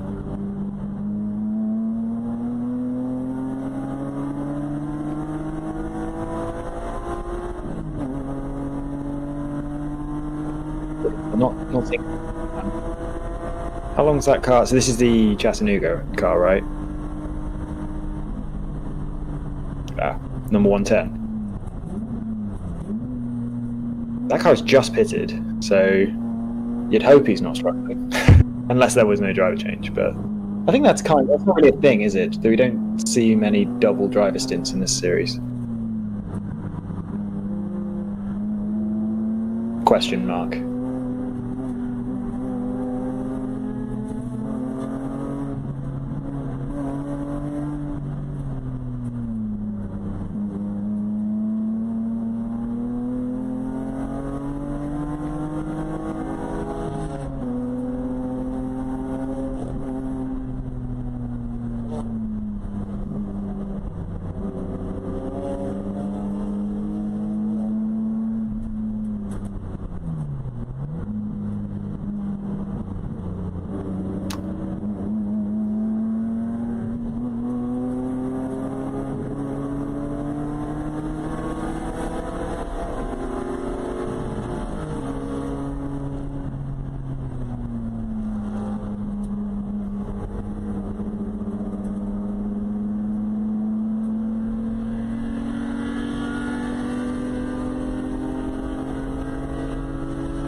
That number 348 Chattanooga car is in the pits now.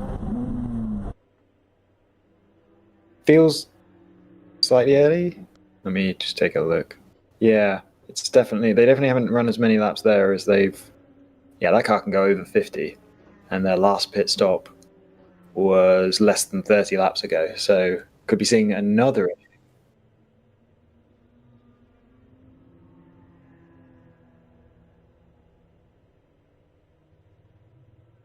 Oh, there was a car driving straight into the garage in front of it. It was an orange MX-5, I think.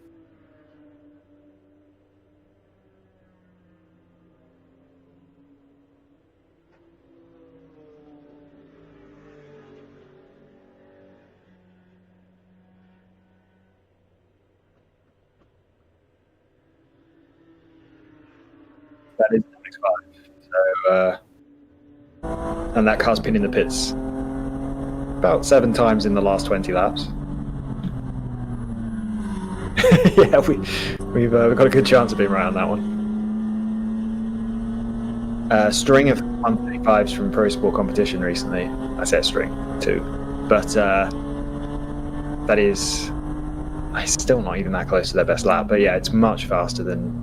W2W Racing is now in 2nd, so presumably Tons of Gas have recently pitted. 51.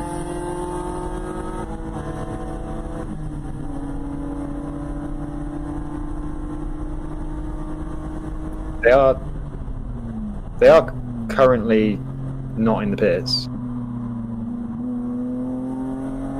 Is that why it's gone yellow on Race Hub, or salmon on Race Hub?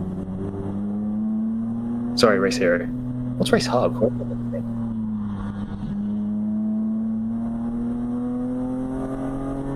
Is that NASCAR talk show?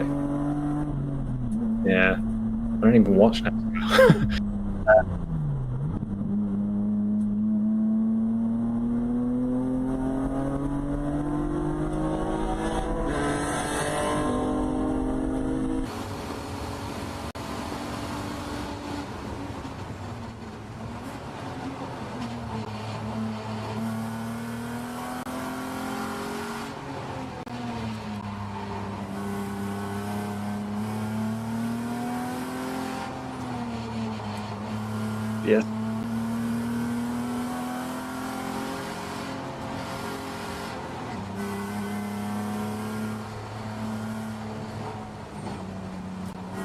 Yes. You say we've seen live pools. Are we expecting that to be a live pool, or are we going to get a safety car out of this?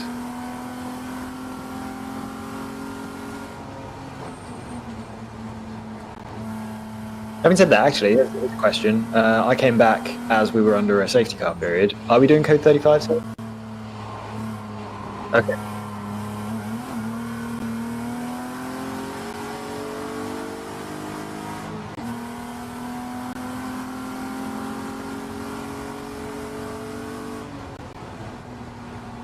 I don't think so right now, because I'm looking at.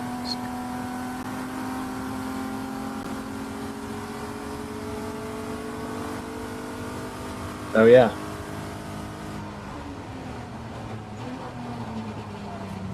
It's a yellow Mazda.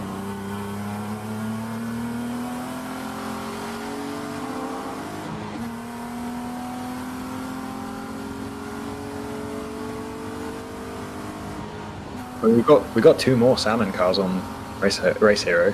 I don't know if they're.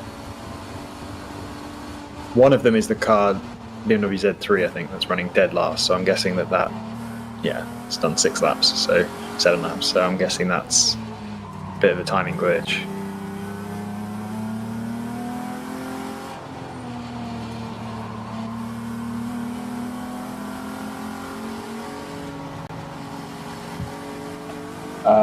The 01 car looks like it is acting as if it's under yellow. Maybe not. Oh, yeah, fair enough. Maybe it was just going down the inside of another car into the turn 4? Is that the turn at the end of the back straight, or is it turn 5? I think it's turn 5, isn't it?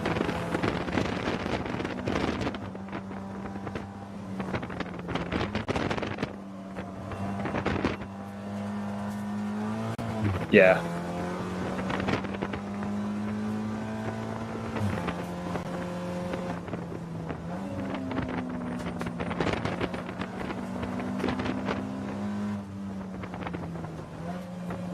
So what I was trying to work out just before we had this activity was which tons of gas car. Yeah, okay. I think tons of gas number 24 has had a penalty because they haven't pitted recently and they've lost a lap. Like, all their lap times are totally normal. They were running in second and they're now running fifth, 1 lap down.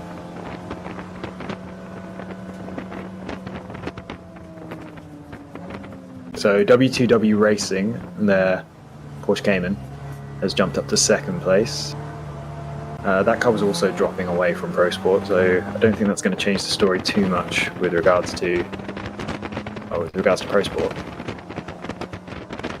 Be interesting to see. Let's see, tons of gas, who are now magically behind 511 Choice Racing car for position. They're only 10 seconds behind. I was going to say they've been running much faster, but that was an assumption. But actually, recently they haven't. Just had a slow last lap. Probably, there's a good chance they'll have been caught in traffic under a yellow flag, considering that we've got 2 hot pools going on at the moment.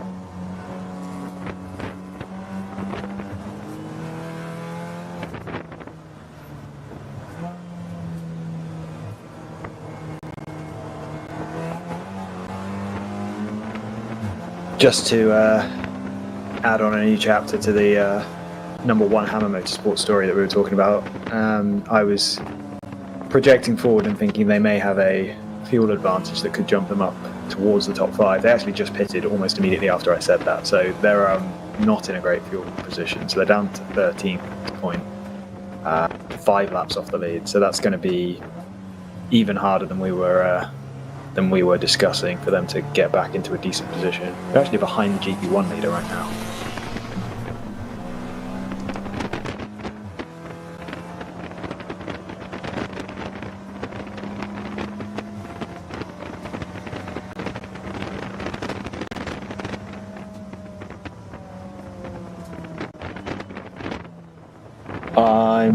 I'm told that your audio might not be coming through.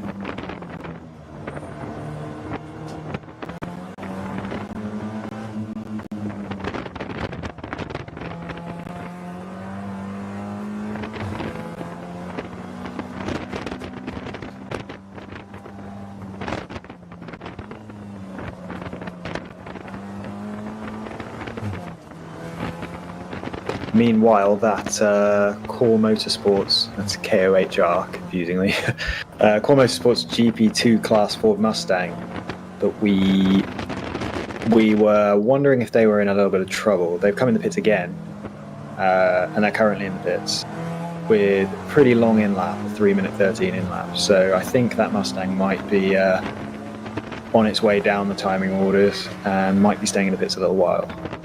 So that car, I think it was competitive for a podium in GP2 earlier on, but it's now, it's a good 4 or 5 laps off the GP2 leader at this point.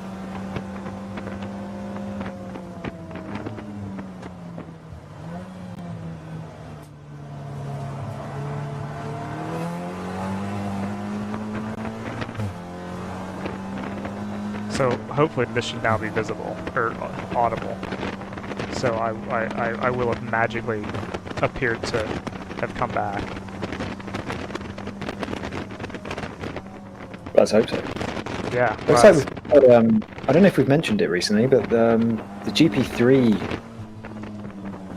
class has an enormous gap between first and second place. I don't know if that's been the case for a long. AOA Motorsports number 15, running 24th overall. That is a Mazda MX-5. It's good 3 laps ahead of its next class competitor, which would be TC Klein Racing, BMW 330i, running 30th overall. And that seems to be, I think there's 3 cars running relatively close, battling for second. But yeah, the race leader is really cleared off. So we'll definitely worth keeping an eye on them. It's only going to be a mechanical issue that's going to threaten that car's lead, I think. Yeah. So the projections that I'm getting for GTO are kind of interesting. Have we? Are we owed a stop by the 983? Did you mention that? 983. Yeah, we kind of are. In 4 laps, though. This is second in GTO. Okay. So they're not running very long. No, and that explains a lot, because I'm looking at my projections and I'm only projecting them to fall like 4th or 5th, even though they're running second. And I was trying to figure out why that would be, and that would explain it. Well, there's some large gaps behind it, I think, would be the explanation for that. I think the gap between 24 and 01, 5th and 6th, I think that actually might be the best part of the lap.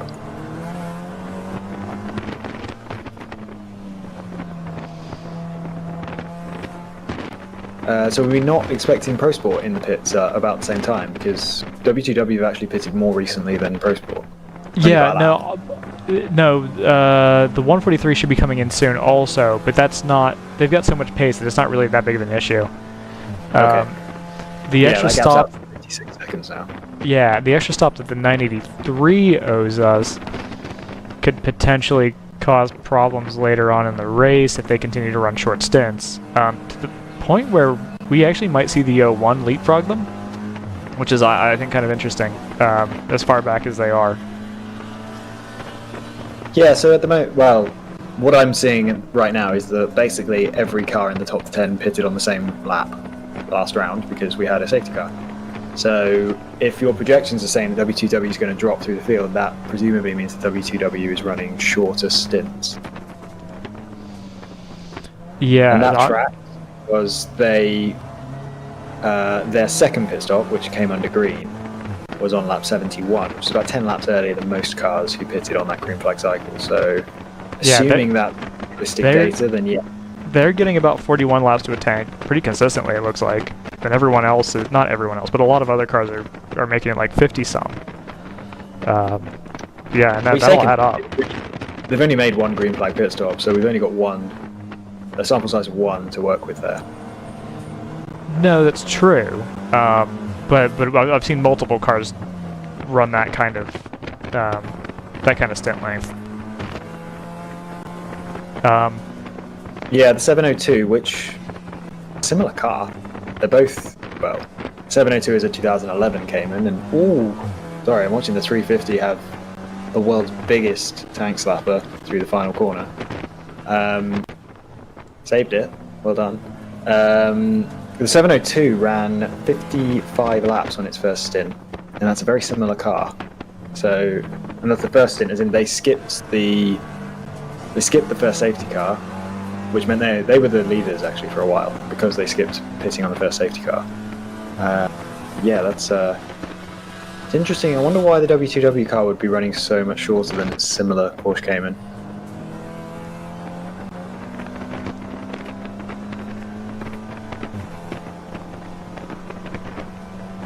So how many laps have they had since their pit stop? They pitted on lap 112. So it's only been 40 laps. So okay, so yeah, we should be... They ran 41 laps on their only green flag, fully green flag run earlier in the race. So we're either going to see them in now, or we're going to find that first green flag pit stop was actually early. So yeah, definitely worth tracking that for now. They've just come across the line, not in the pits. I think that means that they're starting to extend that fuel. What is that? That's lap 112 was their last stop. So 40 laps. So we should expect them in. I mean, you tell me, Joseph, but I think we should expect them in this lap or the next one. Oh, which car is this? Apparently, we're still having, for whatever reason, I'm still struggling to mix in my own audio. So, which car is this? This will be the second place, number 983 car. Yeah, I expect them in 1 lap. Yeah, that's exactly right. So let's keep an eye on that. I suspect they might be able to run longer than they did in their earlier stint, but we'll find out. Perhaps it's just a different fuel tank. Who knows? In that car versus the 702 running behind it. Number 242, Tons of Gas Motorsport. They're in the pits. They've only run 41 laps on that last stint. And that is a BMW M4. So not super comparable to the Cayman, but gives us an idea. The range of green flag fuel runs in GTO appears to be between 41 and 55 laps, I think. And we're just getting into that range now, so we should see quite a few GTO pit stops in the next 10 to 15 laps. Okay, they can hear me apparently, and I can hear me, so progress. W2W's come across the line one more time.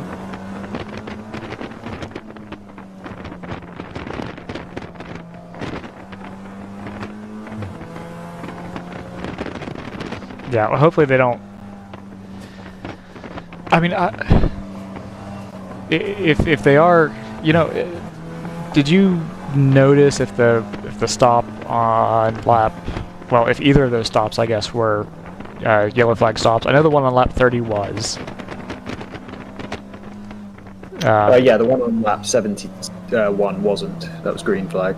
Okay. So that's why that one is my. I think that's why your predictor as well is using that one as its gauge.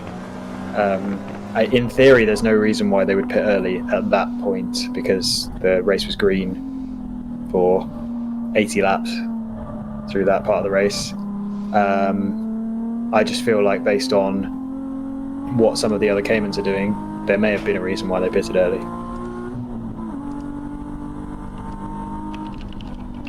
Are they overdue at this point, or are we expecting them in on this lap?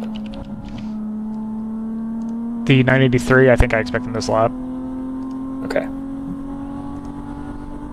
Yeah, I literally have text that says pit expected this lap. So There you go.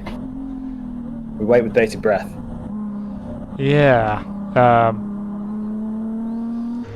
Switch over to They the. have not pitted on this lap. Okay, all right. Well, so we might be seeing their actual So stint who length has now pitted then. on this lap is our race leader. So that car. Well, that car also ran 40. So that car ran 43 laps, I believe. Yeah, in that's that about same right for that period. car. So that's not a surprise either. Not a surprise, or that is a surprise. It's not a surprise. The 982 Yeah, is in. it's Did you mention the same. 982 coming in? 982. There's actually no reason for you. They're way down the order, but I was kind of. It's a team car to the 983, and I was kind of thinking that they might. If they're way Might down the be on order, somewhere.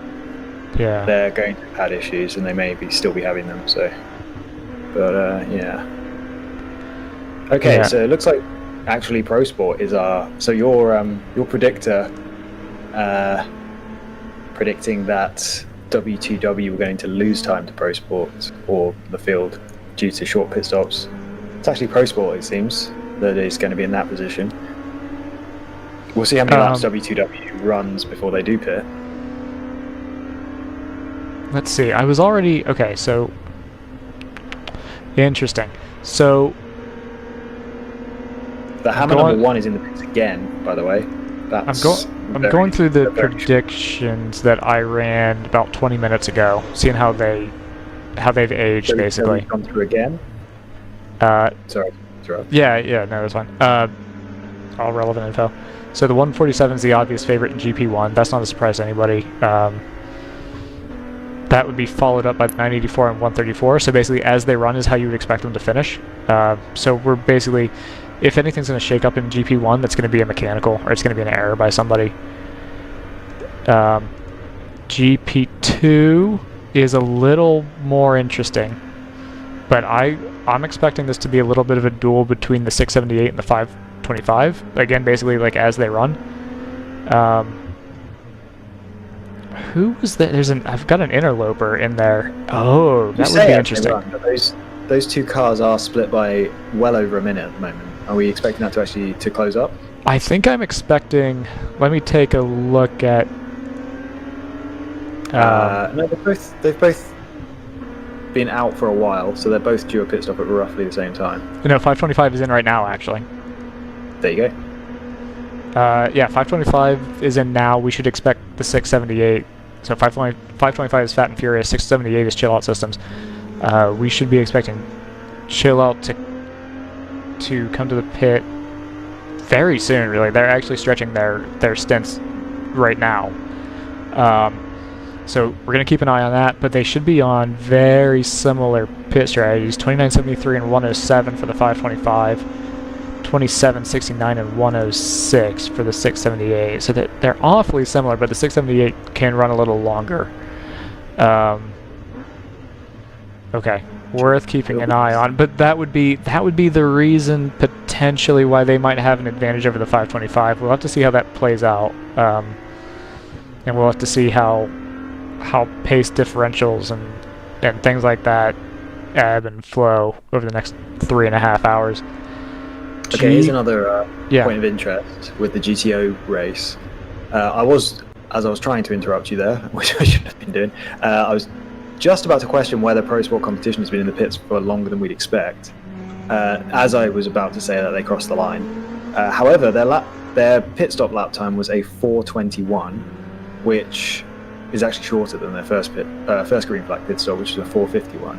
But I wanted to compare that to W2W, and their green flag pit stop lap was a 3:56. So much faster through their one and only green flag pit stop so far. Potential reasons for that is obviously the car could just be a quicker car to fuel up. It could also indicate that first pit stop was early and they had fuel left in the car when they pitted. So, and that tracks with the fact that they are now running much longer this stint than they did in that stint. So, 678's also now in. So that's chill out. Okay, yeah. So that's your top two in GP2 have pitted within, I want to say, maybe 2 laps of each other.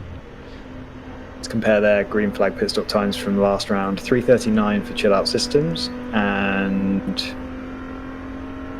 3:42 for Fast and Furious. So very similar. So they should, within 3 seconds of each other. So they should, Chill Out Systems should end up rejoining a minute 15 or so behind Fat and Furious. So not expecting that to close up right now. W2W is now in the pits, our overall leader. Okay. So how many laps was that stint? That was lap 112 through to lap 157, which is 45 laps. Previous one was 30 through to 71, so 41 laps. So they've done what neither of us were predicting. They've gone right down the middle. So potentially that's going to help them out if they can stretch an extra 3 or 4 laps on Pro Sport competition through the rest of the race. 3 or 4 laps is obviously in the region of 5 to 6 minutes, well, close to 5 minutes, isn't it? So they can get 5, and they've already gone. So if they can do that every stop for the remaining, they're stopping about once every hour, aren't they? So yeah, they could potentially, that could save them an entire pit stop without getting my abacus out. Could be interesting. So your predictor though is still predicting that Pro Sport is pretty comfortable, correct? Yeah, they don't have. Let me go back to it. Their nearest threat would be the 702. Oh yeah. Yeah. 702 haven't yet, but we wouldn't expect them to because they ran 55 laps earlier, so they really could save an extra lap of fuel. They could save a pit stop. And yeah. That car which has now just moved into the lead. That car is very quick. It's quicker than the it's quicker than the 983 for sure. They're about level with the 143. I hadn't noticed that. I thought there was a bigger gap between the two in terms of like absolute lap time. But you're right. So yeah, that car could be extremely competitive later in the race. What was their green flag pit stop length? I wonder. That was a 4:51, so that's in the same range as Pro Sport, who their last one was 4:21 actually, so a lot quicker. But then the equivalent pit stop was a 4:51, so they were identical previous round.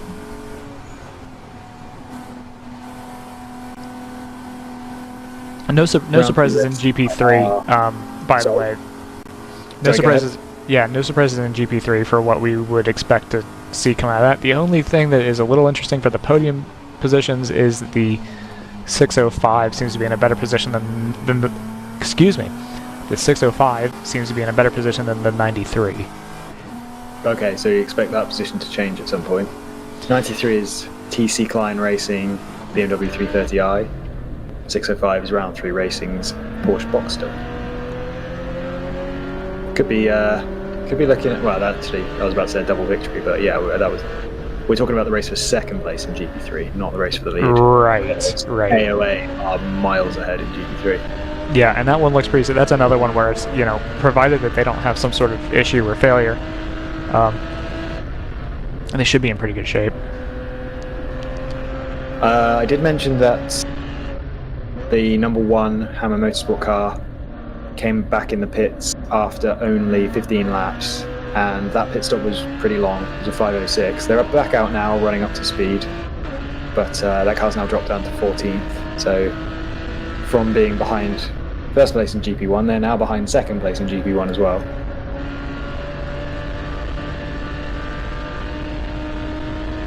So yeah, I wouldn't expect the number 1 car to be troubling too far into the top 10 before the end of the race. Tons of Gas Motorsports. I have in the pits right now as they just... Okay, that was timing. That was some... Yeah, just a timing thing with the timing screen. They've just finished their next lap, and it's actually very quick, 36.6. So this guy is... That's the BMW M4 running in 6th place, number 24. Were we expecting... I guess I'll ask myself that. No, so the 17 is... That core Mustang is back in the pits, and that's after a really short stint. So I think they've got something going on there. Yeah, they've pitted 3 times in the last 25 laps.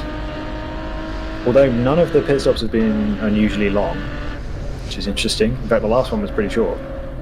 Unless that was an in-lap. That might have been an in-lap. Yeah. Either way, that car's limping. Yeah, I think... Yeah, something's up with that. I'm trying to remember if the pit loop is at pit in or if it's at the start-finish loop. I don't know the answer to that. I don't know if it's about to appear in the pits, but I've got the 511 Choice Racing car in salmon on the timing screen. Their last lap was a 1:47, which might be an in-lap. I might just be preempting. There it is, pit stop icon. So 511 Choice Racing, they were due a pit stop. They pitted 40... What is that? 111 to 158 or 159, so yeah, 47 or so laps ago. So that's a relatively long run for them. Interesting secondary camera you've got on this. I actually don't know which car we're on board with at the moment, but this is the 601, I believe, for round 3 racing. They've mounted their camera sideways. Yeah, I noticed that. Interesting aesthetic.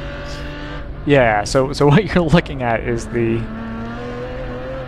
onboard camera in portrait view rotated to landscape. I think. Yeah.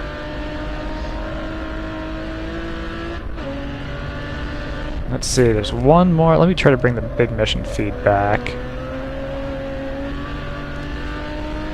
So I think in about 10 laps time we'll have had the entire relevant GTO field do a full green flag run with pit stops. So I'm assuming that that's going to improve the data quality for your predictor.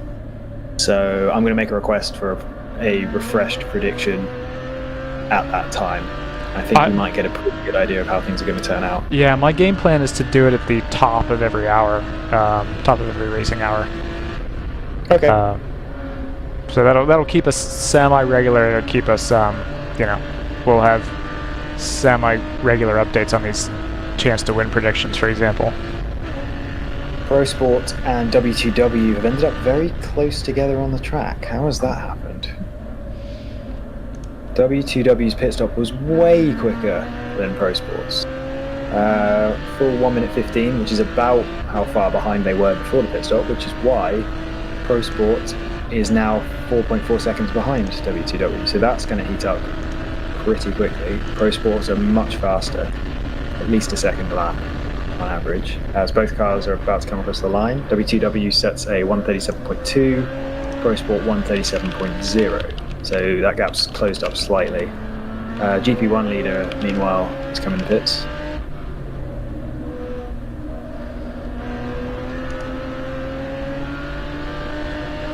Round 3 racing goes around one more time.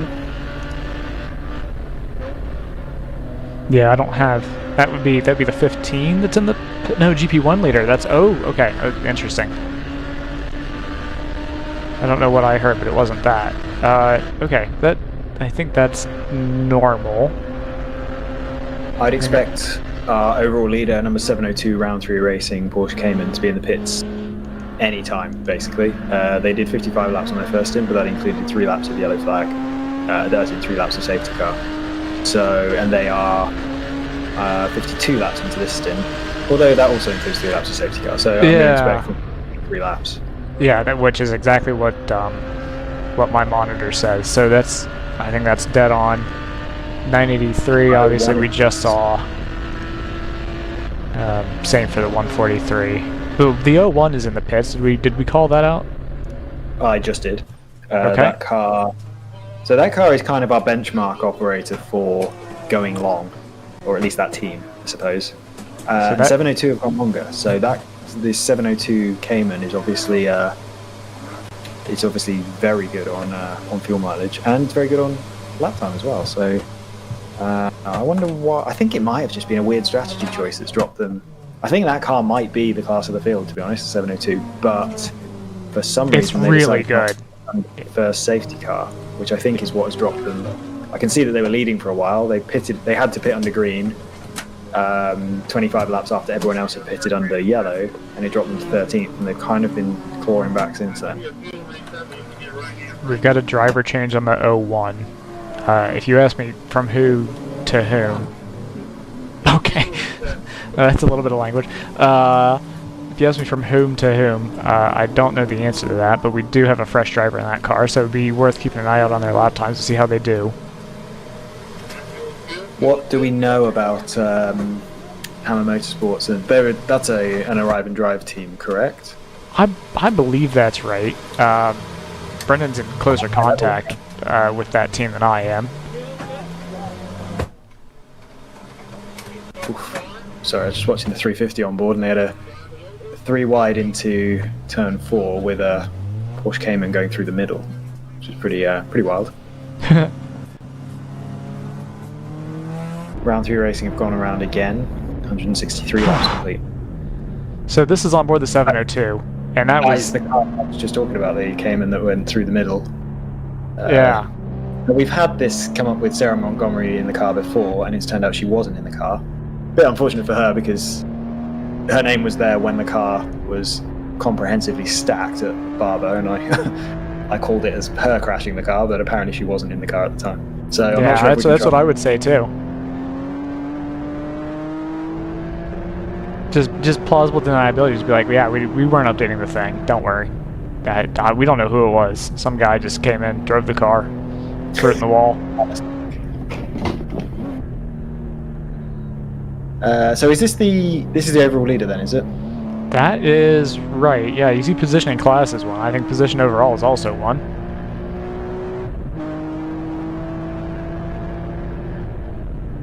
I don't suppose you know anything about any of their drivers' helmet designs, because we do have a second camera showing the driver. No, that's why I pulled the overlay away for a second so that we can see that. But No, your ability to ID drivers is going to be as good as mine, I think. Again, Brendan met some of their drivers in person, so we're in need of his expertise, really. But so yeah, they've gone around 164 laps now. So I've got on the timing 164 laps complete. This onboard camera says that they're currently on 164. I don't know if that means that there's a one There's a delay, there. but it shouldn't be that bad. It's typically, with YouTube feed, it's typically on the order of 20 to 30 seconds. So I think that's just I think that's a quirk of the display. I think let's see, 110, 164. I'm expecting them in either probably next lap. I've just had them come across the line and they haven't come in, so not this lap. I guess we can find out if this is the delay is about 3 corners. If this onboard camera updates and says that their last lap time was a 1:36.888, then that means it's on the same lap, just a few seconds behind. Let's find out.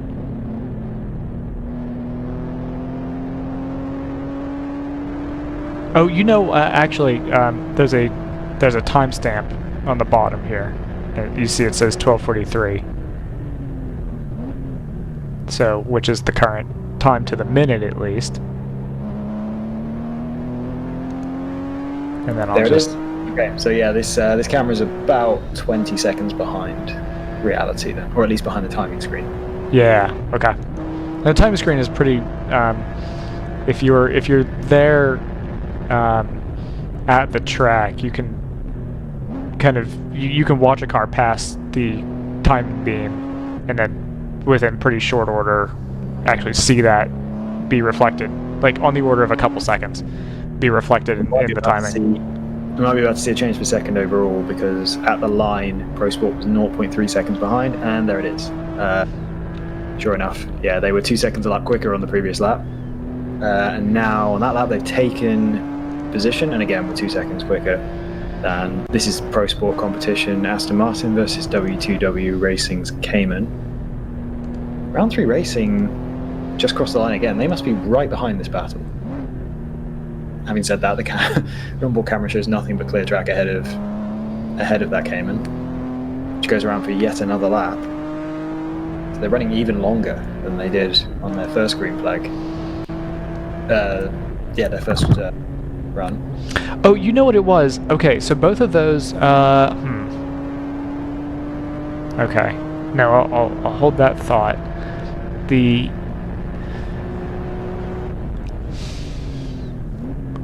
What I don't have a perfect handle on is, so they came in right as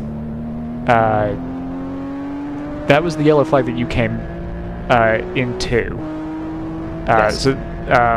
So they had pitted right before the yellow flag came out, and it not 100% clear to me if that was intentional or a really, really fortunate circumstance. Because if it was intentional, then we might not know their full range. Based on the previous pit stop, though, which was under green.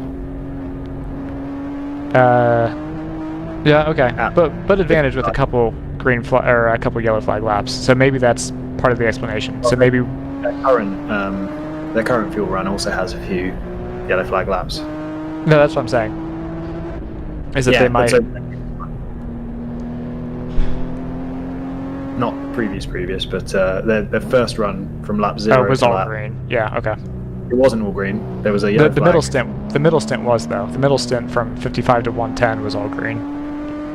That's a good point. 55 to 110 is 55 laps, which is exactly the same as their first stint. So yeah, it must. That says to me that maybe it was fortuitous luck.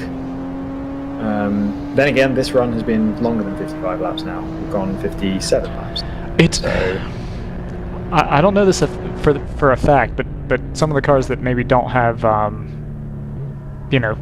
particularly telemetry in terms of fuel levels, which I don't know how many of them actually do. But you may just say, okay, well, we suspect we have a mileage that's this, the track is this long, and so we're going to say every 55 laps we're just going to pit. That may be what they're doing. So I have a thing that says pit expected last lap, so I think we'll be looking for them this time by, would be my guess. Now they're held up in traffic. Any given lap, I would expect them to be in the pits, and any lap they go longer is unexpected. We've had 2 class leaders take to the pits, GP3 and GP2. 601 for round 3 racing has already lost the lead in GP2, at least for the time being, to the 525 of Fat and Furious.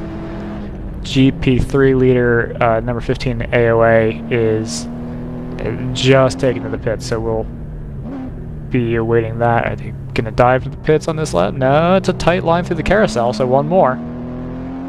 Wow.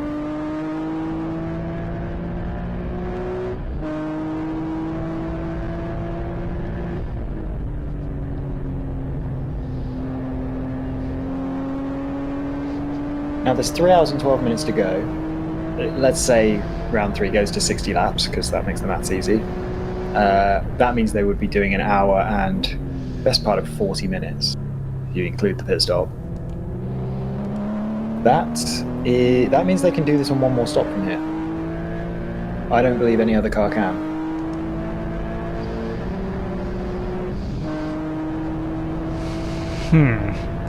Well, 2 more stops because they're about to stop, but all that's going to do is drop them back onto the same lap as Pro Sport and W2W, and then they will have a 1 pit stop advantage on everyone. You know, what I hadn't considered is the idea that you might be timing out a stint rather than going by laps, to say that, okay, we've got 100 minutes on a fuel tank, or maybe in this case 95.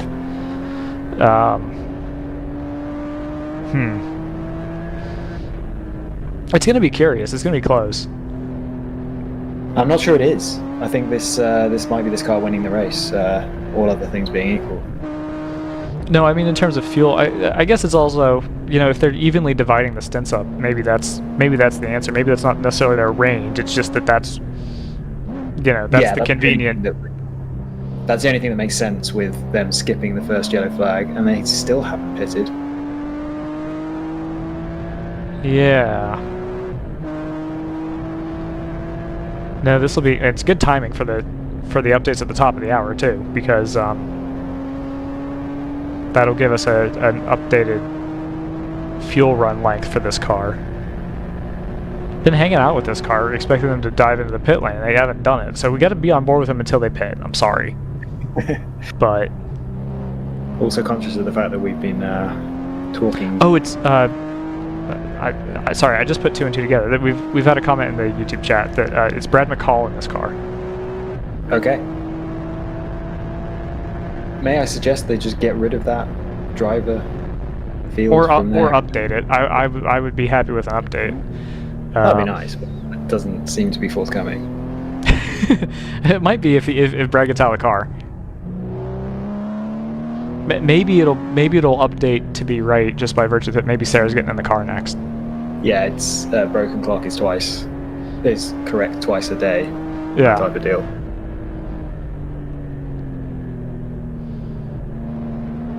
Yeah. So let's see what dividing.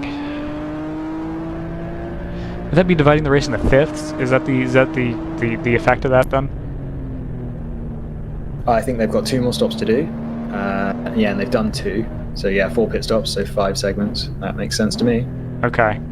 It's pretty bold, considering that I have been, might as well mention this now, I've been quite impressed with how few stoppages we've had in this race. I think we were discussing it. We might be getting a Barber Race 2 repeat. With very different track procedures. That's the driving force, I think. What's that, sorry?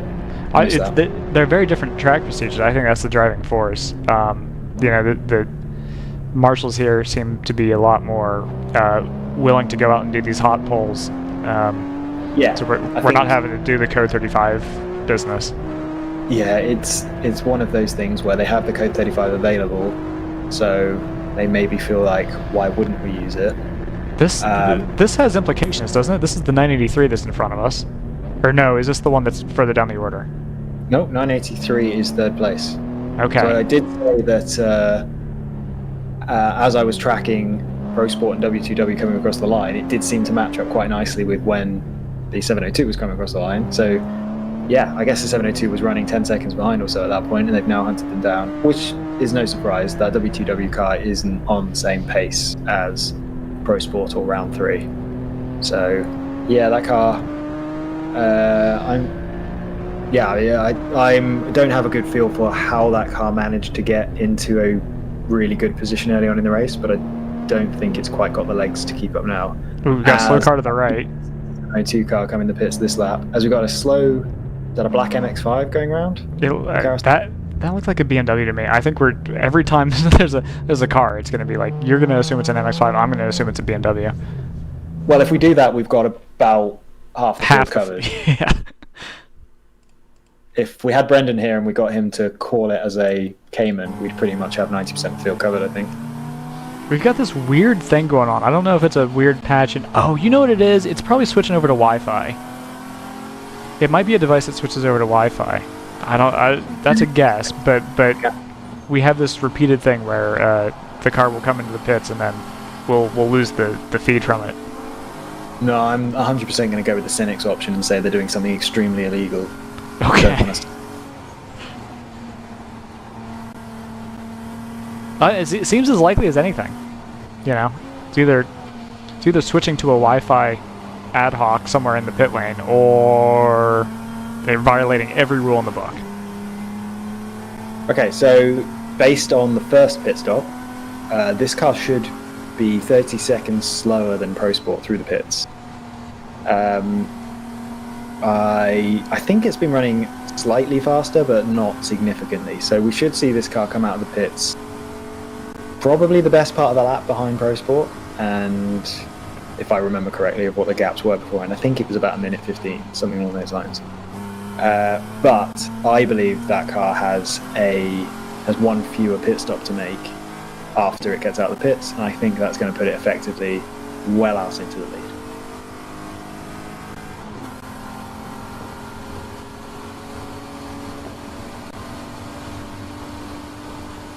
Yeah, I'm planning on carrying out an update,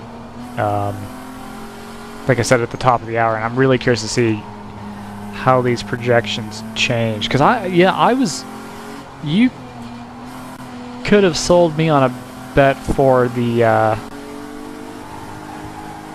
Whoa, that's a decent bit of lock to be hands off. What's he? Oh, is he playing with the radio? He's got something that he's working with. I don't know if it's unless he was just going for the gear shifter, and I'm clueless. Very possible. But you could have sold me on a Pro Sport bet pretty easily about an hour or two ago. So I'm a little surprised that things have kind of shifted in this direction, if I'm honest. Well, I mean, this round 3 car is going 15 minutes longer per pit stop or per fuel run than anyone else, which is pretty extreme. Yeah. I mean, maybe it's just that slippery of a car. Any chance you could drop the 702's onboard into our Discord chat? I don't have that. Yeah, it's on YouTube. I'll find it for you. But yeah, I think that fuel advantage, along with the fact that car is as quick as anyone other than the MPO1. And yeah, I feel like they maybe didn't need to do the tricky strategy they're on. Are you talking about the 702? Yes. I think I don't mind it because I think it's probably a little easier to manage. Like, it's just one fewer thing to think about. You're just like, okay, we're gonna hit this. We're just gonna do it at this schedule, and then all the drivers know when they're getting in. Everyone's, I don't necessarily mind that.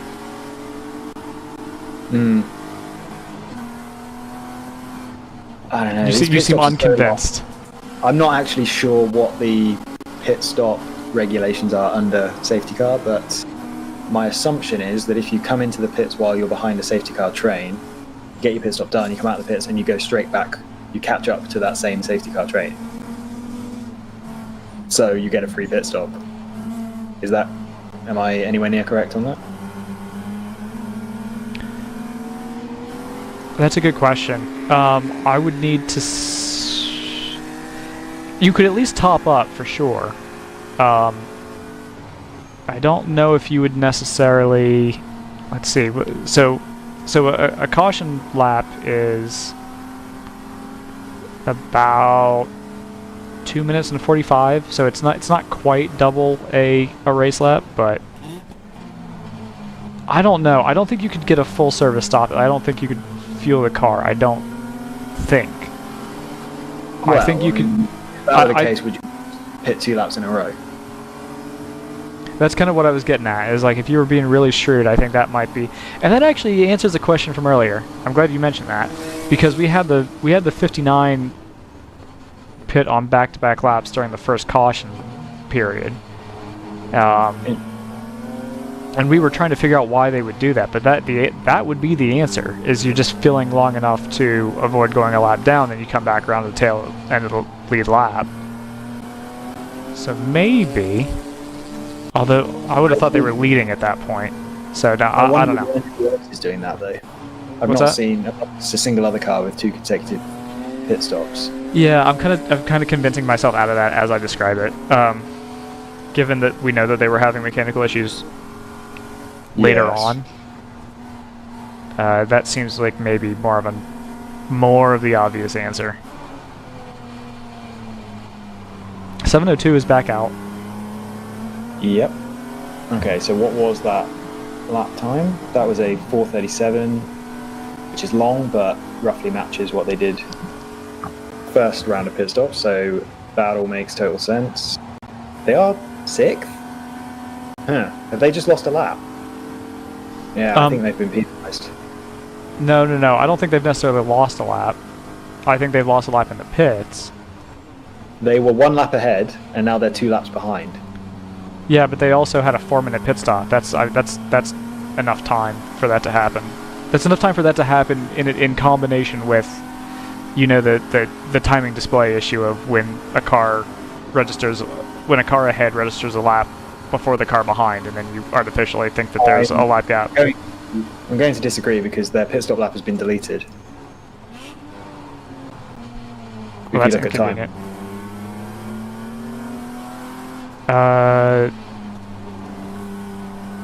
I mean, that would be pretty crucial. Okay, now I see it, I think. Yeah, and as I had them highlighted, they dropped from 3rd to 6th instantly, which shouldn't have happened because there's a big gap between those places. Okay. Having said that, Motorsports, Tons of Gas, and Choice Racing are all within 10 seconds of each other, racing for 3rd now. But yeah, I'm 90% convinced round 3 racing's been penalised a lap, which kind of changes everything. I think they were going to quite a lot. Assuming they've only been penalised 1 lap, because they're not 2 laps down. I'm not sure I was expecting quite that much of a gap. Okay, so that car, which I thought was going to comfortably win by somewhere in the region of a lap, is now over 2 laps down. Yeah, because just come across, it still says 2 laps down. Keep So that. Keep that in your map. memory bank though, because they've just pitted. They've probably just swapped out an SD card. Those penalties are appealable, as we learned at Barber. So, if there is a case of mistaken identity, there's like 8 of those Caymans. That's okay. It's not that many, but I think that might be. if there's a case of mistaken identity, that could be reversed on appeal. So keep that in mind, because we don't want to be in the same situation we were last time around, where we were caught unawares by a pending decision, basically.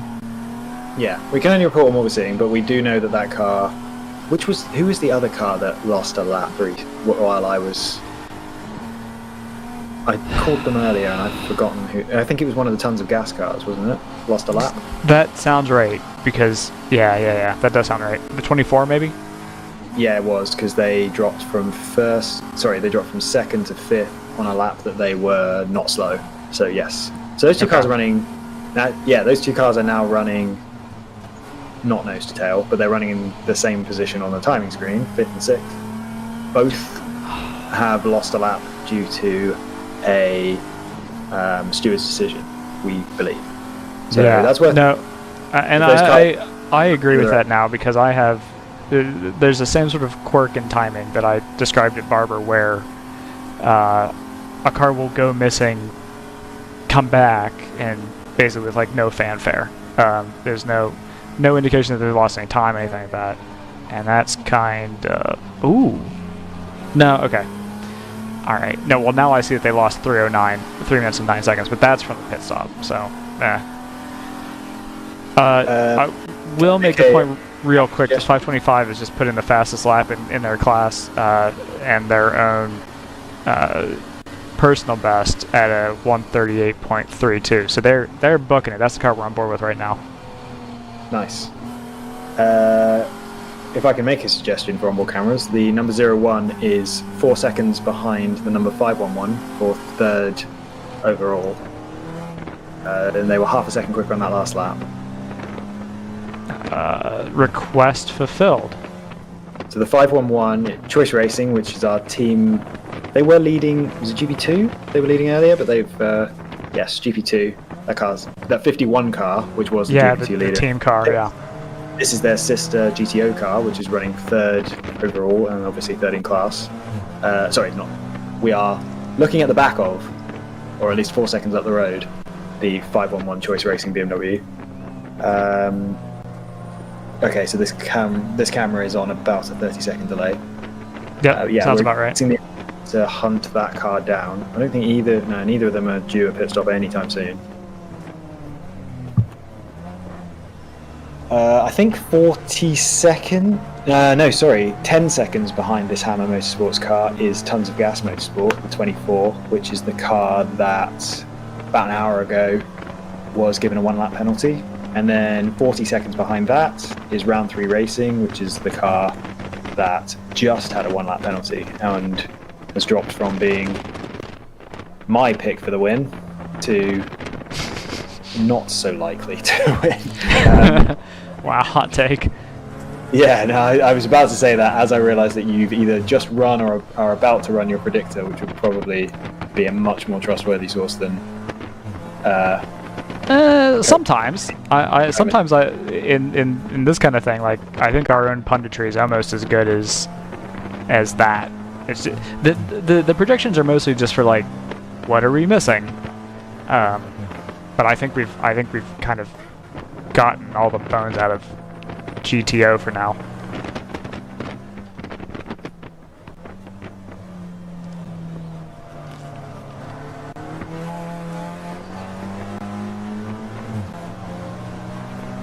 Hey, we're trading feeds. Oh, that's strange. Okay, Brendan must have made a mistake on the link. Yours is probably correct. Yeah, I just found it, so yeah. Yeah. It's the one that I posted as the 702, but it's clearly not. Oh, hang on. No, whatever. It doesn't matter. This is good content. We're good. So can I see on the 01's onboard? Is that the number 1? 2 cars ahead. It looks like an Audi TCR car. I would buy that. Yeah, and I'm guessing that's the 982 or 983 right in front of the 01. Not without correcting for onboard delays. The 983 is on the other side of the track, but who knows? Okay. Then maybe it's the 982. I think the 983 are on similar delays, so I think that will be the 982 that we're looking at the back of, but I'm very prepared to be wrong. So the number 1, I assume that's not for position. The 1's way down the field now, isn't it? Yeah, and I don't know if they've really recovered too much ground. So I can't find the 1 now. They were around 14th. They're 13th. You look up instead of down. Gone one too far. Yeah, that's... Well, unless that's 984. would be a Cayman. No, those cars are 2 laps apart anyway, so even if it is, it doesn't really matter. Yeah. Right. Pro Sports in the pits. That is really early. Yeah, let me just check say to really confirm. But it might be back timing. Do you reckon they can make it on one stop from here?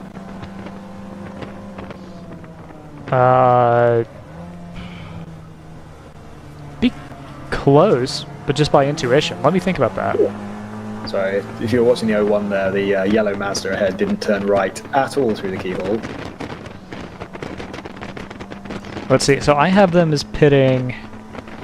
They can make about 45 laps. It looks like the 143 can. Okay, so that's 90 laps for 2 fuel runs.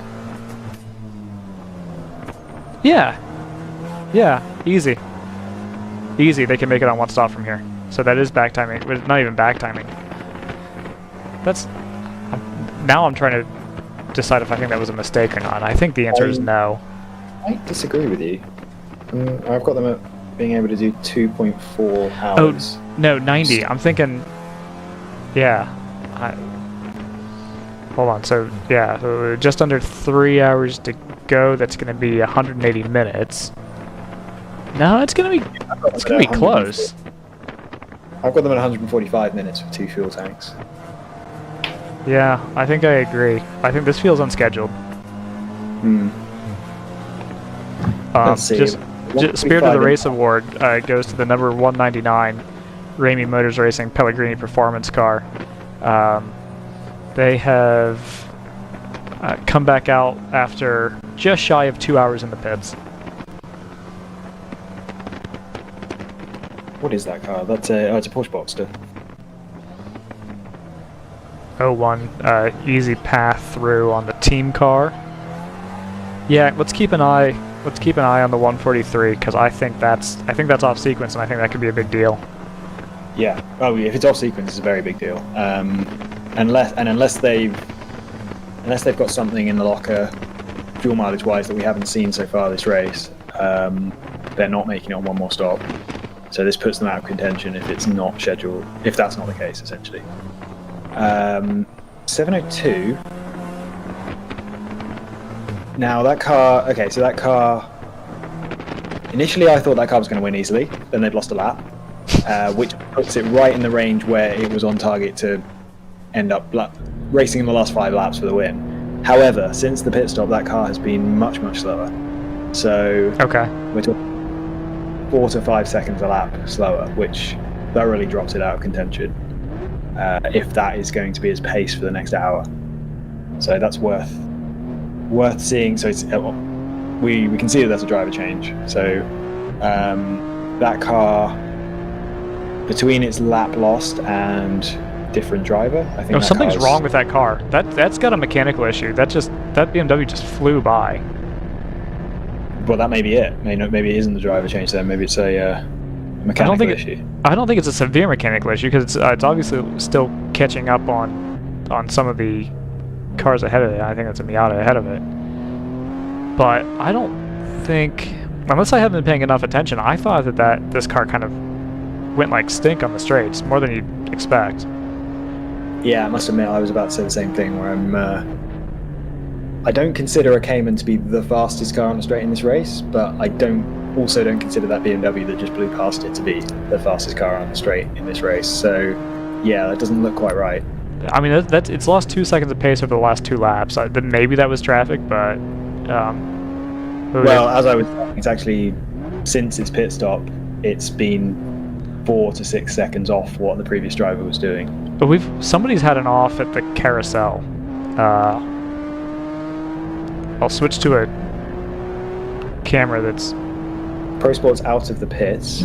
Completely normal pit stop time. Actually, relatively fast, but you'd expect that because they wouldn't have needed to put a full tank of fuel in. Maybe they're back timing. Definitely got to keep an eye on that.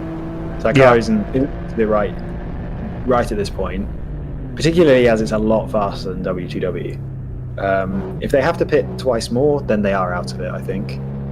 But if this is them back timing and they've got a lot more fuel mileage than they've shown so far in the race, then, well, that's what we're going to have to wait an hour and a bit to work out. How long have we got to go? 2 hours, 50 minutes roughly when they pitted.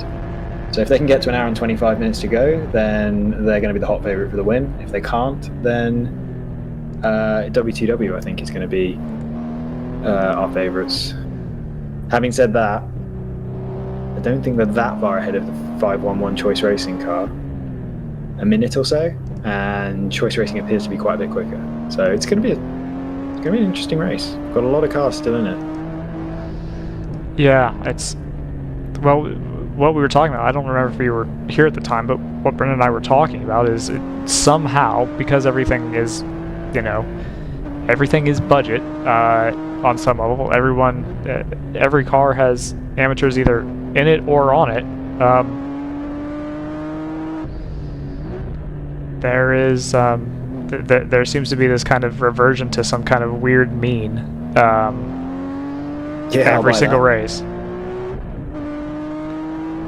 Speaking of Choice Racing, by the way, the gap back to Hammer Motorsports, so this is the third and fourth overall battle. As I started talking about it, obviously it started going the other way. So now Hammer Motorsports has dropped. They were 4 seconds behind when I asked you to load up their onboard, and they're now 14.9 seconds behind. So they're actually in danger from behind now, from Tons of Gas Motorsports. They are 4.7 seconds behind Hammer. So that's the battle for fourth and fifth.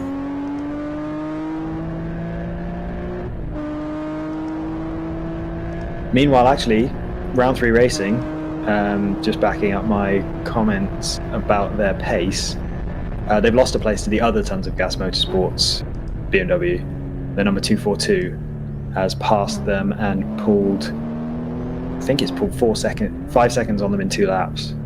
So yeah, round 3 racing are dropping out of contention right now. I wonder if that was the car that blew past them, actually. That would make a lot of sense, wouldn't it? You're going to have to repeat some of that because I was fiddling with other things. So round 3 racing, the Porsche Cayman, the Senna and Montgomery car, we'll call it that because telemetry says she's driving the entire race.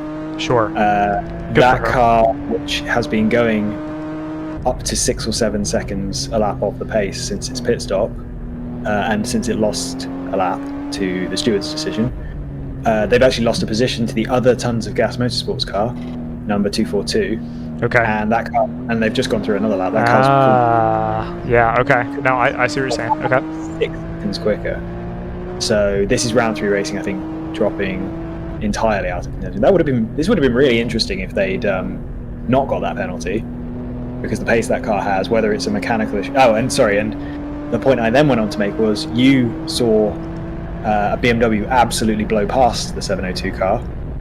That, I'm fairly certain, was the Tons of Gas Motorsport number 242, so that was for position, I think. Okay. So that would explain why it was so much quicker, because obviously it's in the same class and running relatively well. That car's doing 136s, which is... Actually, I think it was the fastest car on the track last lap, the 242 Tons of Gas Motorsports BMW. So yeah, that car's on a bit of a charge. Well, while we're thinking through this, it's been a minute since we ran an ad, so we should run... Ooh, maybe I should get that sorted out first. Okay, any kind of housekeeping that you want to knock out before we run? I will say, depending on how quick your ad is, I think the 01 is about to lose a place within the next... Well, it should be about 2 or 3 laps. They're a second a lap slower than the car that is 3.7 seconds behind them. So we'll want to go on that one when that happens. All right, well, then let's run that ad and we'll come back. Ooh, hold on, before we do that. Meanwhile, the GP1 leader is in the pits, but hold on, imagine it's a waving yellow somewhere out here. It must be the driver's right. Actually, because it's a waving yellow coming into the carousel, it's waving green at start finish. So we've got something going on out here. Let's run the ad. Yeah, let's run the ad and we'll come back to it and we'll try to figure out what's going on.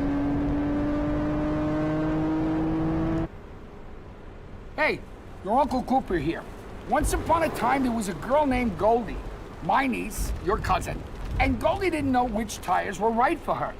The first ones were too much tire, and then the next ones were not enough tire.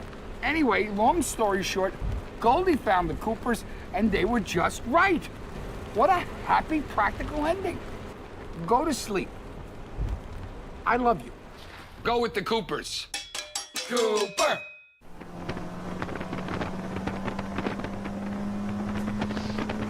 Okay, and we're back. We're on board with the 01 for Hammer Motorsports, thanks to Cooper for their support of World Racing League.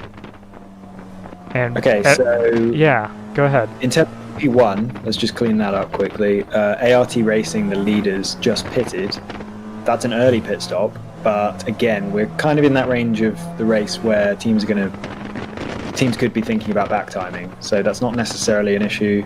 The pit stop was a completely normal amount of time, but let's just log that just in case we see another short stint from them. We've got some intervention vehicles on the track. That I think that must be for the situation at the Caris.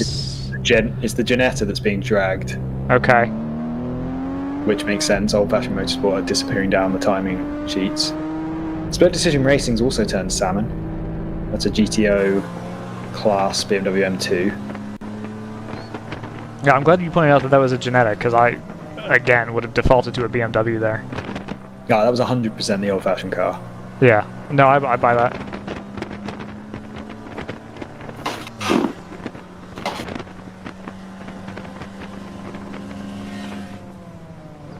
So we're Well, back. We've cycled back to W2W Racing being in the lead. That car hasn't done a 136 in a very long time, and all the cars it's racing are generally in the 135s and 136s. So impressive run from those guys. But I'm leaning toward. Oh, actually, I think W2W and Pro Sport are nose to tail on the track, but one lap apart. And that's first and second overall because they just updated it exactly the same time. But I have a feeling Pro Sport know what they're doing here, and they're back timing and have one stop to go, whereas W2W is going to have 2 stops to go at this point. So that's what it's kind of what we're tracking. Choice Racing are there or thereabouts, as are Hammer, as are Tons of Gas. But I think it might be between those two at the front right now. Did we get a predictor update? I'm literally running it as we speak because we had so much going on that I didn't want to. It seemed like it was going to be pointless in about 5 minutes. So. No, I think this is a good time though. I think everyone's. Well, I mean, I don't think the predictor is going to have an easy time working out any easier time than we're having working out what Pro Sport are doing. But other than that, it'll be good to know whether Choice, Hammer, and Tons of Gas are in the running. Round 3 racing is actually getting slower and slower, so I'm now starting to lean towards maybe they have a mechanical issue that's getting worse. Yeah. So to be fair, though, they were recovery vehicles were pulling that Janetta through on that last lap. So it's they did 2 possible. Okay. Well, fair enough. And nobody else is above. I mean, all the cars ahead of them are 138s, 137s. The car directly ahead is a 139, but the round 3 racing came and did a 139 3 laps ago, so very confusing. So I still find. Let me refresh. Make sure I've got the. Yeah, I don't know how I feel about this actually. So the predictor still favors the 143 in this. I don't know if the expectation is that they're just going to gap the field. I don't know if there's time for that. Or the predictor does think they're going to do one more stop. I'm not sure what evidence it would have to base that on. No, I mean it's going off of stint length. It's going off of whatever it is, 80th or 90th percentile stint length, just in case I miss a pit stop. Basically. Yeah, they've done any stints that would indicate that they can make it on one more. Yeah, I don't think so either. So I mean, either it doesn't think that the other cars in contention can make, maybe. So the other car that's in immediate contention would be the 983 here, the W2W. So the only thing that I can think is that maybe it expects the 983 also owes us a quick pit stop. Did we think that they were running short stints? Okay, so their previous stint, they went from 112 to 157. So that's 45 laps, correct? Yeah, so they've been doing 41 to 45 laps the whole race, right? Okay, so therefore they'll go from 157 to 202, which is in, what are they on? They're on 188 now, so it's about 15 laps. Is that 22 odd minutes? This is all in my head. So I have them projected at hitting at 11 laps. There's no way they can do. Okay, so they've got 2 pit stops to do from now, which makes sense, but they're a lap ahead. So right now, so it has to be done on pace. Have the same number of pit stops to make, but W2W has a 1 lap head start. So yeah. Your prediction presumably thinks Pro Sport's going to hunt them down. That's the only explanation I've got for it. I mean, I'm fine with that. What have we got? 80 odd laps to go. He says there's a wild stab in the dark. Yeah, I mean, that means they only need to be a second and a bit faster, and they are, on average, this race. I mean, if we look at the best laps, they're 2 seconds faster. If we look at the last lap round, they were 4 seconds faster. So, yeah, I can buy that. I think I think the predictor is assuming that Pro Sport's just going to straight up catch W2W. Yeah. Okay. Yeah. Let's run with that. I think it could be a little bit of a nail biter at the end.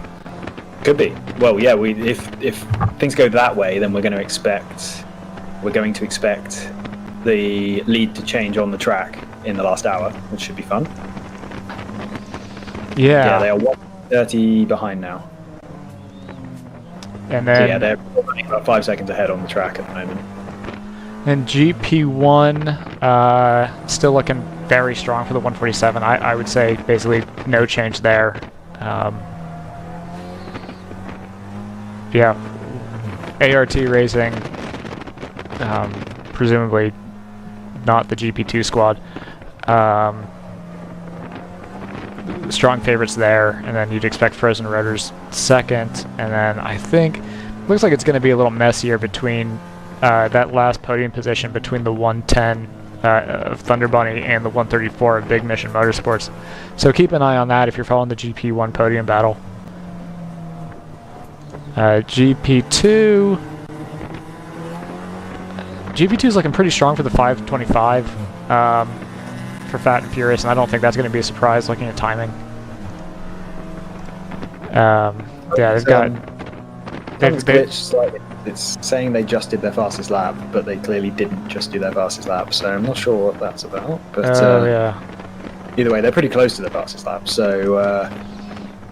actually, that's really weird, because their best lap apparently was done on lap 180, which was their last lap, but it's a different lap time, so who knows?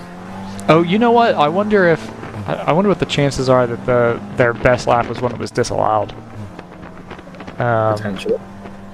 That would mean that if they've had a lap that's disallowed and they're still leading, then that means that they've really whooped everyone. So that's probably not right. But Tons of Gas Motorsport number 242. Whoever's driving that car's putting in a bit of a hero stint. I noticed earlier on, about 5 laps ago, they were the fastest car on the track.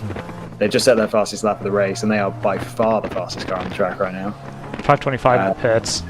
9. I think that's maybe only the third. Oh no, there's quite a few cars. Alright, ignore me. I was going to say the third car under a 135, but there's a few of them.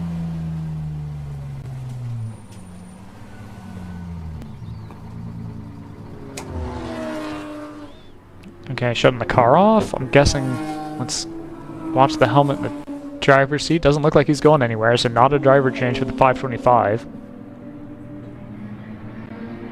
And then we can't see what's happening at the rear, but yeah, someone's walking around. So that's someone presumably is fueling the car up. This is not a stop where they're not scheduling anything, or where they're not doing anything, but just a stop where no reason to check under the hood, I guess.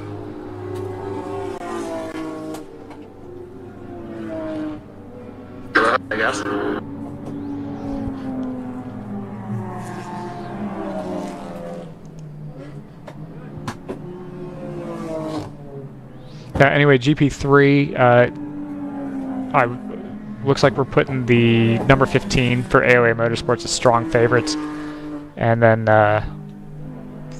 followed behind by the 605 for round 3, 93 for TC Klein, which is a name I don't think we've really mentioned much of today, but in a fight for third in GP3 with another one of the AOA Motorsports number 75.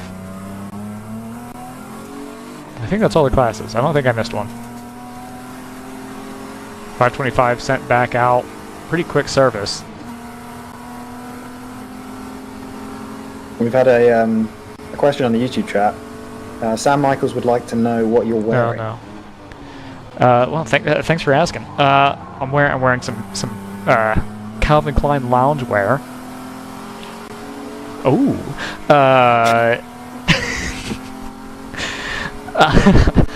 No one's gonna get any of this.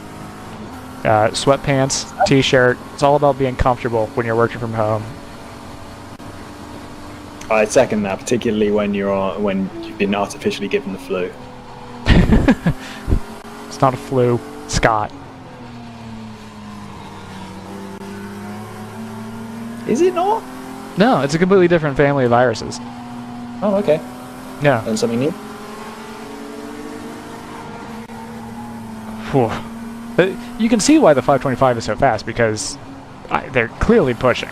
I mean, I think every time we've been on this... Hello. Every time we've been on this feed, they've spent at least one corner per lap at like 45 degrees opposite lock.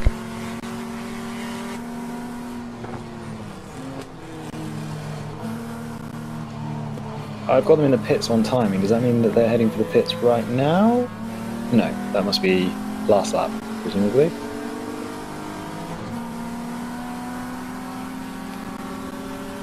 Who is that? We're talking about the 525, are we not? Yeah, that's unless this feed is on a delay, they're out on track. Timing still has them in the pits. Interesting. There goes the after. Yeah, it sounds so good. If you don't have the audio turned on the feed, Scott, it's a good sounding car.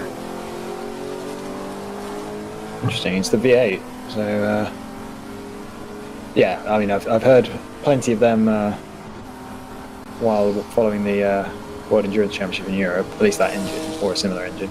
It's just got a lot of texture to it. It's not, it doesn't sound like a V12 obviously, but it's got a lot of texture to the exhaust note. More relevant takers to the pits. ART Racing and the 147 is in. I think you're right. We are getting to the point where... Whoa, no. Oh, boy. Wow. This guy didn't flinch. No, not even... I think it was one of those situations where just you got it... Wow. Now he's probably wound up the heart rate just a little bit with that. But I think that's one of those situations where you just got to get through it as quickly as possible, because it's either that or just slam on the brakes and hope nobody behind you runs into you. I don't know, man. This isn't iRacing. Well, but it's... A situation like that, I think I'd hope that the guy behind me has the same sense of self-preservation, personally. Yeah, I don't know. I think in the moment I don't mind that, because it's one of those things where you're like, I don't know which direction he's going, and I think I'd rather just get past this as soon as possible. This is the 525 Fat and Furious, Douglas. Thanks for asking.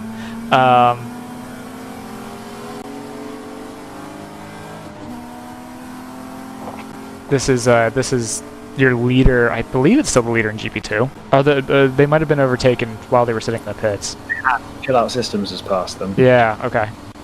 So those two cars that were pitting pretty close to each other through the last round. I think they both pitted on around like 148. Yeah, 149 for Chill Out. I think Fast and Furious have pitted early, presumably to back time. I imagine these GP2 cars are going to go slightly longer than the GTO cars. I have a question. So chill out systems in the pits at some point in the next 10 to 15 laps, I think. So you see the window net, or I guess not a window net, but I don't know what you call it, retention net. Is... Sorry, can I got a sort of oh please. pretty important situation. GP1 leader ART Racing are back in the pits. I did mention them pitting off what seemed like off sequence. Oh, I didn't realize it was that recent. Okay, that's okay. Good point. So that could be, and that is the GP1 lead has now changed. Frozen Rotors has taken the lead. Yeah, on that lap. Yeah, you're right. Okay, well. So I suspected that was back timing from ART Racing. Looks like it wasn't. Even though the previous pit stop was completely normal in terms of the amount of time they spent in the pits. Let's see how long they sit in the pits this time. The 110's in the pits too. Is that unexpected? No, that's about right. That's about on schedule. Two is in the pits. That was the car that's been... oh, there's a car off to the outside of the carousel there. Just saw from the 702s on board. 242 Tons of Grass Motorsports, which has been the fastest car on the track recently, is in the pits. This is only... Yeah, this is looking at the 110 for Thunder Bunny at their pit stop. So that looks like a driver change, obviously doing up belts. The race for 4th position overall is very close. We've got the 01 Hammer Motorsports Audi TCR half a second ahead of Tons of Gas Motorsports number 24 car, so that's not the one that's in the pits.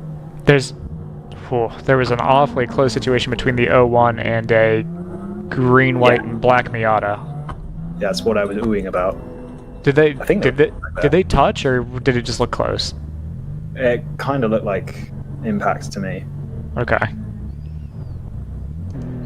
This is, I believe it's the car 2 cars ahead of this one. So right up... Yeah. Which means that... Does that mean the car directly ahead of us is Tons of Gas?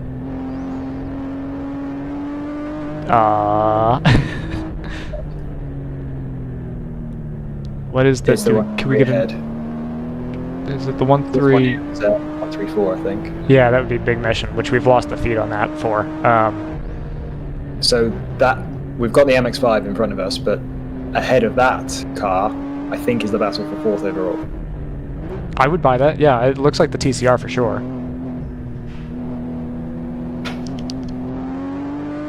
The car directly behind it is a BMW M4, Tons of Gas Motorsport.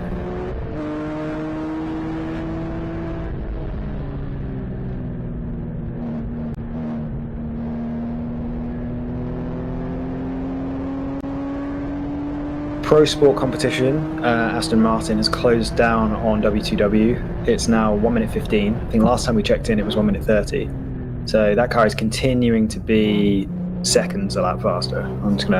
They did a 134.9 a couple of laps ago, and they've been solidly in the 135s, whereas W2W is 137s and 138s all the way. So yeah, we're talking 2.5 seconds a lap there, which, based on our back of the envelope maths, 15 minutes or so ago, that's going to be enough to catch them, even if both cars have to pit the same amount of times. Speaking of, W2W is now in the pits, so that's our race leader. So the lead should change here.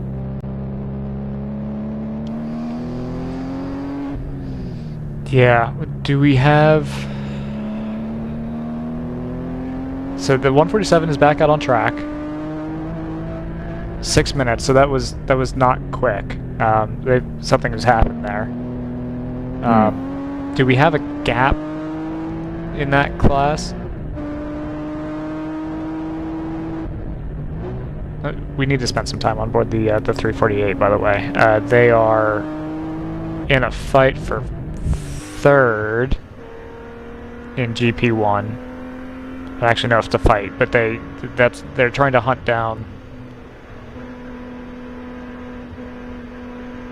There's actually more going on than I kind of expected. Now I'm kind of all over the place. So we're going to watch the 702 because they're about to overtake for position. or not for position, but on track, the car that we were just on board with? If we switch to the 350, I think we'd get a shot of the battle for 4th overall. Sounds good to me. Here we go. There they go. Yep, there's the TCR and there's the M4. Slightly defensive line from the TCR coming into the S's. Well, he's making his way past that Boxster. Oh, no, I understand that. It's Boxster, isn't it? Yeah.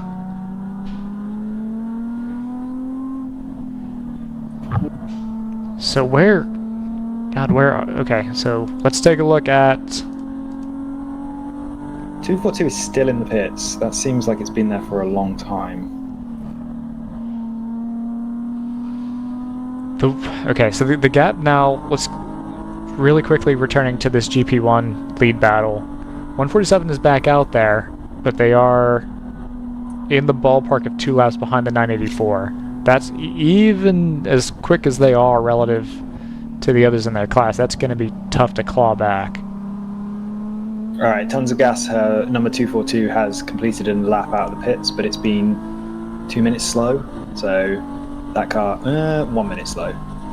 That car, I don't know if they were topping off fluids or there was something quick they had to fix in the pit stop, but that unfortunately has probably dropped them out of the race for the top 5. We've had our lead change that you predicted. 143 through on the 983, who has not yet completed their outlap. 143 Pro Sport competition, Aston Martin 983 W2W Cayman.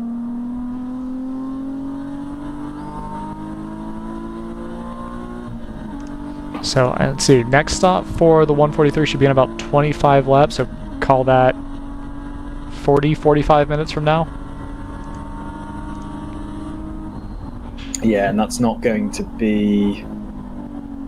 They can't go an hour and 35 or an hour and 40 on fuel, I don't think. So they're going to need a splash and dash towards the end. On top of that. You say an hour, it would be like an hour and 35? Yeah, even if that's GT3 or GT4 spec, yeah, we think they do 45 laps, right, or something in that region. We'll click the thing. Yeah, 40. Which is an hour and a little shy of 45, but yeah. Yeah, some of these cars that are, they're either, I don't know if they're GT4 spec, but they're definitely GT4 adjacent. Seem to be pretty consistently in that like mid to, we'll say mid 40s in terms of fuel run. I don't know how much active fuel saving is going on, if anyone's playing with maps or anything like that. I would kind of assume not. I kind of assume you wouldn't bother with things like that, but maybe I'm wrong. You know, we did lose the one TCR from contention when they tried to stretch their fuel, so maybe it is happening. Maybe there are teams who are being really aggressive with their fuel burn. That's really interesting that number 1 car ran out of fuel, because yeah, they were the team. Certainly the element of the Barber race 1 race that I remember was them being very sure that they could go an extremely long way on their last pit stop. Yeah. Cost them slightly less now. Yeah, so the contact that Brendan got back from Tim was that they tried to stretch it, which indicates that they knew what they were doing and fell short. There's still a part of me that wonders if they had maybe a pickup issue or didn't put as much fuel as they thought they did. It seems unlikely. The pickup thing seems slightly more likely, but I don't know about on a TCR spec car.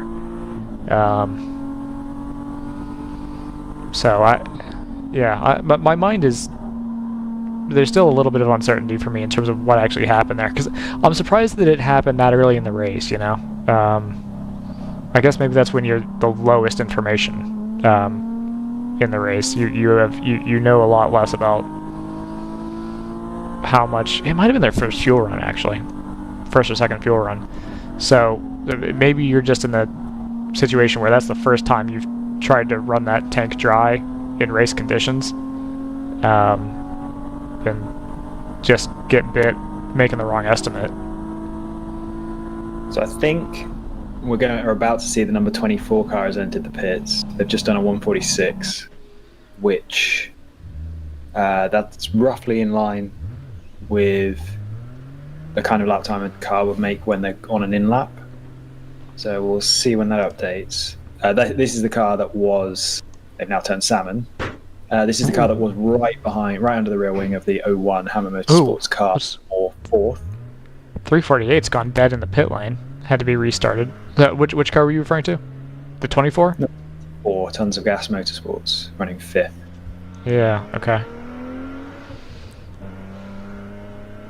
That pit expected in 2 laps for me, so it's a possibility. And they're now listed 2 laps behind Hammer Motorsports. I think there's a problem. I'm not 100% on this. I think they might have pitted and had their lap deleted. Okay, maybe. Someone's gone wide at the keyhole. Seems to have continued okay. Yeah, there's something going on with that 24 car. Yeah, keep an eye on that, because I'm still seeing them as missing, which can sometimes be an artifact of that lap being deleted. That's what you're seeing on Race Hero, you said, right? So this has gone horribly wrong for Tons of Gas over these last 5 laps. The number 242 car is now back in the pits after only 3 laps on track. Those cars were running 5th and 6th a few laps ago. Yeah. WTW Racing is now pitting for the 2nd time in 15 laps. This is not the leading, or not the car that's racing for the lead. This is the 981 that's running 7th. I believe this car has just come back around to retake the lead in GP2, the 525 for Fat and Furious. Well, they are in the lead, and Chill Out Systems. Yeah, we were waiting for that pit stop from Chill Out Systems, weren't we? They've been. I think so. Been a few laps of Fat and Furious for the last few stints, so that makes sense. I think We've got the 147 back in the pits. Yeah, I was about to call that as well. So that's the 3rd time in 15 laps. So this is the car that was fairly nailed on to win the GP1 class. Not looking likely at this point. No, I think that's a fair assessment. I thought that maybe there was an outside chance being, 2 laps down. Maybe with a little good fortune they could claw it back, but coming back into the pits, they've clearly got something going on. Whether it's a fuel thing. What did their lap times look like? They've been pretty competitive, so it must be maybe an electrical thing. I'm not sure what. Okay, so Tons of Gas Motorsport number 24, the higher running of the 2 cars. They have now come around.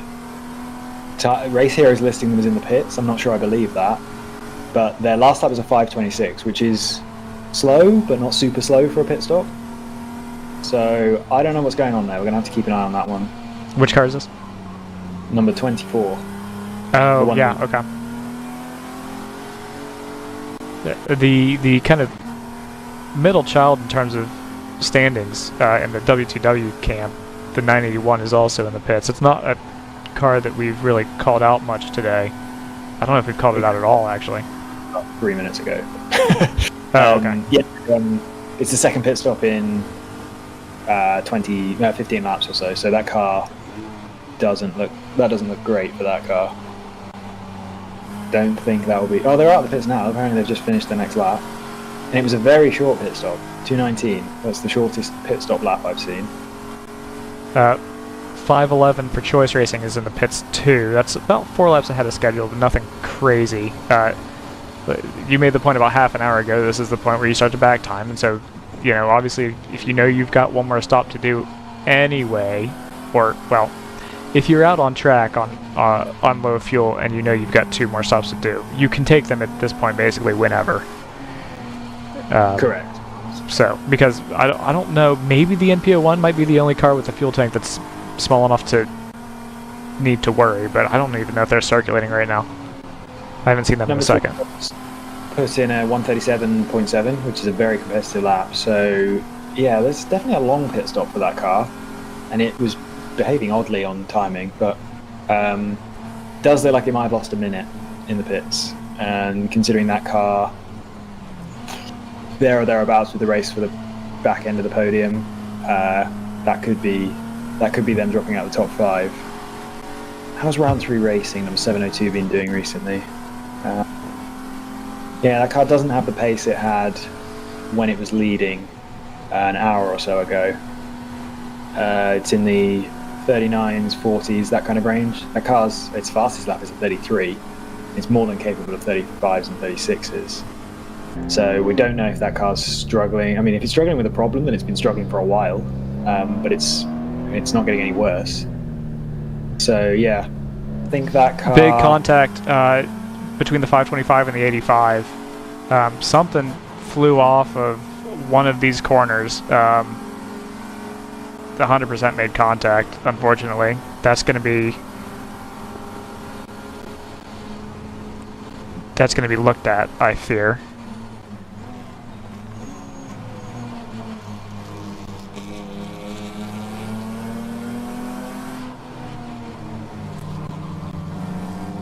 It was the 525 trying to get by the 85 on the way into the keyhole turn. I'm not totally sure what happened. It looked like the 85 was a little slower on a gear change than the 525 was expecting.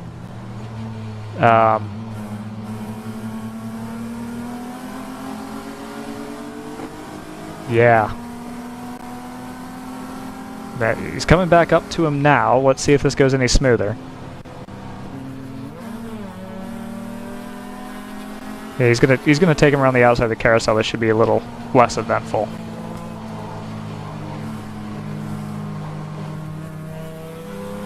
No! Wow. I don't see any damage to the back of the 85.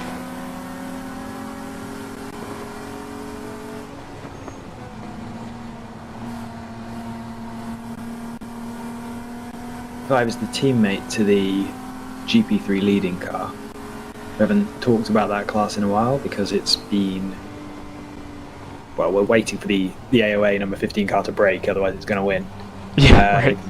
Laps ahead, 3 laps up on the next group of cars. This that 85 AOA car is 1, 2, 3, 4, 5th in class. 6 laps behind their teammate. Driver the 525 has had a rough couple laps, ran it wide coming out of the keyhole. Had to get out of it to avoid losing control of it. 702's just gone a 2nd lap down to Pro Sport competition. So that is the 5th place car. So we've now got 4 cars within... I say we've got 4 cars within 2 laps of the lead, but Choice Racing apparently is in the pits. And they are running 4th. Although I think they've actually finished their outlap now. The 147 for ART Racing, I don't know if you mentioned this, but they are still in the pits, and that has elevated the 110, which we'll switch to here. That's now your new 3rd place in GP1.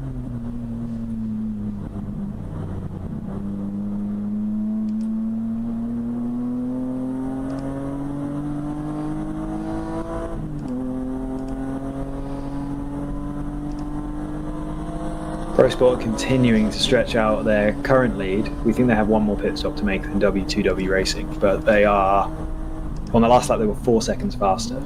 That gap is 37 seconds. As I said, they need to make an extra pit stop. You lose something in the region of, well, they lose 2 to 2.5 minutes in the pits. It's been a little bit inconsistent. In fact, on one lap, one of their pit stops, they lost 3 minutes in the pits. So if we go on, well, their last one was a bit short. So I think they're going to lose something in the region of 3 minutes in the pits. So that is the kind of gap they need to pull out on W2W Racing. That seems optimistic, but our predictor is saying that it's doable. Yeah, like I said, I think it's gonna be awfully tight. I'm really curious to see how that's gonna play out. I can tell you. They're actually not because they've only got a splash and dash to do at the finish, so it will be shorter final stop, so much less time they need to make up. Yeah. This lap, 38 seconds. It is going to be about 16 laps between their pit stops. 143 owes us one earlier, as you'd expect. So they're almost perfectly staggered in terms of their pit sequence.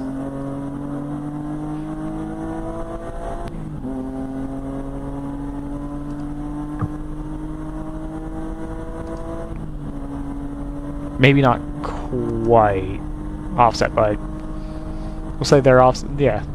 Okay, disregard that point.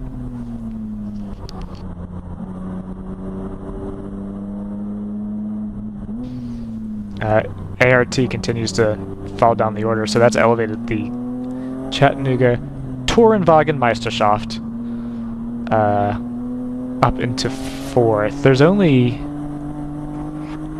what is it? It looks like it's 5 cars running in GP1 right now from an entry of 9. So that class that was, and actually, well, I think I had mentioned attrition a little earlier. That class has actually been running pretty strong for the last maybe 3 or 4 hours. Actually, it was really the early part of the race where the other entries seemed to run into issues, but it's been relatively clean sailing up until we lost the leader. So we'll be looking at the 984. I'm not.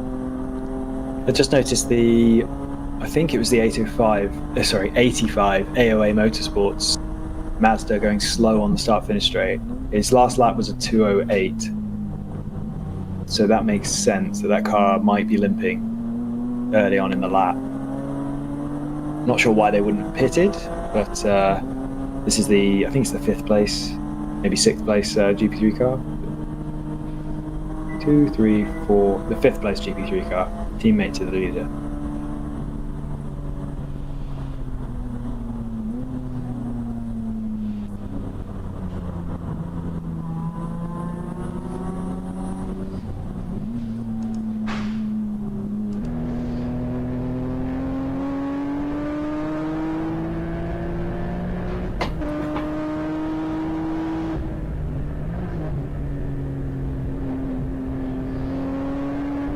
Ooh, very tight between is that the 01? Oh no, is that even a TCR? I thought it was a TCR at first glance, but they've taken to the pits anyway. It was a black MX-5. I don't know which.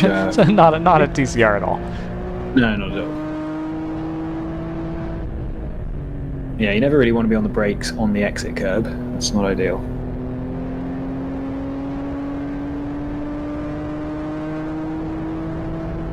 Team we haven't mentioned, well, I haven't mentioned since joining the booth a few hours ago, but they've quietly worked their way up to 8th place, and that's Team ACP Tangerine Associates. They're BMW M2. I've noticed them just slowly working their way up the timing order.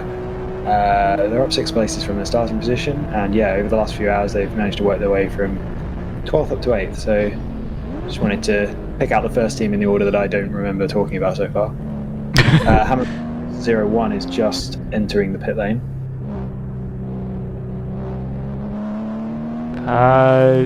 Yeah, so they are.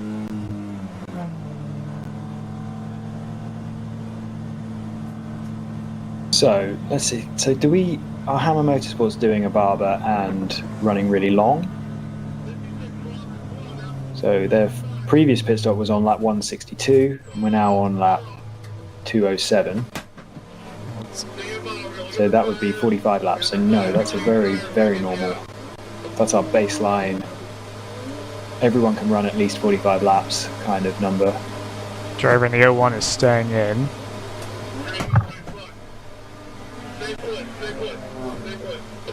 This car was racing the 24, but I think on the last pit stop the 24 tons of gas motorsports car lost a minute, so I wouldn't expect them to come out of the pits anywhere near each other.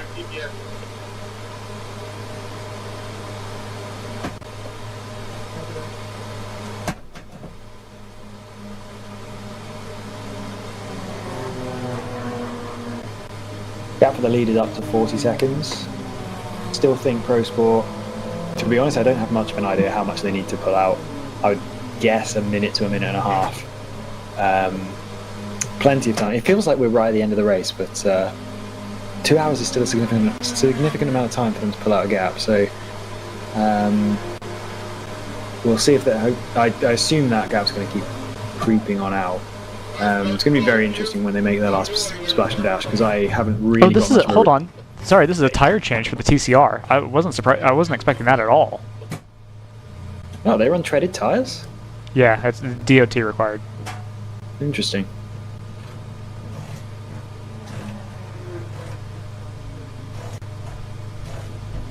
But I am surprised that they're changing them. You're allowed, I think, 1 tire change per stop. I wonder if we've missed some of that. There's a recovery vehicle I'm seeing in another monitor. There's a recovery vehicle making its way up to the carousel. I don't think that's a repositioning. I don't think that's something they tend to do here. That seems like quite a quick stop, actually, even with the tire change.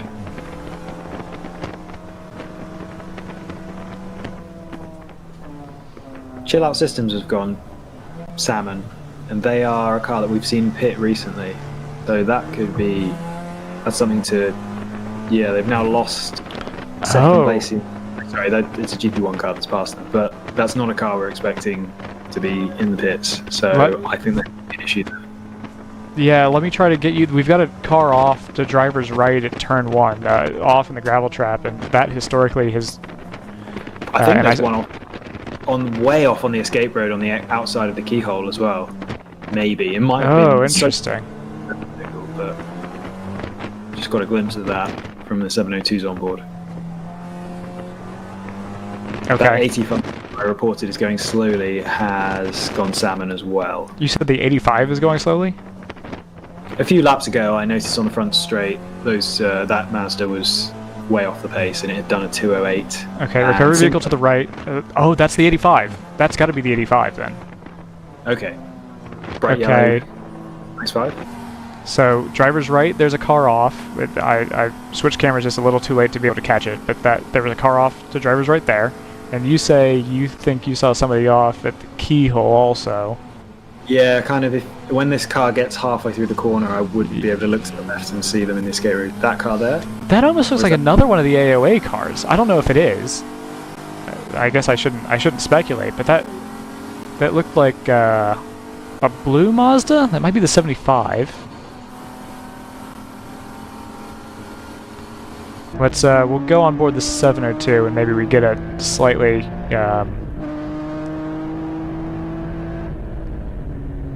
wider viewing angle here. I'll be surprised if the car that's off in T1 doesn't necessitate a full course yellow, because there was a very similar situation there earlier and that did require a full course yellow. And if that happens, that's a free-ish stop to the 143, which would help them out a ton. Speaking of the 143, well, at least that race, the W2W car has been really slow for the last 2 laps. 145 and a 147. Bearing in mind that car's fastest lap of the race is a 135. So I'm not sure what's going on there, but the gap's ballooned out to 54 seconds now. Now switch back. Definitely falling in the favour of Pro Sport and their Aston Martin. Line of stern to here. It's going to be a standing yellow flag situation. There's no. I think that's only one car. Now the problem is that this is going to be a yellow flag all the way up through, possibly even the kink. You've only got a flag station at start finish, and at the keyhole that's a waving yellow, as you see to driver's right. And then I'm seeing a very slow lap times. Everyone's in the mid, like somewhere between 142 and 148. So it's affecting everyone. Yeah, are we missing? We're not. Oh boy. No. Okay. Chill Out Systems, by the way, has dropped completely out of contention in GP2. So I'm gonna guess actually they might be the car stuck in the gravel. Which car is this? Sorry. Chill Out Systems, number 678. They were racing Fast and Furious for the GP2 lead. Yeah.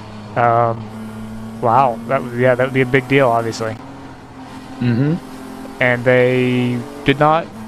Oh, they pitted semi recently, so that's not an in lap that we haven't caught. That's definitely a problem. W2W even slower on that lap, 149. So almost 15 seconds off the pace, 14 seconds off the pace. Is that off the pace, or is that just what the pace has turned into? No, because Pro Sport are doing 141, which still isn't. Actually, Pro Sport just did a 135. So, yes, that is off the pace. Okay. And we'll see what W2W does on this lap. But that gap had gone out well over a minute. I think it was about 102. And we know W2W can't do 135s right now. So that gap's going to keep ballooning, and it's very much going in the direction of what your predictor apparently correctly predicted. The Pro Sport are going to put You sound annoyed. You're like, okay, not at all. fine. I'm into data. I want data to win. So looks like there is a recovery vehicle being sent out to turn 1. So I did not correctly predict that we were going to go full course yellow for that. It looks like they're going to recover it in that spot. Maybe they've decided that it's far enough along the corner that that's a reasonably safe place to be.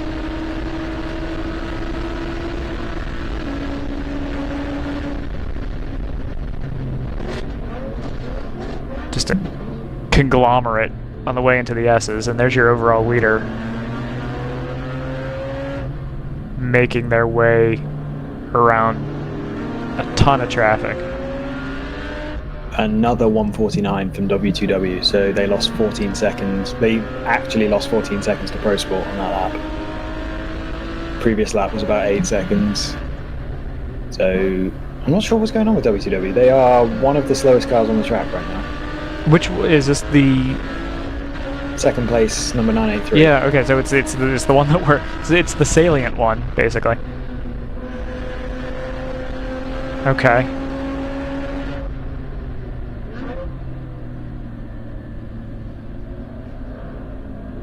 Yeah, genuinely, I can't find any cars currently running that are going slower than that. So there's no, like, even yellow flags aren't going to cause that kind of drop off the pace, because if anything, that car is holding everyone else up.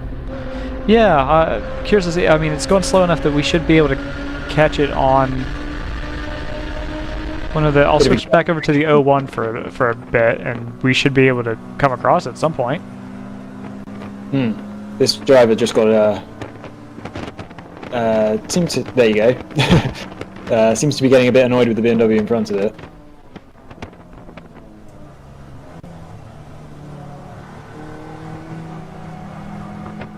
We still have this car on the outside of the keyhole.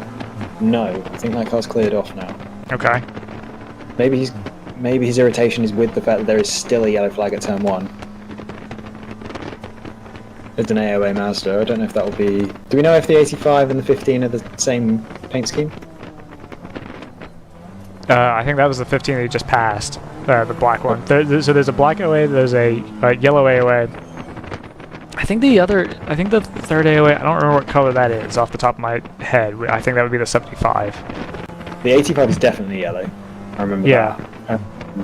That car, though, is salmon, so there must be another yellow AOA car. Either that or that. Maybe that car did seem to be going quite slowly, actually, that yellow Mazda, so maybe they've pulled that out of the gravel or something. Yeah, that might have been the one with the keyhole, for that matter. I didn't think that car was yellow, but I didn't get a great look at it. You said, You said the 85 was salmon? Or the 15 was salmon? No, the 15's the leader. The 85 is salmon. It's in 31st. Oh, okay. No, I convinced myself that it looked like maybe the third AOA car was in the gravel at the keyhole, but that definitely wasn't a yellow car, so I'm not sure who I think that was.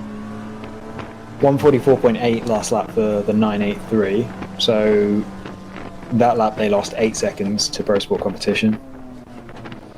It might start becoming more relevant how much time that car is losing to the 511 Choice Racing car behind. On that last lap they lost 6 seconds to that car. I don't have an estimate right now on what the gap is. The timing is showing 1 lap, but I think it's less than 1 lap.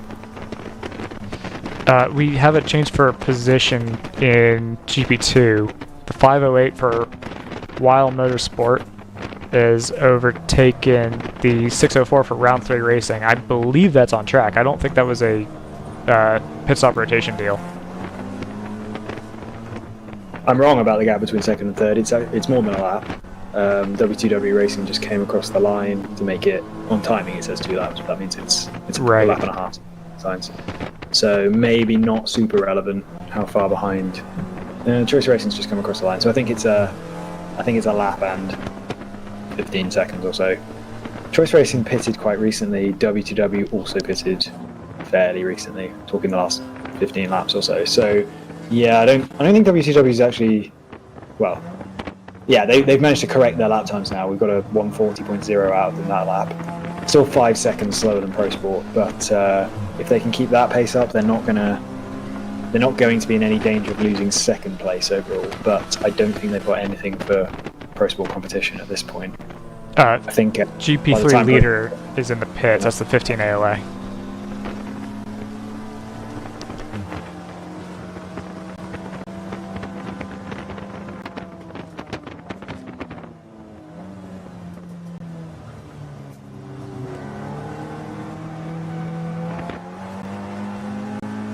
And that appears to be basically on schedule. That doesn't seem unusual to me.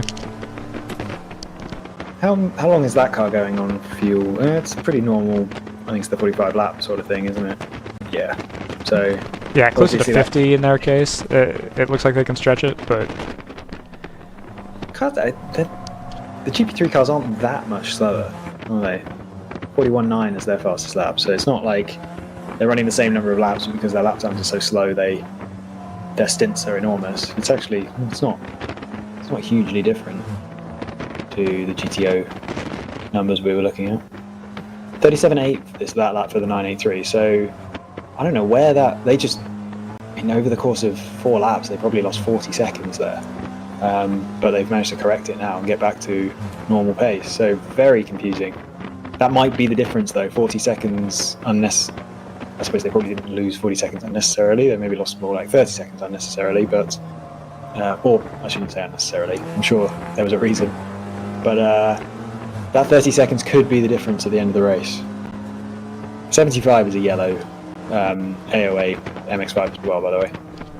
okay. So the 75 look very similar, which is unfortunate for us. Oh, I'm looking at a different monitor. There was a couple cars that came very close to colliding in turn 1, so that's clearly been cleaned up since people are racing through it.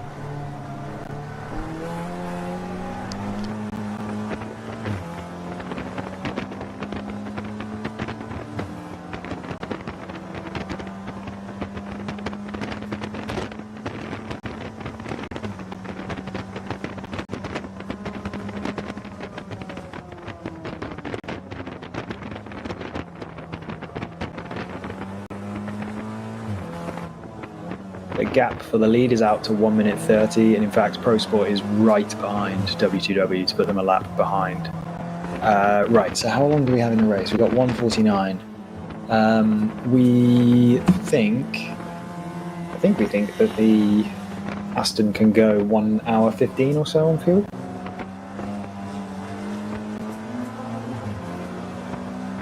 Yeah, around 72, 73, 74 minutes, something like that, depending on whether you include the pit stop.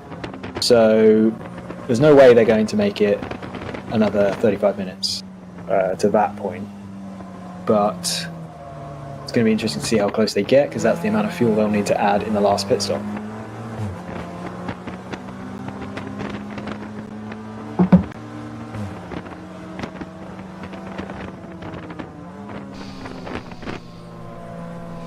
Yeah, I'm about to run predictions.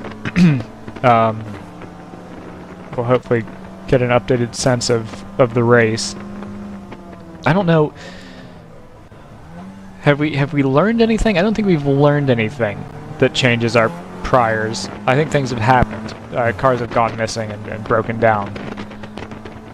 But I don't think we've gotten any new enlightening information. Well, W2W are about 30 seconds further away from the win now than they were before that period of lots of yellow flags. So I think the probability skewed towards Pro Sport at this point. Pro Sport are literally right behind them. I don't know if there's a car in that part of the track. I think they just crossed the line. I mean, it's not a race for position, but at the same time, W2W aren't going to want to just let them have a free run. We should really be tracking Choice Racing versus Hammer Motorsports as well for third overall. They're both just coming across the line now, and they're split by 8.3 seconds. Very close on lap times, to be honest, over this period of the race. So, not necessarily expecting Hammer to hunt them down, but it's definitely worth keeping an eye on to see how that ebbs and flows in traffic.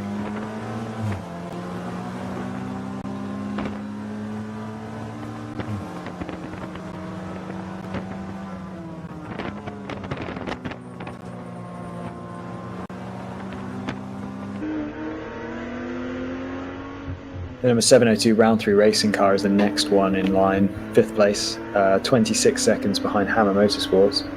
But that car has continued to not have the same pace that it had through the middle portion of the race. So again, I'm not expecting, unless they have a much shorter pit stop to make, which that car was extremely good on fuel mileage. You should probably actually check in on that. If they can cut an extra pit stop out on everyone else in front of them, then they could quite easily jump into third. So I'm going to do a little bit of investigation there. I think they're due a pit stop quite soon. It will probably be their last pit stop because they can go really long on fuel. Let's see, 171, and they are currently on 216, so that is 45 laps. So actually not expecting them for about another 10 laps. So I think they've only got one pit stop to go as well. But everyone... No, actually that's not true. I think the two cars ahead of it only have one pit stop left to go. So I don't think that car's going to be able to jump up into third. In fact, they're kind of using their fuel mileage to jump up into fifth. That's a little bit of... It's not an artificial position, but it's a position that they've won through fuel mileage rather than pace. Remembering, of course, that car lost a lap to a steward's decision, we believe, about midway through the race. They're 2.5 laps off the lead at the moment, so they've lost a lot of time since then. On top of that, although they do need to make one less pit stop than the two leaders. But I don't think they're going to be able to get any higher than fifth. Which car is this? Number 702, Round 3 Racing. I have new predictions. I'm projecting them for third still. Really? Interesting. Yeah. That might be on their fast. How does your predictor work out their pace to the end of the race? Average lap and standard deviation. I think I use a log normal distribution. If they put a fast driver in at the end, that's entirely possible because they're 36 seconds off of third place at the moment. I think they're roughly even on fuel they have to add. They've got to make one more pit stop. I think it's going to be roughly the same length as Choice Racing and Hammer Motorsports. So those three really are... I think that's a very genuine race between those three. They're split by 36 seconds. I think they've both got the same amount of pit stop time to lose. So it's all down to lap times. Round 3 Racing has been the quickest of those three cars, but it's also been the slowest of those three cars, depending on which driver's in, or whether they have a problem at the moment. Yeah, it's a big spread. Yeah. That's a cool race. It's going to be a cool race to follow. By the way, Pro Sport's in the pits. Okay. So, let me make sure that was... I believe it is, but let me make sure that's about when we expected. 43 laps. Yeah, it's basically right on the money. Maybe a lap or two short, but... I don't think it makes a difference. They've got to make one more pit stop no matter what. Right. But, like you pointed out, the next pit stop will presumably be pretty short. I don't know if there's any point in short filling on this one.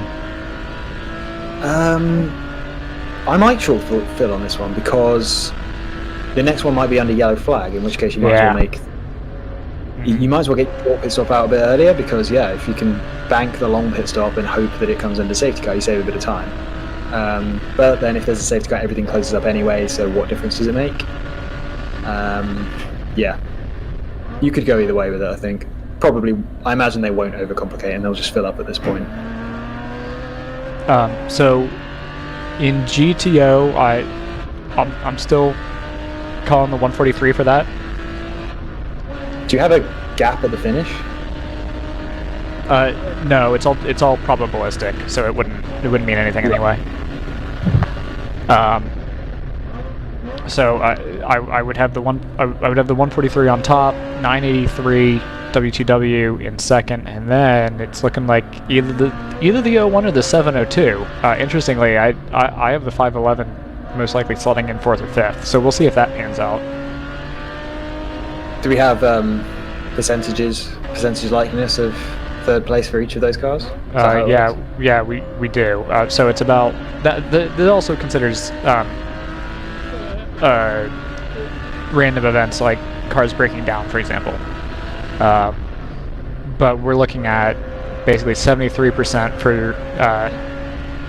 for round 3 to finish in third, and 23% for the Hammer 01 to finish in third. So kind of you would put your money on the 702 being there, but maybe 4% racing. What's that? So that only leaves about 4% for choice racing. That's right. Yeah. Oh, and they're the ones currently in third. So interesting. Yeah. So we'll see. I mean, like, it's basically a guess. It's an educated guess. So we'll see if it pans out. But maybe. Yeah, I think.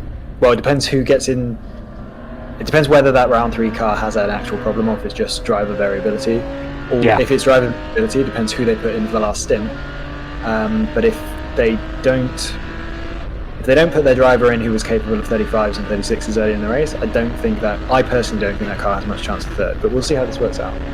Yeah. GP1, as I scramble over to switch feeds. GP1 looks like it's going to be the 984. That's Team Frozen Rotors. They kind of inherited that when the 147 broke down. Yeah, they're actually 4 laps ahead of the next GP1 car, so that race is really spread out. I give them a 93% chance. The only other 7 is random chance that they break down, basically. Yeah. GP2 is also pretty straightforward at the moment. It looks like 525 Fat and Furious would be your favorites there, tailed by the 601. That's another situation where the 525 you would assume would take it unless they broke down or had problems. GP3, same situation, 15 unless they break down or have problems, followed by the 605 for round 3. And then the number 93 for TC Klein. That's kind of where we are. There should be no real surprises other than kind of down in the podium positions or where it could get interesting. I think that race for third in GCO is going to be the most interesting one to follow. Little update on the leaders. The Pro Sport car has come around on its outlap and it was a minute 3 behind W2W Racing. So that's relatively genuine. They need to catch that minute, but they will have a shorter final pit stop because it was going to be more of a splash and dash, and they are significantly faster. So what have we got? We've got 100 minutes to go. It's about 100-second lap. It's not quite, but so that means 60 laps to go. Am I right there? in my brain dead state, I feel like that maths is correct. So they got 60 laps to go, and they've got about 60 seconds to catch. This is all. The world is helping me here. So they need to be about a second a lap quicker from here on out. And that would be assuming they had the same length of pit stop to do, which they don't. They're going to have a shorter pit stop. They're easily a second a lap quicker. That last lap they were 2.6 seconds quicker. So yeah, I think I don't think that's going to be very close. I think it might not even change on track, to be honest. Pro Sport might be able to get out the pits after their splash and dash ahead, which will be a shame. It'd be nice to see that change on track. But yeah, I don't think, unless something drastic changes, I'm not expecting much of a surprise there. I think Pro Sport's going to end up with a good, solid lead when we get to the end of this race in 1 hour and 38 minutes. Yeah, it is kind of, excuse me, it's kind of kind of mellowed out into what we were expecting. Again, without considering the couple DNFs that we've had, those have been the only real surprises. I think it could have been a lot more interesting if W2W hadn't had those 5 or 6 really slow laps. Yeah, no, I agree with that. It'll be interesting to see, maybe there'll be a post on the races group at some point, or maybe word will just spread through the grapevine as to what went wrong there. I don't know if some of these more built-out cars are, if they have fault tolerance modes, basically. If there was some sort of, basically, in the F1 world, a sensor would fail, and then you'd be in a kind of quasi-limp mode to try to fix it.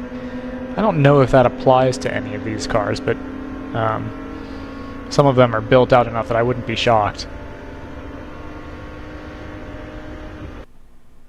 Or it may have been something that they could fix by shutting the car off on a straightaway and restarting it. I don't know. Yeah, it seems too much of a coincidence that it was while we had all those yellow flags through the first sector. I don't know why that would affect one driver more than another, but yeah.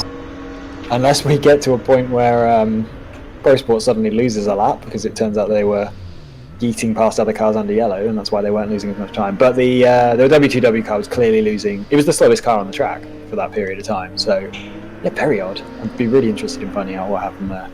Yeah.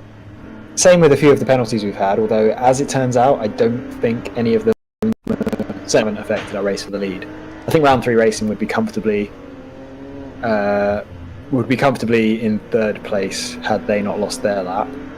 And Tons of Gas Motorsport might be 4th behind them if they hadn't, but as it turns out, neither of those teams have had consistent enough pace to take on W2W or Pro Sport in the long run.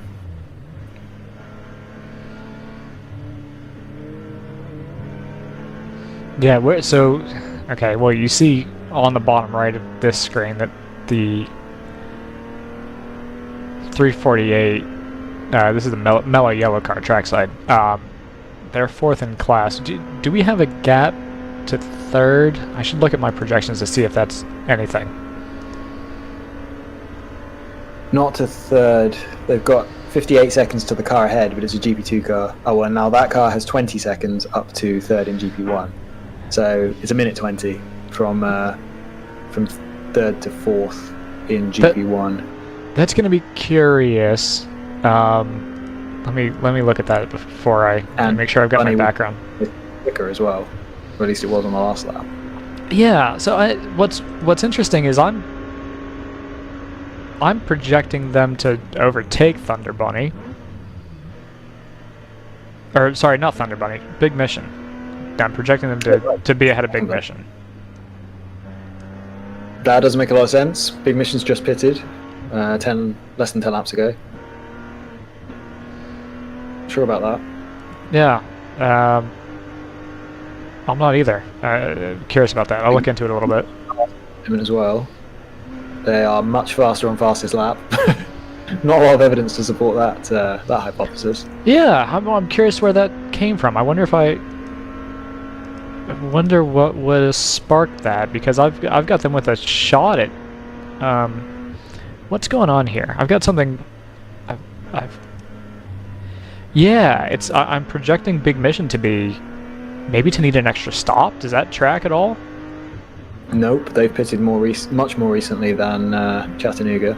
What are their stint lengths? Right, Big Mission, very long. Okay. 156 to 206 was the last one, so 50 laps. Say very long. That's pretty long. Yeah. No, that's curious, because basically the upheaval that I'm expecting is that.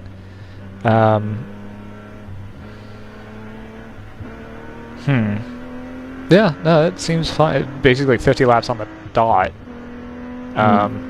for the last couple stints. What's that? We'll put that one down to an anomaly. Yeah, I think so. But basically that's the one sort of weird reshuffling in the order that the projections would have, is shoving the 134 back to 4th. Yeah, that is peculiar. Okay. The gap from 511 Choice Racing in 3rd place overall to 01 Hammer Motorsports is remarkably consistent. It's been 8 seconds pretty much for the last, well, while I've been tracking it, last 15 laps or so. Lap 180. Okay. Tons of gas on lap 188. So there's a couple, but yeah, most of them are in the first 60 laps. We had a bunch of takers at the pits all of a sudden. The 9 for Team ACP went in, 981 for W2W went in, 982 for W2W went in, 26 for New Light, 178 for JNR, 484 for Split Decision Racing, and the 601 for Round 3 Racing. They've pitted out of 2nd. Not really a back timing part of the race because oh, okay, sorry, sorry, I misread my own stuff. That we were overdue for the 601, so that is very scheduled. okay. Yeah, we're not quite to the point where anyone really, other than the 702, can make it on fuel from here. Is what I'm trying to spit out. Certainly, the 2 leaders can't do that at this point. How many laps until we're expecting W2W to come in the pits? 10 laps from now. That makes sense to me. That should get them to 1 hour and 15, which is about right. Yeah, that's still that's still a pretty long run for a GT4 spec anything, really. I'm still a little surprised by that. So that came in as GT4 spec, is it? I don't know if it's actually GT4 spec, but that's a really good question. Do we have that information in Race Hero? I don't know if we do. So the 702 came in as a 2011 car, and there wasn't a GT4 Cayman back then, so that's obviously a completely different spec of Cayman. Yeah, the 983 is a 2016, and were GT4 Caymans being sold back then?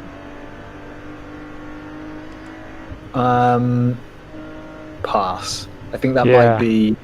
I could believe that was the first year of them. I was going to say that feels very borderline. I believe the current spec isn't.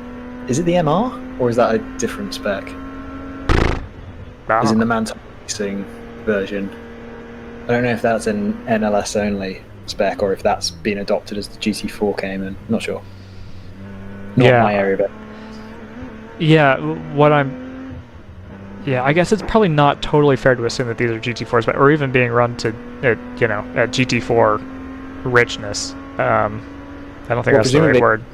Treaded tires. You wouldn't run a TCR car on treaded tires against. Yeah, that's a really good point. You're probably spending less time on throttle just generally, just because you've got less grip. Mm-hmm. Yeah. Okay, I'll buy that.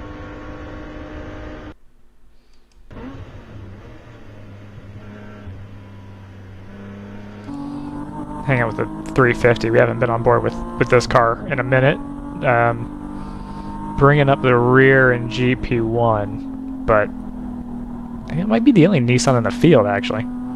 I think it is, yeah. Of any model.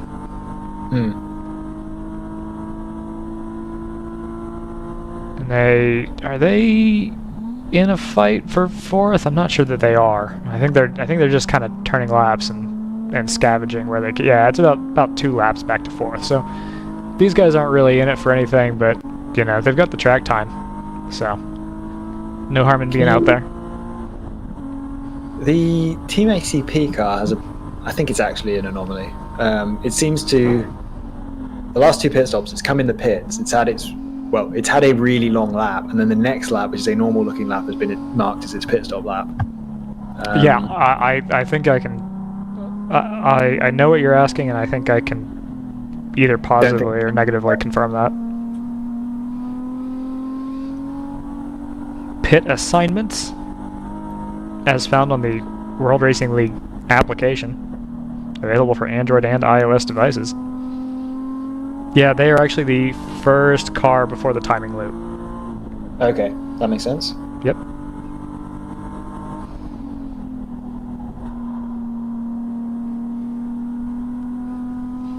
Okay, So Mr. Salt there. Yeah. Yeah, I don't really know what to... I don't know what quite to look before, like I said, I don't think we have any really big surprises. I think there's still a little bit of tension regarding this GTO fight. So the third place one. Having said that, round 3 racing have dropped to 55 seconds behind Hammer, who are 10 seconds behind Choice themselves. So your predictors, it's being bold if it reckons that position is going to change. There's a lot of time to turn over. Again, I think it might be being. It feels like it. I look at those best laps and I see round 3 racing has a 33.6 and Choice has a 35.1, and without any other information, I'd say, oh well, they'll catch him then.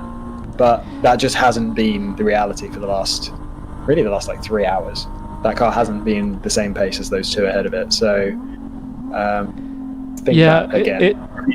I think that might be what's going on. It's a curious situation because the 702's actually only done 3 pit stops, to like the 5 that the other entries have done. But it's actually not gonna 5 or 6 actually that the other entries have done. But it doesn't actually seem like it's gonna help them out all that much to have spent that much less time in the pit lane, because they'll have the race perfectly divided, but they're still going to come out. All 3 of those cars, as you described, still have a stop to do yet. Yes, but they'll end up doing 1 less pit stop than everyone else. But they also lost a lap to a steward's decision.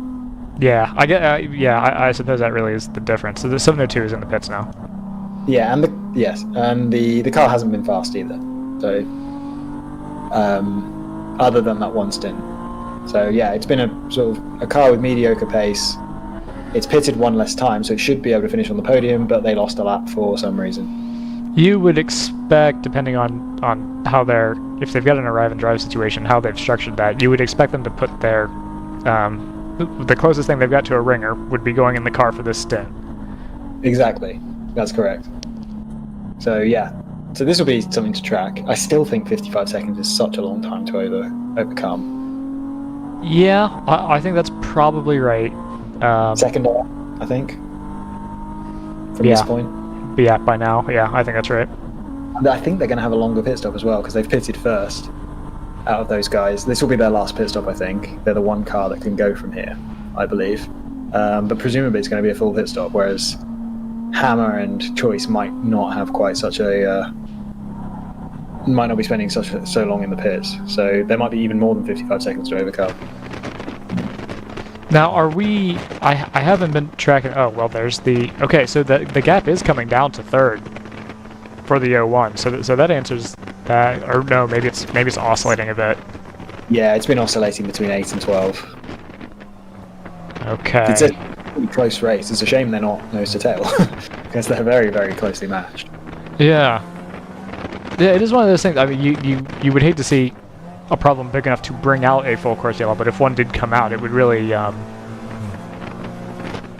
change things up, as they tend to do.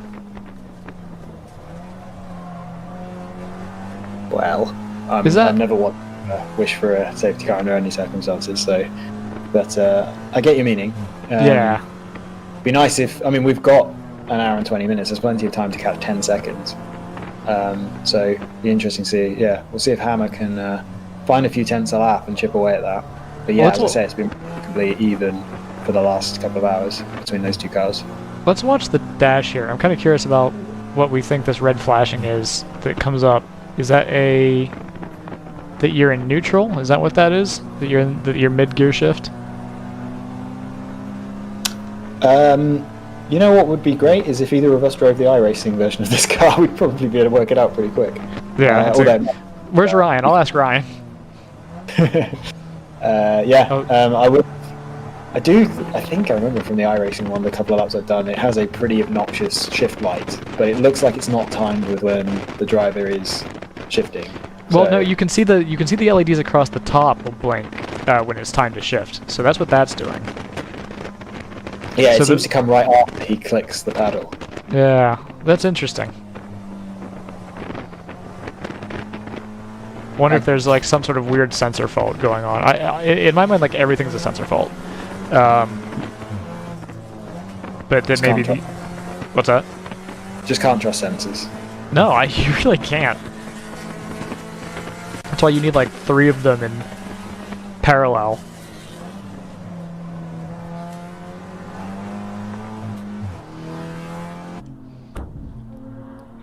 .350 into the pits, probably for their last stop. That's probably going to take them to the end. Again, they're just kind of, you know, they're not in contention directly with somebody, but they'll pick up points if somebody retires ahead of them. So it makes sense to stay out there.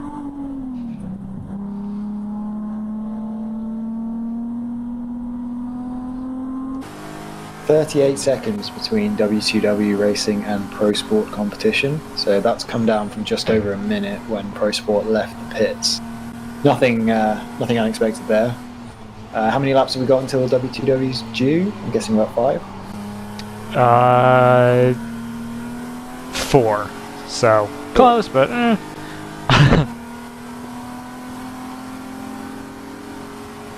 and that'll be based off of basically their. I think this through. I think that'll be basically based off of their second longest stint rather than their longest stint. So that's a slightly conservative estimate. Well, 525. Been due for a little while. 525 is coming in pitted, and they've only lost about a minute and a half. So I think, you know, if you're coming in for relatively quick service, you can be in and out and only lose, you know, about 80 or 90 seconds. Worth keeping that number in mind.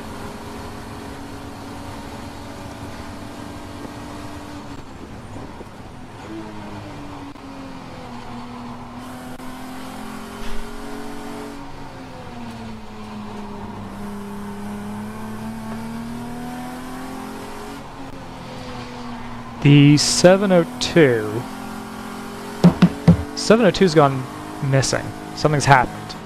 Their onboard's up. They're around the backside of the track. They're on their out lap. Okay.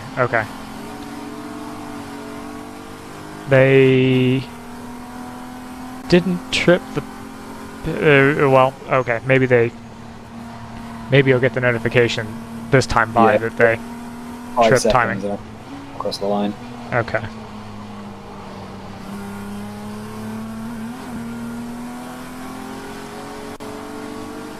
Yeah, there it is.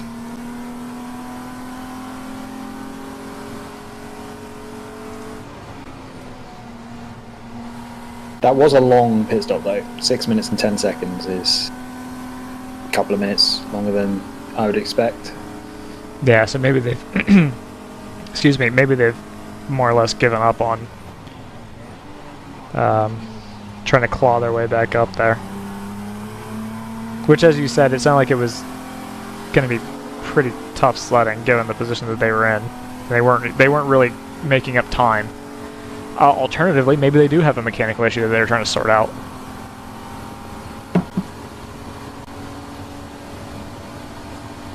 Well, I'm going to be really interested to see what their pace looks like from now on. But yeah, if they've lost another 2 minutes, then that optimistic prediction of third place for them, I think, is going out the window.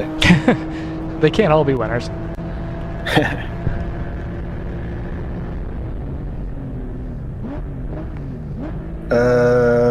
Pro Sport competition are down to 4th. What's happened there? That looks like they've had a lap time deleted to me. I think you are correct. Puts them. So if we make that assumption, which is pretty remarkable because that hands the win to W2W Racing. Yeah. It also puts right in the fight for. Oh, the 702's in the grass. They just about got away with it. Sorry, you're about to see this in the carousel. I'm on lesson. They're gonna try to go to the outside of this Mazda, which is following who knows what line. I think it's gonna get in the marbles.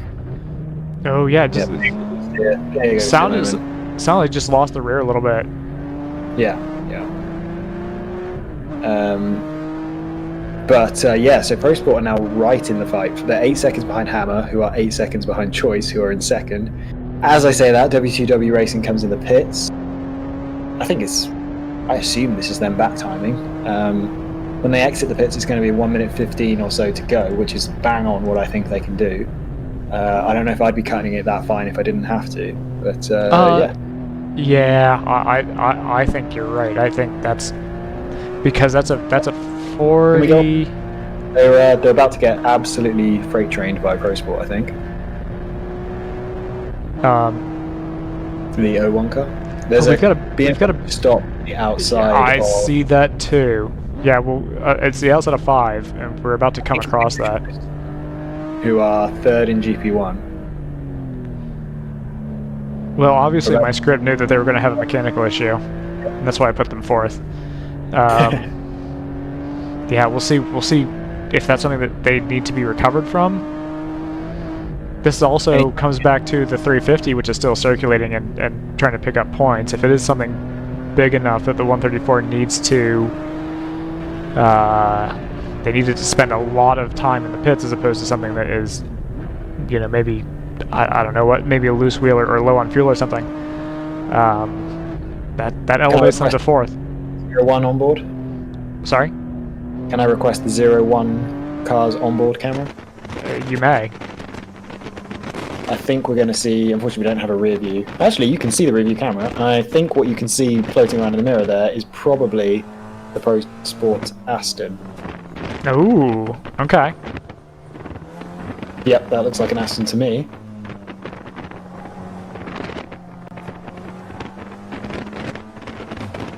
So that will be the battle for 3rd place.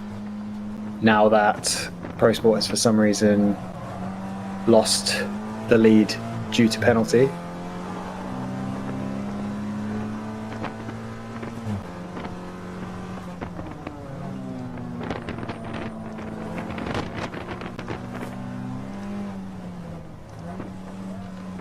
So this is going to be the 2nd race in a row that is definitely going to be decided by steward's decision.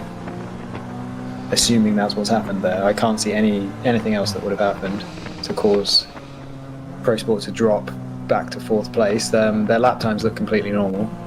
No, I think that'll be the third weekend in a row actually that we've covered that's happened, because I think that. Oh, what? Did you call out the car that stopped on the left-hand side between 1 and 2? I just saw a flash of it. I think the Aston's going down the inside into the keyhole here. There it goes. So that's 3rd place overall changing. Curious to see. I don't know if this would be wise to do, but I'm curious to see if they're going to really push to get that lap back. Okay, let's look to driver's left here. We should have a recovery vehicle. Looks like a TCR to me. That must be the one.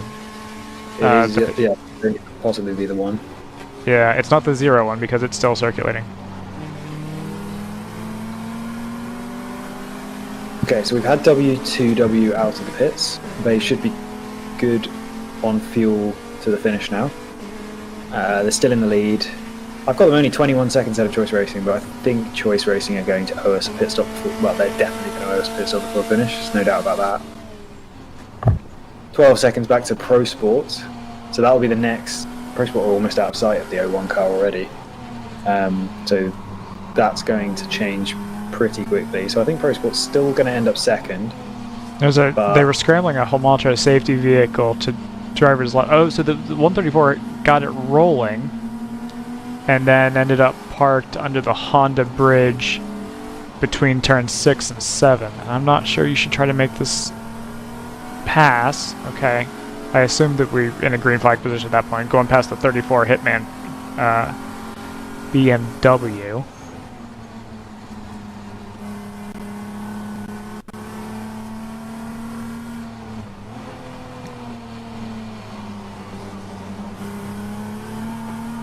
It seems to happen all at once. I don't know if it's a situation of people get excited by other incidents that we. Is that rain on the windshield?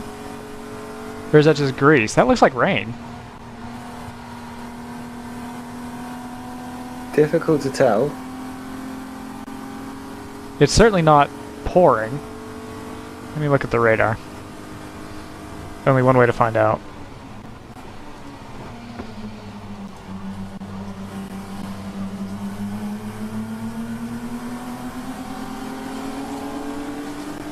It's one of those things where I look away and I look back, and I'm like, has that always been there?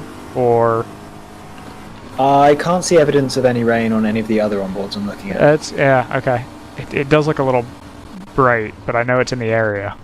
I think the 702 is the camera's on, basically on the windscreen. There's a car stopped. Oh, is that? Do we think that's the Big Mission Motorsports car stopped to the right between two corners? I the numbers off. Yeah. So next, we're coming into turn 6 here, and then oh, it's the Acura bridge now. Excuse me. Yeah.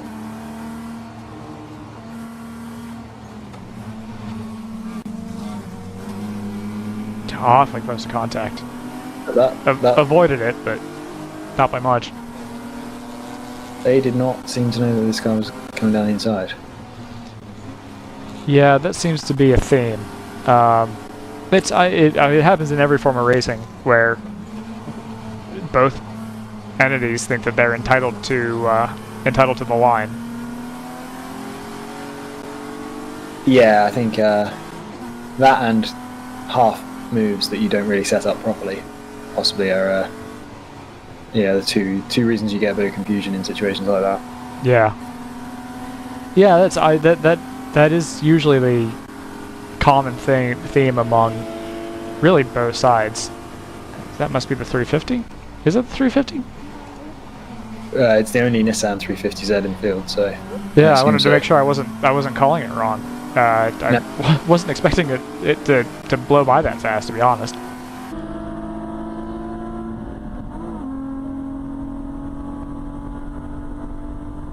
On board with the 350.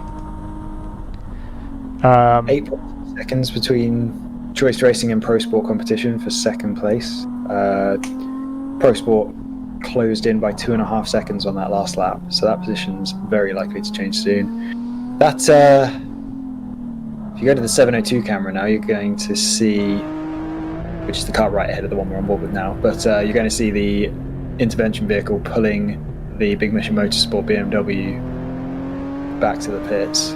Yeah. Interesting that they're willing to do that here. I know they don't have the code 35, but at Barber they absolutely would have thrown a code 35 for that. If a code 35 is necessary, then we would see a safety car now, is kind of my point that I was trying to make. If what we're seeing there is considered safe, then why do we need a code 35 at Barber? My question. Well, it's because there's two things. One is that every facility is basically using their own staff and their own procedures. The other is, I think we made you aware, there was an incident last year at one of the races in Barber where there was a vehicle that was being hooked up to a tow rope on the approach to, I think it was turn 5, and either the vehicle was being towed or the recovery vehicle itself actually got struck by a car, in a waving yellow situation, and I think they were somewhat right in playing cautious. It's the sort of thing where if that's relevant to Barber, then it's relevant here.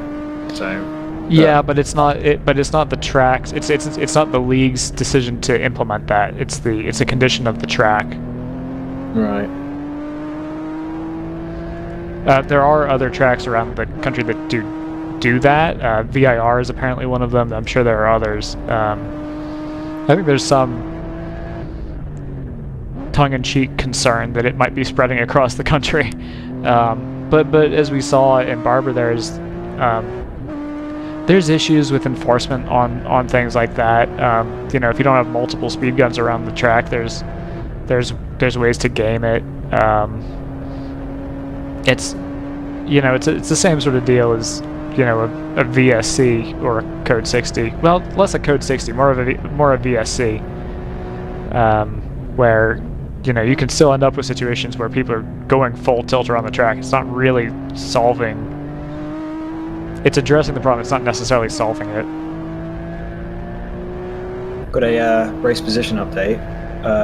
The Pro Sport car has actually dropped back behind the 01 Hammer Motorsports car. it did a 144.9 on the last lap, so it lost 7 seconds, which, yeah, was enough to drop it behind Hammer. It now hasn't come across the line, so I think this lap's going to be very slow as well. The Pro Sport. So there's something. Check and make sure that they're not. Check and make sure they're not dipping into the pits. Yeah, well, if they are, then that's also an issue because they shouldn't be in the pit. No, actually, it's not. They've got a splash and dash to go, so they can make that whenever they want. At this point in the race, they can make it to the finish. So yeah, maybe that was it. Maybe that was an in lap. Yeah, that's exactly what it is. Yeah, that's exactly what it is. That makes sense. So this will be Pro Sport now going to the finish. Interesting, because they've done it early. Decided not to try and wait for a safety car.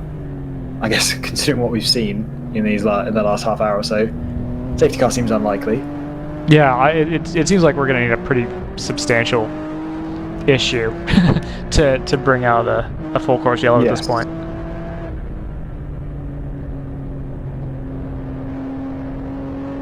.24 is also blinked out on us. Is that because they've pitted 2? It probably. Yeah, they're due. I think there's another stopped car on the left before the keyhole. Another white BMW. Okay, let's take a look at this. Uh-oh, that's not this guy great. about to overtake under yellow. That's your leader in GP2, so I hope they didn't. Okay, alright. Well, maybe that car was moving slowly and it was only a white flag. I don't know. Yeah, or maybe the yellow flag hadn't come out by then. But you had called it a few seconds earlier. I spotted it a good 15 seconds earlier, so you'd hope a yellow flag would come out within 15 seconds. But the car might have been moving slowly. Pro Sport, is now listed in the pits. They've done a 324, which is a quick pit stop for them, so that makes sense with that being a splash and dash type of deal. Still a bit longer than I was expecting, actually, but meanwhile, Choice Racing is really closing down on W2W, but they have a pit stop left to make, whereas W2W does not. So right now, the top 3, in fact, a couple of laps ago when Pro Sport competition were, before they pitted, the top 4 were within about 25 seconds of each other. All completely artificially, obviously, but still kind of cool after 7 hours of racing.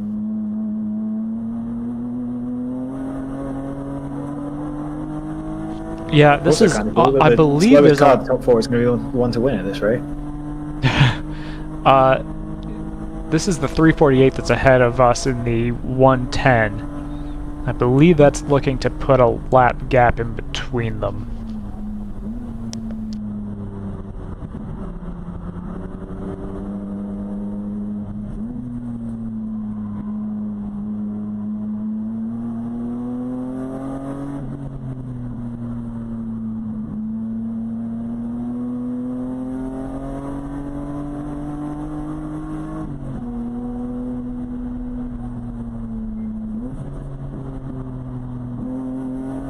Confirmation that the 143 did just take a pit stop, so that answers that question. So that as you say, that'll be them to the end. Yeah. Meanwhile, Choice and Hammer still owe a pit stop, and I think it will be a longer pit stop as well. So Pro Sport's probably going to leapfrog both of those cars in the next 10 or 15 minutes.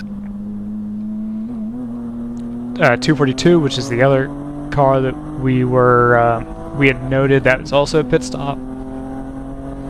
It's a loss of just shy of 2 minutes for the 143. That may be academic at this point with that lap penalty.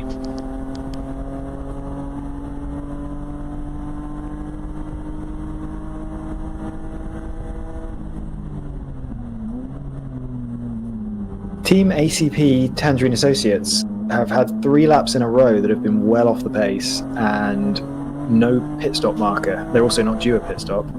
As I say that, they pump in it's still only a 150. That's still 15 seconds off of their fastest lap. So they are losing minutes right now. They've ducked into the pits.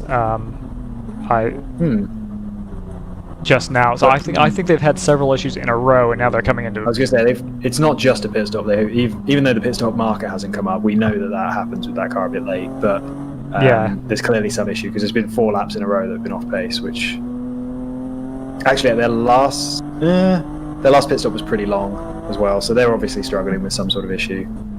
Yeah, that's usually a pretty quick car. So the fact that they're down the order suggests to me. Yeah, that they've kind of been there all going on. race while I've been here anyway, in that back end of the top 10. Choice Racing 511 is in the pits also. They've just gone in. It's a little early, so that's definitely them. That's definitely them taking a slightly shorter stint. Maybe taking the time to put somebody new in.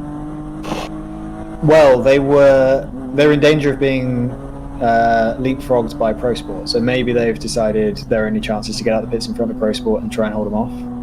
I don't think it's very likely. I think Pro Sport's a lot quicker than them, but yeah, it's going to be interesting to see where they come out the pits relative to Pro Sport.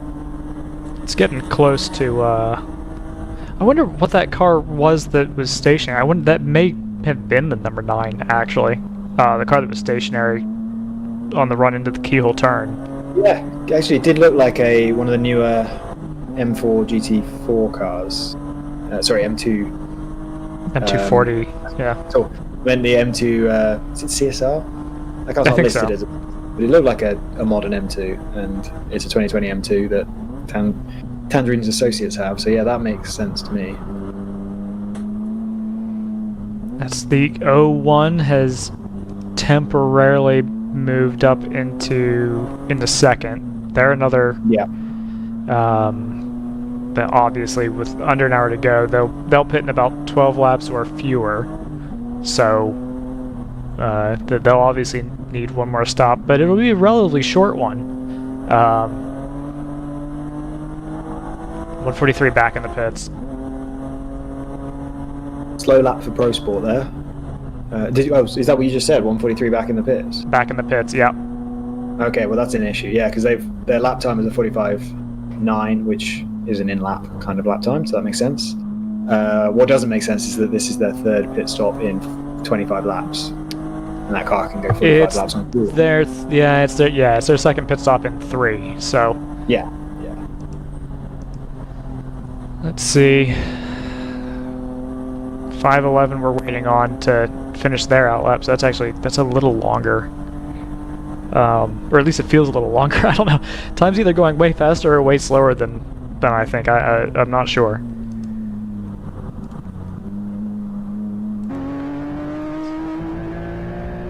No, 257 outlap's actually really quick. So obviously they didn't have to fill up the tank, but we think we knew that anyway.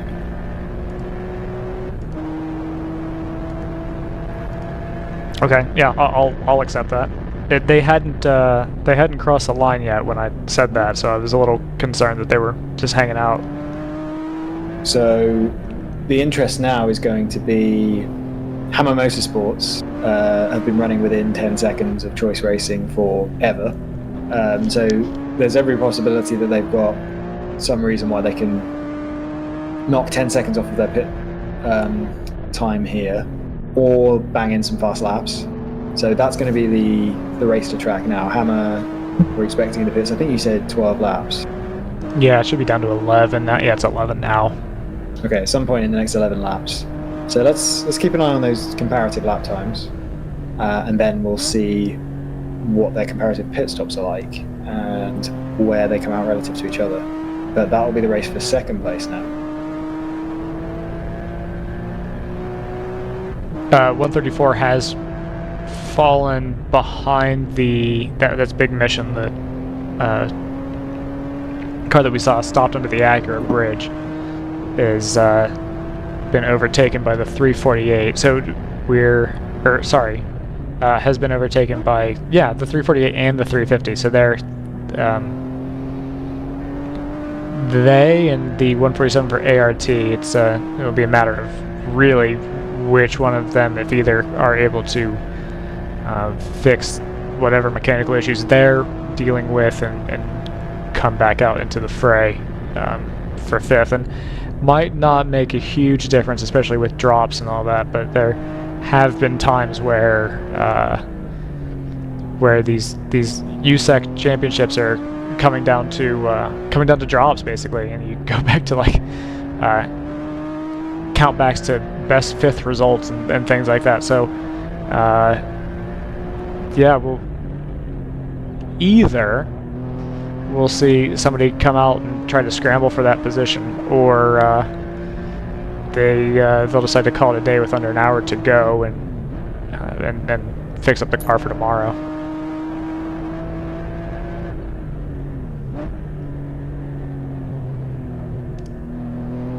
Should we go on board with the 01, as that car is basically in a qualifying session now, trying to leapfrog number 511, which is already pitted. The 01, 9 or 10 laps until their pit stop, so it's got that amount of time to try and claw back 8 to 10 seconds or so. Assuming they're going to make a similar length pit stop, we don't know anything about that at the moment. Lots of clean air in front, so every opportunity to do so. I'll update on the threat of weather, because I was slightly concerned that the streaks that we were seeing the streaks have gone, so we were definitely getting fluid off of somebody, but it wasn't rain. Either that or no, they wouldn't have cleaned the windshield in that time. But anyway, there's no real threat of rain unless something pops up. I'm not seeing predictions for anything until 6:30 or later. So no concerns about rain for today. Tomorrow I think is still a little bit more of a question mark.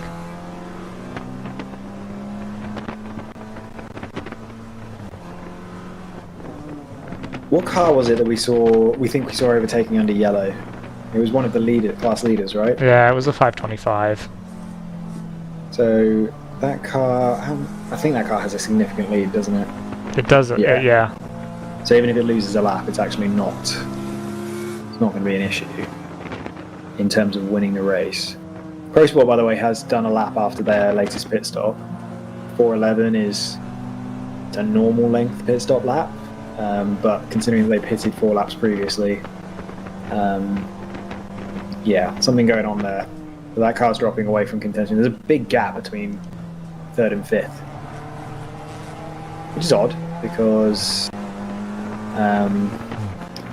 round 3 racing Joseph's predictor was putting round 3 racing in 3rd place. They've since dropped 2 laps away from 3rd. Or in fact, actually, they would be predicted for 2nd now. True. So yeah. I don't know quite how that gap's ballooned out. I think I remember round 3 racing on their last pit stop. Yeah, they had a 6-minute pit stop, so that would have been 2 minutes long. Yeah. So that's where that would have come from. Yeah, that's basically a lap and change. And their in-lap wasn't particularly quick either, so they must have been nursing something minor on the way in.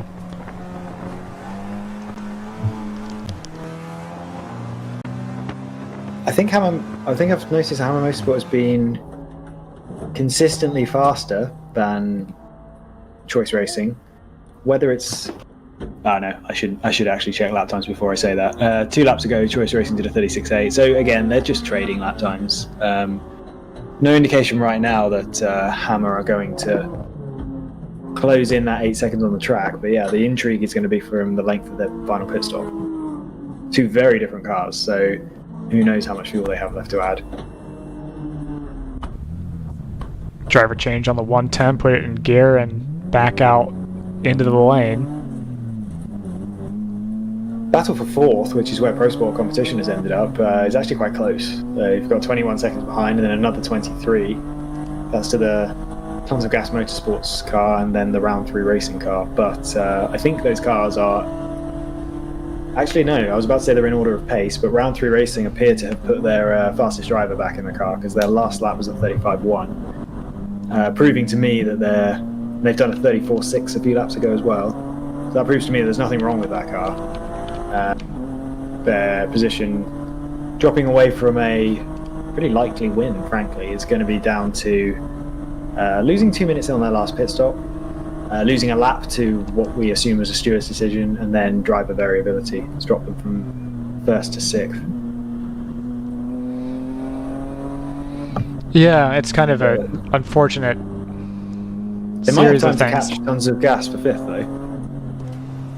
though. 01 into the They pit are lane. over a second quicker. Here's the 01 pit stop. Yeah, indeed. Now let's see if they do anything, see if they decide to make a driver change, or if, get out, they tell him. Get out, he does.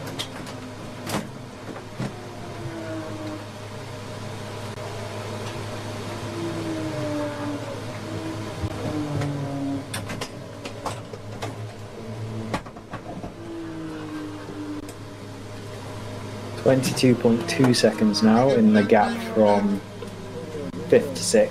So that's the round 3 racing car chasing down a top 5. Radio check and then radio check and then fuel reset.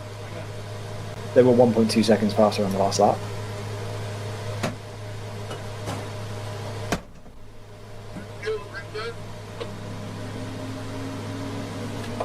Choice Racing just come across the line. I got him. Put the window down up. So they've got a full lap left to do before they overtake Hammer, who are obviously sat in the pits.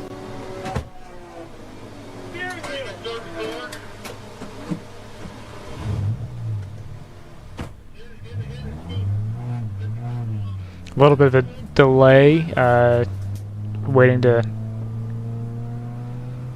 fire it back up, but now they are obviously back out into pit out. Okay, take the limiter off and rejoin the racing surface at the end of turn 1.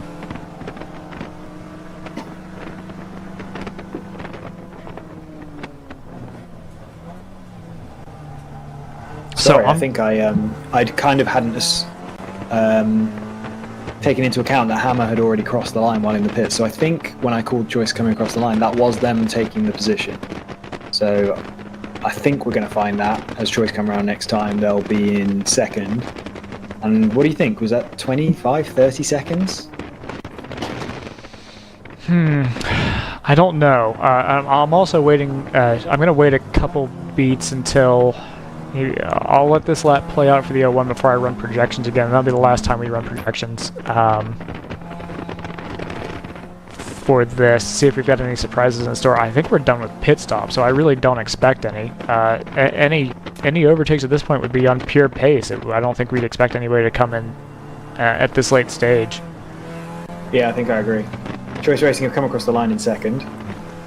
We are owed a pit stop, I believe, by the GP1 leader. I don't think there's enough of a gap for it to matter. Yeah, it looks like it's... Oh, it's 5 laps. Yeah, there's definitely not enough of a gap. I think they're fine. Uh, Intervention vehicle around the backside of the track. And timing represents the change that you saw, so that is now the 511 elevated to 2nd over the 01. Okay, so they've managed to pull out an extra 10 seconds or so on Hammer because the gap is now 19. The 983 has got to be timing they must be evenly splitting their stints perfectly because they're going to be. It feels like they're going to be awfully close. So pit expected 25 laps. So I'm guessing I'm going to go on a limb and say we've got about 24 laps left in this race. I think they've got more than 25 laps. I think they do too. Yeah, because 25 laps at 2 minutes a lap would be about right. But yeah, they're way quicker than that. Okay, well watch that space because. What's that? I don't think it's going to matter. They had 20 seconds on Choice and Hammer, and obviously if they have to pit again, it will be for like 5 seconds. They are slower though, so could come down. Could get quite close at the end. Yeah, my money's still on W2W. Yeah, we kind of thought that this was dusted. Now I'm less convinced. The closer we get, and the more obvious the math gets, it's either they're intentionally running it shorter in the earlier stints. Oh, we've got a waving yellow up here. What is that for? Yeah. Is it anything to the outside of the track? Doesn't look like it. Okay. Switch to another camera, maybe we'll be able to see it from a different angle. Do we have any feeds on that part of the circuit? I'm not sure that we do. 702? Okay. Maybe. I think we just missed it. I think it might have been to driver's left there. I don't know if you were watching it ahead of me. I can rewind. Ooh, bold. Well, this is on board the Maybe 60. This is on board the 601, working into turn 9.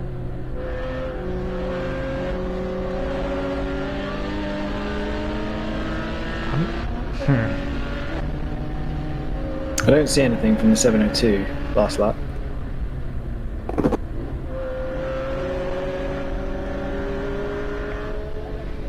No, it seems to be cleared out.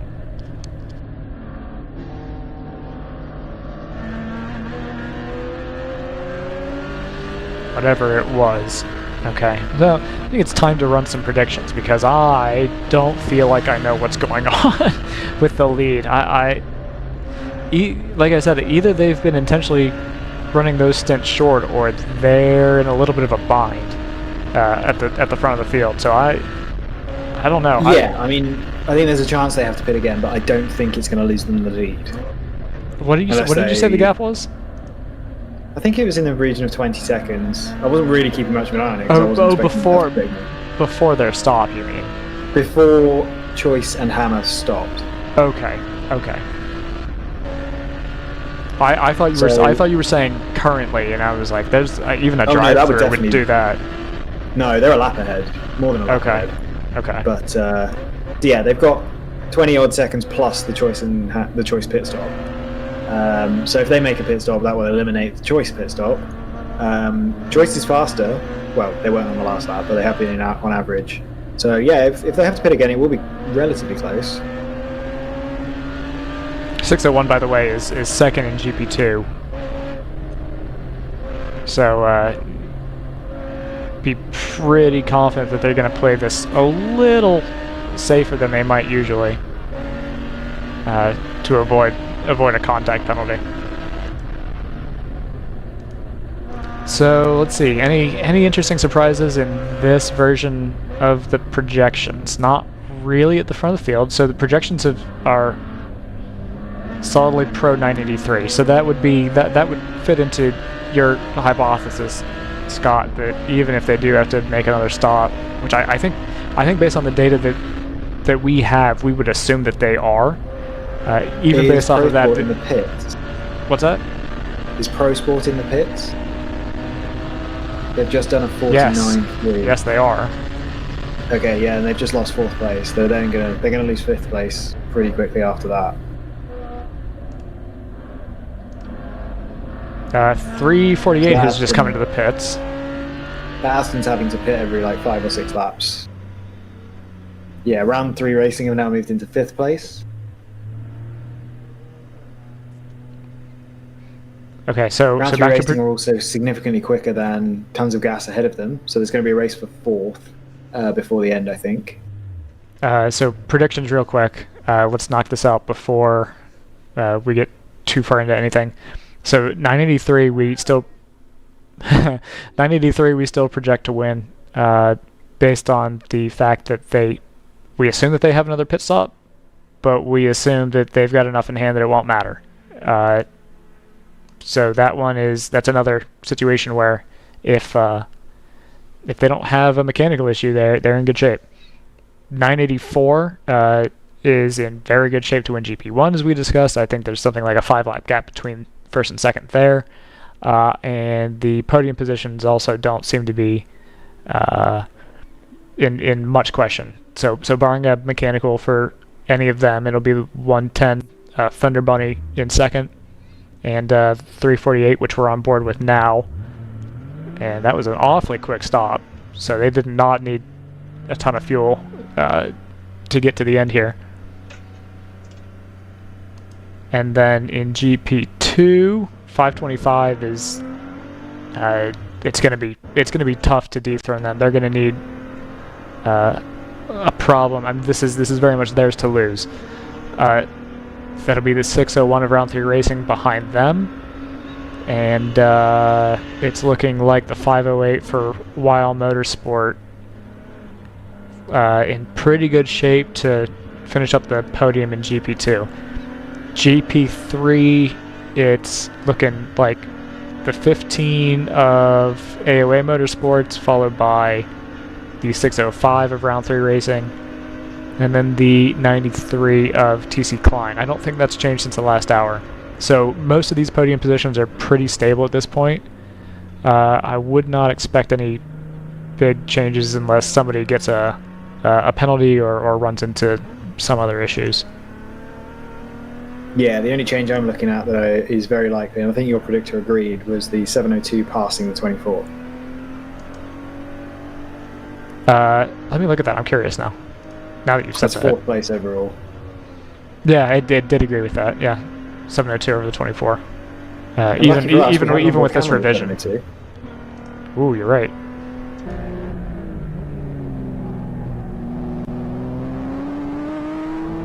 We don't have one for the 24, unfortunately. So we've, you know. So the 24 is a BMW. It's an 2018 M4, so that's what we're looking for in front of us. The gap was, I think it was around 8.7 seconds, but on that last lap, 702 was 4 seconds quicker. We'll see. Shouldn't be quite that much of a gap this time. It's actually only less than a tenth quicker this time. I think 702 got some pretty bad traffic. The timing's a little bit ahead of the camera, so yeah, we can see here the 702 losing quite a lot of time behind two slower Caymans. 702 is also a Cayman, incidentally. Yeah, that's not. It's not gone well. No. The end of the lap though. Yeah, I did do well to back out of it. Yeah, well, they were still quicker than the car they're chasing, so. Oh, Yeah, this is very frustrating. It's painful because it's one of those deals where nobody wants to back out of it. But if you backed out just a little bit, you'd avoid sacrificing. Oh, that's 2 cars have gone off. One of them is the 34 Hitman. Is it the 9? Is the other one?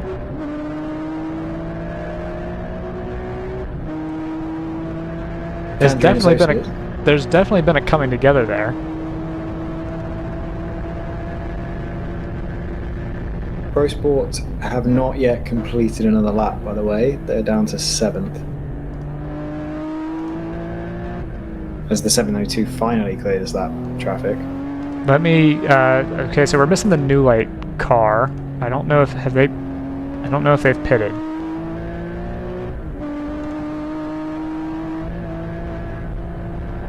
See if we've got any cameras. Let's see. We've got the 350 coming up to the keyhole. Let's see if we can maybe get more ID. They were close enough to the edge of the gravel trap that it's possible one or both of them have driven away. And it looks like both of them have driven away. So that's no risk of no reason to send out intervention vehicles. No risk of full course caution. But certainly 2 cars appeared to have had it coming together. I wasn't able to identify them, but it looked like it looked to me like one of them was the 34. It looked like the wrap on the 34. So it was either the 34 or one that looked like it.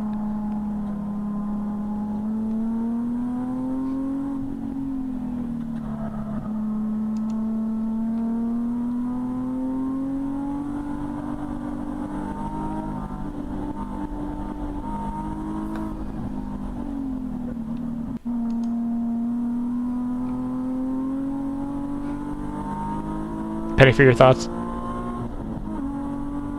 I'm just thinking about recycling. Well, what about it? Just a Moonhead quote. Yeah, I was kind of waiting for the 702 to finish another lap because their last one was traffic affected and they lost quite a bit of time. Also, the Choice Racing had a very slow last lap, which I'm guessing again was traffic affected. Although, so that gap is, if you remember, it was 19 seconds. This is between 511 Choice Racing and 01 Hammer Motorsports, that race that's been going on for the second half of this race. How slow was the 551 or 511? It did a 39 and now it's done a 38. Okay. Yeah, I was gonna say you could have convinced me that the other car that was off track was a Choice Racing car, but I'm not. No. There's that would have just been traffic affected, but yeah. It does mean that despite the fact that we went through hours of that gap just oscillating between 8 and 12 seconds. It is now sort of in 2 laps, it's come down from 19 seconds to 12. So if that rate of decline continues, then Hammer Motorsports has a chance. I don't expect it to continue. I'm sure that was just a couple of bad laps for choice, but worth keeping an eye on. Pro Sports down to 9th place, by the way. Top 2 in, yeah, what a difficult race for them. Top 2 in GP3 are both in the pits. Those are both scheduled stops, so nothing to be too concerned about. At the bottom of the hour, we should run our last Cooper spot. We should probably do that. So get ready for it. Just get ready for it. That's all. If you like, just, you know, que sera, sera. Ooh, someone's blown up to driver's left up here. Oh, we've got an onboard for that. It's this car. It's the 348. Maybe we've got an onboard for it. Refresh. Oh, that's that.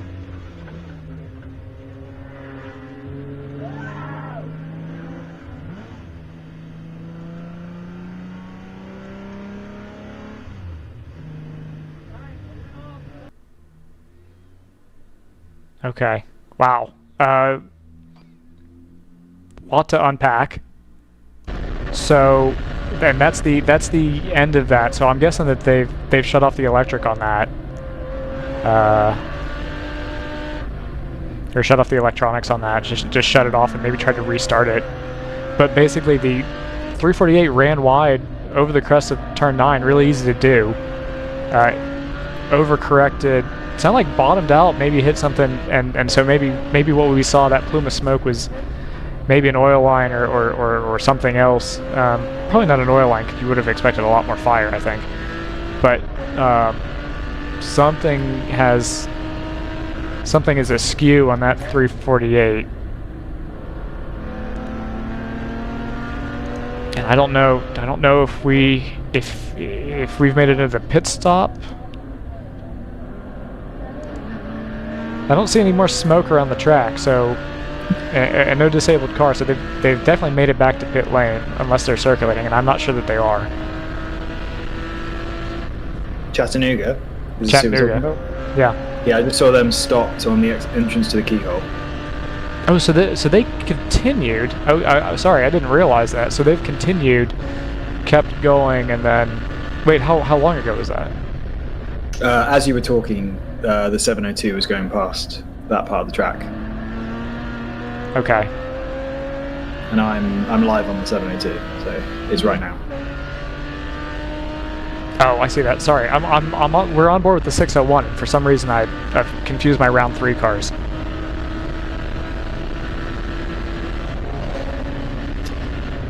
Wow. Okay, so that's gonna pull them out of 3rd in GP1. So that's gonna elevate the 350. Yeah, if there's enough time, and I think that there is. 143 for Pro Sport continues to fall down the order, now being overtaken by the number 9. 984 for Team Frozen Rotors. They are now in the pits. That's a little ahead of schedule, but nothing too concerning. They were going to be in about 6 laps time anyway. They're just getting it done with more than a half hour to go. That gap between 2nd and 3rd place has stagnated. 13 seconds now. Doesn't appear to be closing down.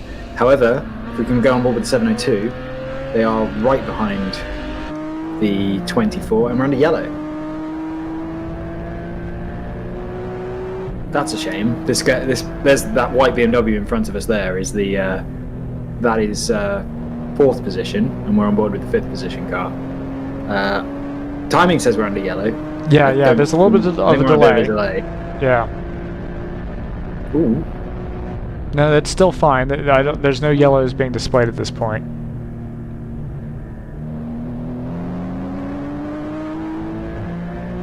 The next flag stand they're going to come across is going to be Okay, the O1's maybe here at the waving his hand kink. now, so I think that might be. Am I under yellow now? Yeah, we are. Yeah, the flag stand at the kink displayed a yellow flag, so that's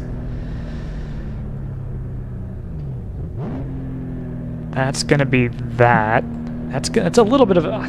It's not really a break for the 984 because they didn't really need one. They had so much in hand that it doesn't matter anyway. It could solidify the 983's win because they might now be able to stay a lap ahead while making their final splash and dash. That's a good point. If they do actually need it. They might not actually need it now because we thought they were going to be pretty close. This might slow the race down enough that they don't need a pit stop. Yeah, we'll see how long it runs. I don't... It's unclear to me how close they were. The only people that know that are in that garage that know how close they're cutting it. They may have been saved before this came out, but yeah, I'm curious as to why they threw the yellow there. I didn't see any obvious evidence of oil. What's that? I think the Chattanooga car's been cleared, so you have to assume it's oil on the track. No, it definitely hasn't. It's still there. Oh, okay, I must have missed it then. Yeah. No, it's right after the apex of the left-hander coming into the carousel, so it's easy to miss. Accurate pace car picking up the field. We've seen cars in more dangerous positions not cause a safety car. But... Well, yeah, and that's what's confusing to me. So it makes me think that there must be oil or something down there, but I didn't see a slippery surface flag, so I'm a little. Unless it's dead stick and they know that they're going to have to scramble a tow truck or something, but it didn't seem... We've seen cars towed along the side of the track for half a lap. Well, past that spot. Yeah. Well, it would be where you'd have to park the truck, but yeah, I agree. It doesn't seem like it would... The placement by itself would really be that big of an issue. Okay, what to make of this, I guess. Well, what races does this give us for the last 20 minutes or so? Obviously the race for fourth. That is, it's not nose to tail, it's nose to Audi to tail, but it's pretty close. So that's going to be, and the 702 is the faster car, the car behind. So that's going to be, I think we know what camera we're going to be watching on the restart. Okay, well, now the 348 definitely has been cleared. Sorry? Now the 348 definitely has been cleared, I think. There was a marshal standing out basically where the... Oh, have we gone back green? I'm sorry, I think I've missed it. No, we definitely haven't. I don't think so. The timing's still yellow. Yeah, it felt like we were at full tilt there. I thought I missed something. I assume these guys are just catching up with the pack? Yeah, I think that's got to be right. Catching up the safety car or pace car. I think our battle for fourth is going to be the only nose to tail battle in the race. We've got to let the field compress. Yeah, there's so much that we're not going to know right now. Yeah, definitely the closest. Yeah. Okay. So while we let the field compress, let me set up the final Cooper ad. How about that? And then perfect. Yeah, and then that'll buy us about half a minute to figure out what's going on. So we'll be back on the other side of this 30-second break. As your uncle, I want you to know that on the road of life, there will be rough spots, and they will chew up your tires. I recently took a road trip to Greensville to attend a chili cook-off. Rough roads all the way down. I drove there on these Cooper Discoverer and Duramax tires. You know, they're made with the durability of off-road tires, but for on-road driving. Without them, we might never know the winning bean-to-meat ratio of a good chili. And those are the things in life, my friend, worth driving towards. So go with the Coopers. Cooper! I'm hungry now.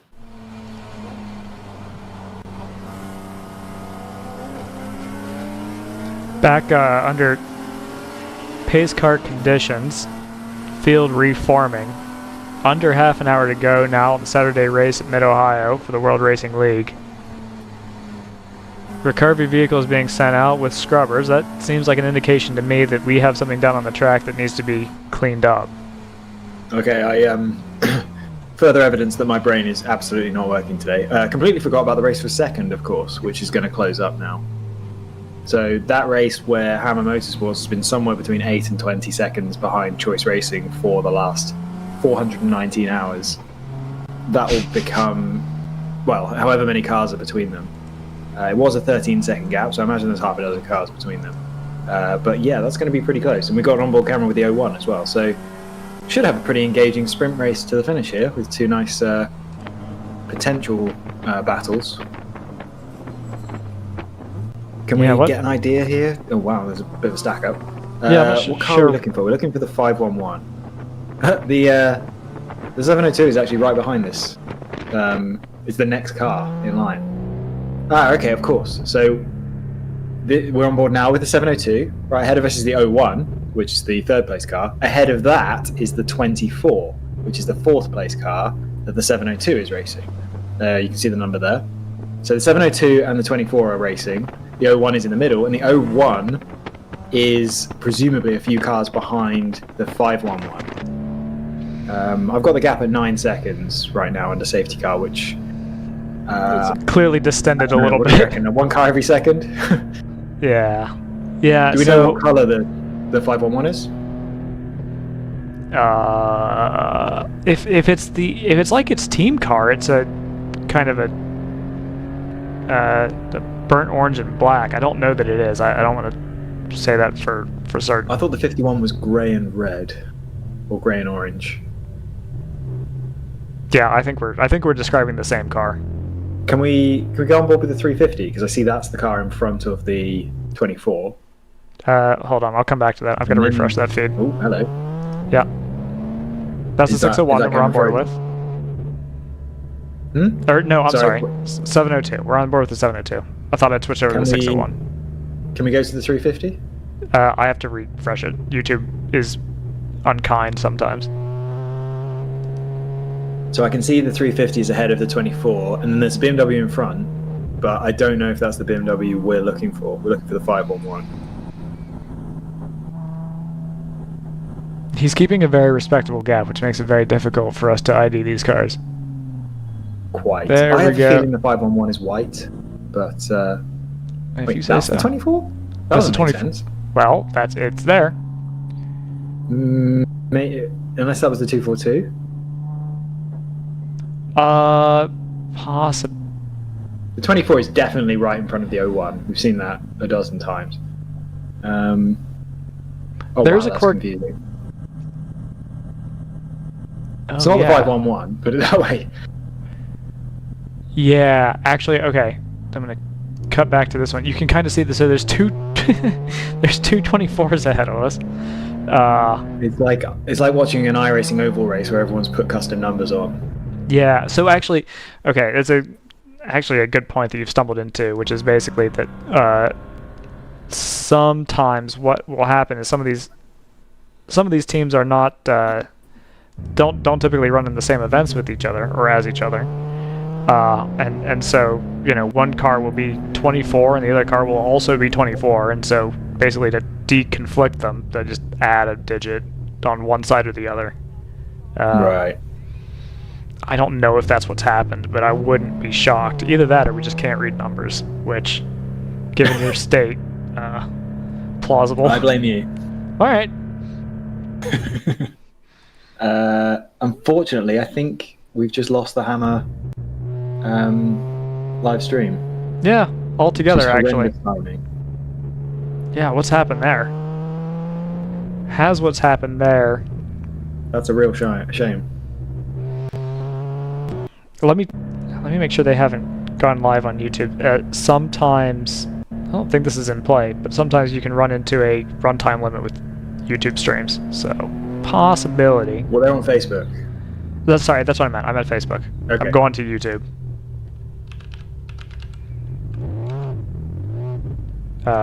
I'll change that. Don't worry. All right. Yeah, so the gap between the 511 and the 01 is 14 seconds, obviously under safety car. that'll close up massively when they get up to race speed, but it does mean that they're not nose to tail by any means. It's probably half a dozen cars between them.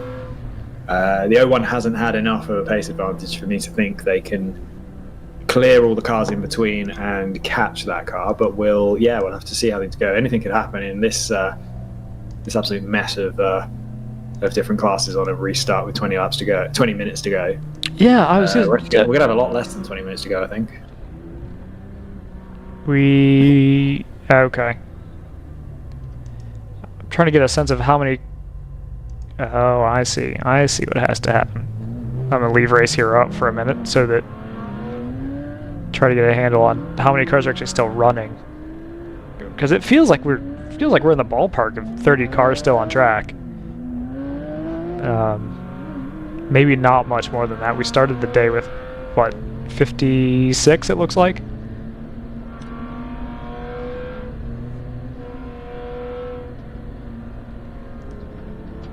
Oh, and back to the 702 here.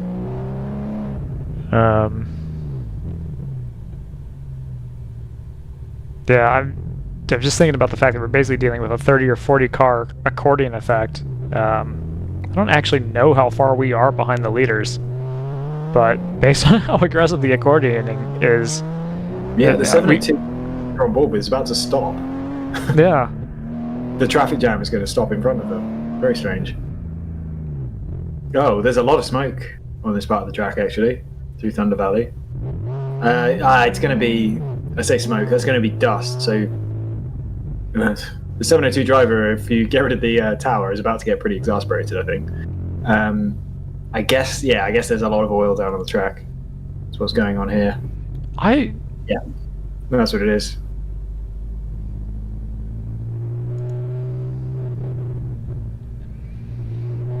Oh yeah, they're scrubbing it down. So that's basically oil dry. Okay, all right, I'm on board. I see.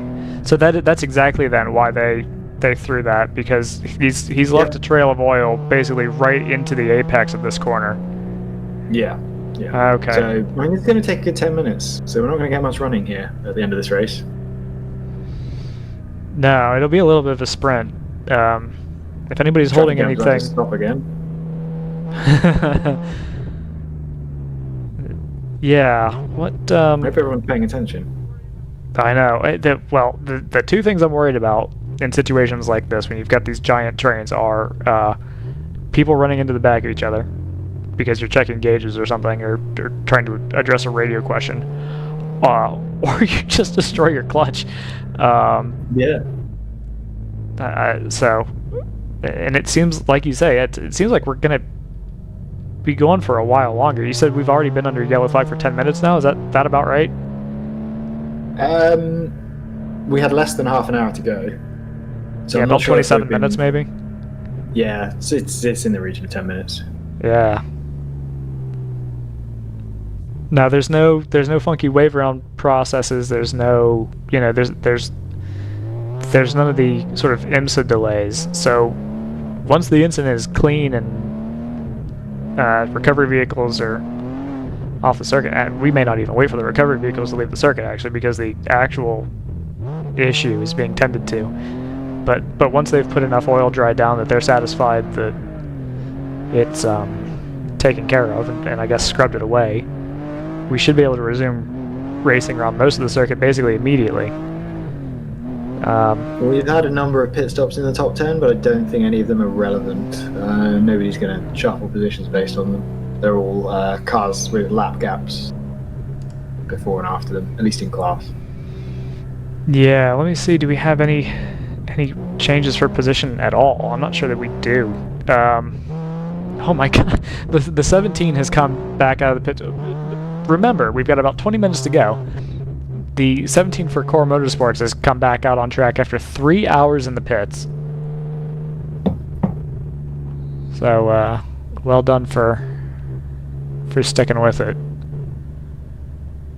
Frozen Rotors is pitted. Yeah, there's a couple changes back in the top 10, so those are still points paying positions, but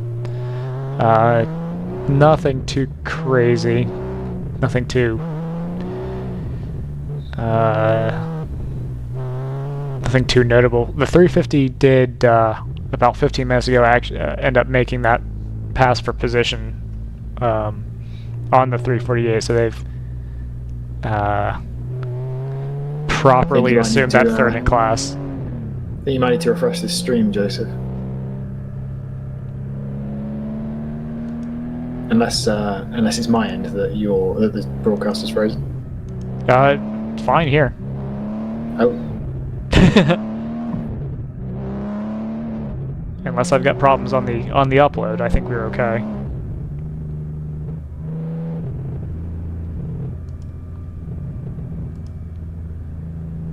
yep, it was my end. Fixed it. Perfect.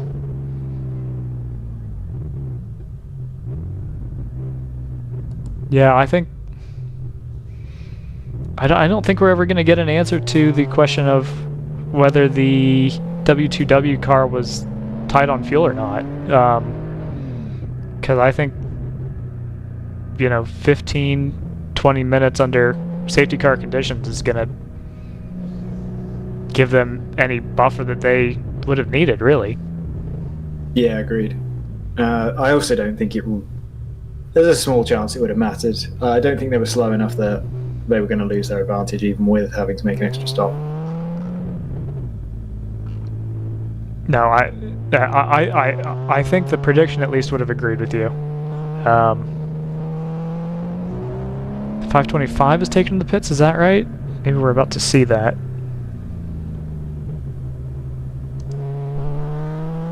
Keep an eye on it in another window. I don't think that they're at much risk of losing anything. No, they've got 3 laps in hand, so it's I mean, at the rate that we're going, we may not get 3 more laps of running.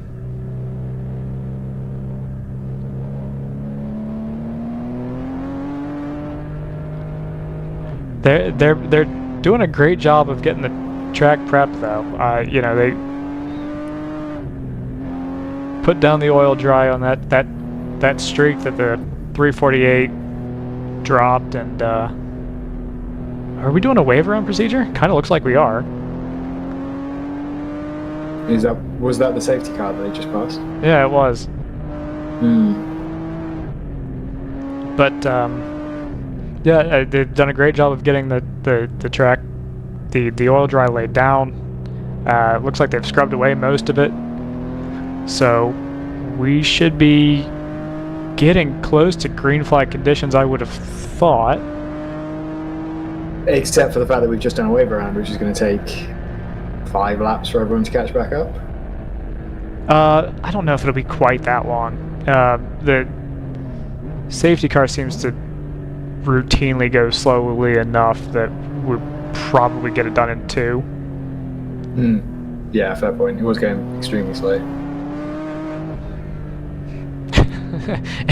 The thing that always gives me probably a little more anxiety than it warrants is when you've got all these cars trying to make their way back, trying to accomplish the wave around. Now you've got them going at 3/4 speed, and everyone's 3/4 speed is going to be a little different. Yeah. Well, they're going to get around at 3/4 the speed of the slowest GP3 car on the track. Right, exactly, yeah.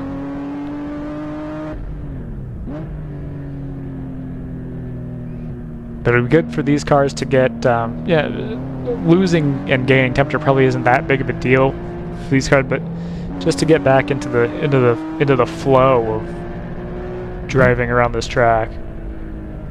Well, the one thing I was thinking is not something we expect to be much of a thing in endurance racing, but talking about cars that heat their tires up quickly, this Audi in front of us is probably the one you want. Yeah.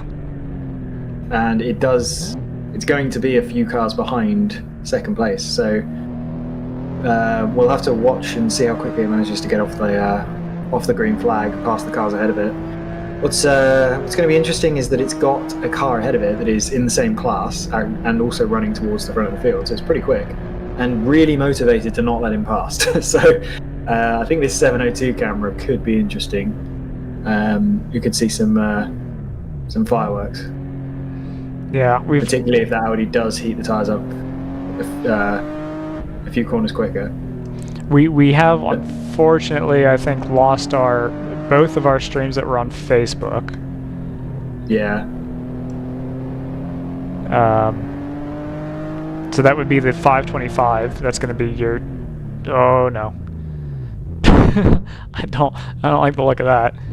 So they've caught up. And Brendan says our Facebook stream is liable to do the same thing. So I'm gonna ask him, should I restart the stream? Because I might have to restart the Facebook live stream. And I'm gonna ask him. So if you are watching on Facebook, just know that we're gonna drop for a minute, probably less than that, and come straight back. Terrible timing because we're just going back to green flag.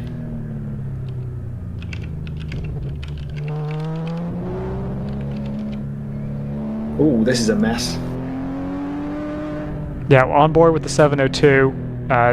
They're not in a fight for position up here, but they are behind a couple of cars that are. So that's why we're watching from here. There is a huge mess. In a fight for position with the 24. Oh, they are. Okay. Yeah. Oh, apparently a new feed is going to start on Facebook, Brendan says. So I take it you can overtake as soon as the green flag comes out because everyone did that. Yeah. So, sorry, just to double check because I was focused on other things. Is this a fight for position right here with the 1? No, not with the 1. 1 is miles behind. It's Yes. the 24 car, and then you've got the 01 up there that is trying to chase down the 511 as well. The 01 is actually is that it? 2 cars ahead? Yeah, it is. On board with the 110. That is the 702 that's going on by.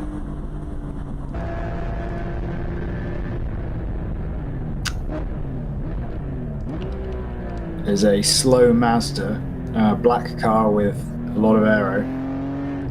Just so you know, if you are listening on Facebook, Brendan's about to start a new feed. So if this one dies on you, And we're back under yellow. oh, okay. So we're gonna do that now, and I think that's probably gonna end the race. If I had to guess. Are you sure we're back under yellow? According to timing, we are. Okay. The cameras will take 30 seconds to catch up. No, I think I agree with you. Going on board the 110, it looks like we're not really at race pace. Yeah, something's happened.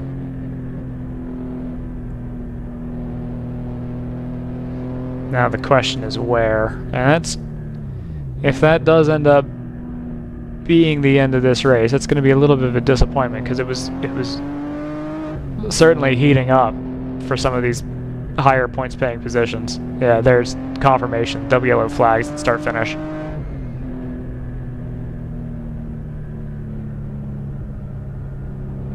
Yeah, round 3 did not get a good good draw off of the restart there. They ended up dropping, they didn't finish the lap at full racing speed, but they ended up dropping 8 seconds behind the 24, so it was going to be a hard task for them to catch up anyway. And the 01 had managed to get the gap to 6 seconds to the 511. It did seem to be taking off a little bit quicker than some of the cars around it. We'll see if this can be super quick, but I think it's unlikely we're going to get going again in the next 8 minutes. Yeah, it depends on the nature. There's a big mess on the... Oh, no, yeah, we're definitely not getting going. There's a car upside down on my the goodness. right here. I see that. You're about How to is see that? it. Oh, wow. Okay. No, they've done a Joey Hand. No, I think they went off to the left and then bounced back. Yeah. Oh my God, that's a huge accident. Is that the one? That looks like the one. Oh my God. I don't... it could be. If it was right behind the car we're on board with, because I think they took the one just before the keyhole. I'll say this much: if that's going to happen to any car, thank goodness it happened to a properly race prepped car, the homologated race prep car, because that looks like that's gotten turned. It's gotten basically pit maneuvered to the left into the Armco. I think that might be the other car that's What's a bit concerning is there were no safety vehicles there yet, and I don't understand why the race wasn't red flagged immediately to allow the safety teams to get straight there. Yeah, I'm not too concerned with that. I don't think that they'll have been obstructed too badly. We're still under a full course yellow, so we may just play this one out under yellow flag. But as you say, there's a 0% chance that we're going to go back to green flag running. Yeah, absolutely. So presumably, I'm doing a little bit of armchair forensics, but what it looks like is that the one has been pitched in the left rear corner, been turned to the left into the Armco at the kink, and then bounced straight off the Armco, and then rolled over at least one time, landed on its roof. It's a huge accident. Yeah, I'd be worried about the fact that possibly when it came back on the track it got hit, but I haven't seen another car. But there was a BMW a few corners on, but it didn't look damaged, so I think it was probably a separate incident. If I had to guess, I would say that. So that must be the safety vehicle that's coming to collect the one. I'm surprised that there's no. At Barber they scrambled an ambulance basically straight. I'm not saying that there's an ambulance necessary here, but I'm surprised that there isn't a precautionary one being scrambled. Maybe we'll see it on this pass. Yeah, I agree. There doesn't seem to be anything, to be honest. I think that car's still on its own. Yeah. I honestly don't understand why we're going around still. It's like they haven't seen the accident.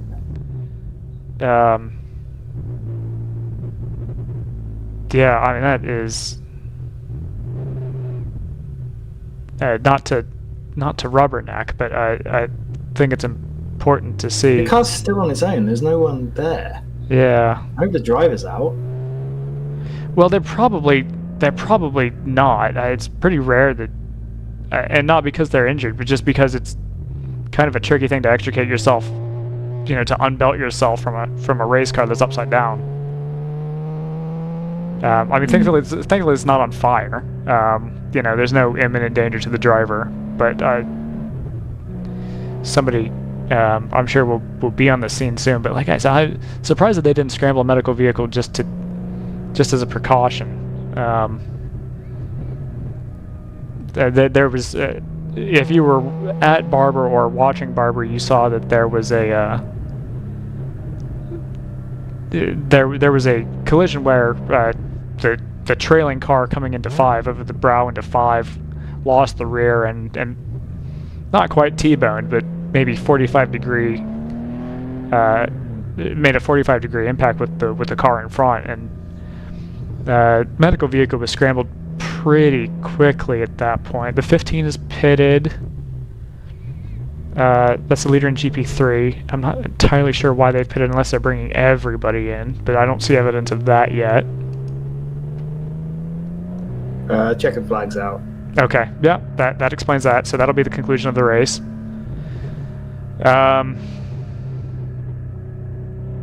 Wow. So not the way that we expected it to finish, but more or less in the order that we expected to finish.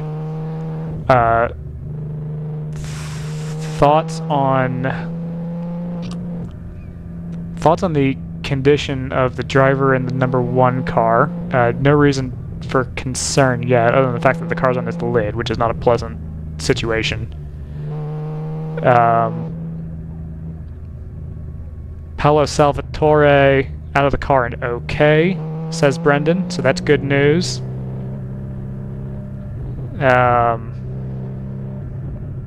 Huge accident. Yeah, that's great to hear. Checkered flag is out. That'll be the conclusion of Saturday's race. 3 minutes early, just following a second yellow flag period in succession. That is shocking to see. So let's run through the order. So we've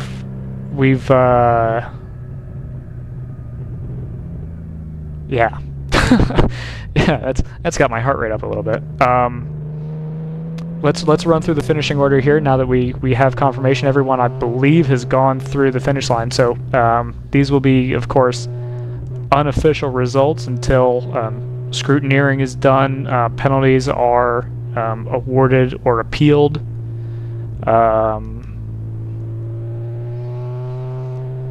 Let's see. Any other caveats? I don't think so. But as always, keep an eye on the official results when they come out. They should, I believe, be out by either tonight or tomorrow morning, pending penalties, dyno protests, etc., etc. But barring that, your GTO and overall winner is going to be the W2W Racing 983. Not by much in the end, it has to be said, by 9.4 seconds over the Choice Racing number 511. In third was the 0-1. We lost their camera, unfortunately, a few minutes ago. But they did end up on the lead lap. They took a podium position, which I'm not sure that they were expecting at the halfway point in this race. So that's well done for them. GP1 was taken by Team Frozen Rotors by the 984. They had a 5 or so lap lead before they elected to come in during, I believe it was this yellow flag, or at the very tail end. They had a 3-lap lead by the end of this race over the 110 of Thunder Bunny Racing. Ended up being a 2-3 for Thunder Bunny. A lot of attrition in the GP1 class. And the 110 and the 350 ended up being not only the last cars on the podium, but the last cars to finish in GP1. GP2, 525, Fat and Furious Racing. They kind of inherited oh no, I'm sorry. I'm thinking of GP1 was more inherited. GP2 was GP2 was they were in an arm wrestle with Chill Out Systems for most of the race, but then Chill Out had an issue in the last couple of hours, which kind of opened it up a little bit. Yeah. No, the thing that caught me, I hadn't noticed it, but they actually pitted. That's not them at the outside of turn 6, is it? Could well be, actually. Because they've been stationary, and they're actually gonna. We need to look at the regs on this because they're not actually going to finish the race. They might get towed across, and they would finish the 260th lap, which would put them ahead in a strong position. But the first finisher may end up being the 601 of Round 3 Racing. So watch this space. I may be calling this completely wrong. The 525 may have gone through, but I show them as being missing on timing. And then the last car on the podium, as things stand, is the 508 for Wild Motorsport. On the same lap as the 604 for Round 3 Racing. So they were in a relatively close fight as well, at least in terms of track position. GP3 was handled by the 15 of AOA Motorsports on the same lap as the 605 for Round 3 Racing. I don't know how many Round 3 cars there are, but it seemed like they're a solid chunk of the field. And then, as we expected, the 93 of TC Klein Racing rounded out the podium in GP3. Well, so Brendan's not here to do it. I have... I guess that gives me the responsibility to ask you, Scott, any final thoughts before we round things out? It's difficult to come up with anything when we were all ready for a pretty nice finish between the battle for second and the battle for fourth, and we were kind of sat here prepared for that and no chance to actually watch it. So it's a bit of a shame. It was the whole race was pretty engaging, mostly because we had some interesting random events. There were quite a few one-lap penalties that will be something that I'd like to know what happened, but at the end of the day, I don't think any of them actually affected the result because all the cars who were penalised ended up falling away anyway. So is what it is on that. But yeah, there was again, as you say, you mentioned Hammer Motorsports number 01. Halfway through the race, were they expecting a podium? If I go back halfway back through the timing charts, I get to they were running 8th, 7th, 6th in the sort of 130 lap range. And it was 272 lap race. So yeah, I mean, if they were racing around for 6th place 4 hours from the end, it's a great performance from them to jump up to a podium position and fighting for second in the end. So it's similar to Barber, where with a lot of cars coming from further back in the field. Showing how dynamic the field is. Part of that is mechanical issues, which is always a shame, but at least it adds some variety and interest to the race. But yeah, it was a thoroughly engaging event. Just a shame the last half hour had to happen, really. Yeah, it is. Yeah, on so many levels. It's nobody's fault that the second basically when you have a mechanical, either driver induced or otherwise, that just kind of is the roll of the dice, and we just so happen that in those restart conditions, a lot of people jostling for spots. We'll I'm sure get a more full report from the participants who were in the kink when that collision happened, but. Obviously a huge accident. Great that it sounds like Paolo's just fine. I'm sure they'll check him out anyway. It's a pretty high G impact. So, you always want to make sure that it's not the adrenaline that's making you feel like you're all right. But yeah, this is a crazy finish to the race. Thankful Paolo's all right. Congratulations, of course, to all of our provisional class winners: Team Frozen Rotors, AOA Motorsports, Fat and Furious Racing, and W2W Racing. A wild race, lots of attrition. In some ways, a classic endurance race, and in some ways, a little bit of a sprint race for good measure. But as always, check World Racing League for updates on the results, anything that changes, appeals granted, penalties given. But in the meantime, for Brendan Kazmarek and DriversEye Live, and for Scott Michaels, I'm Joseph Mudrock, and we'll see you tomorrow.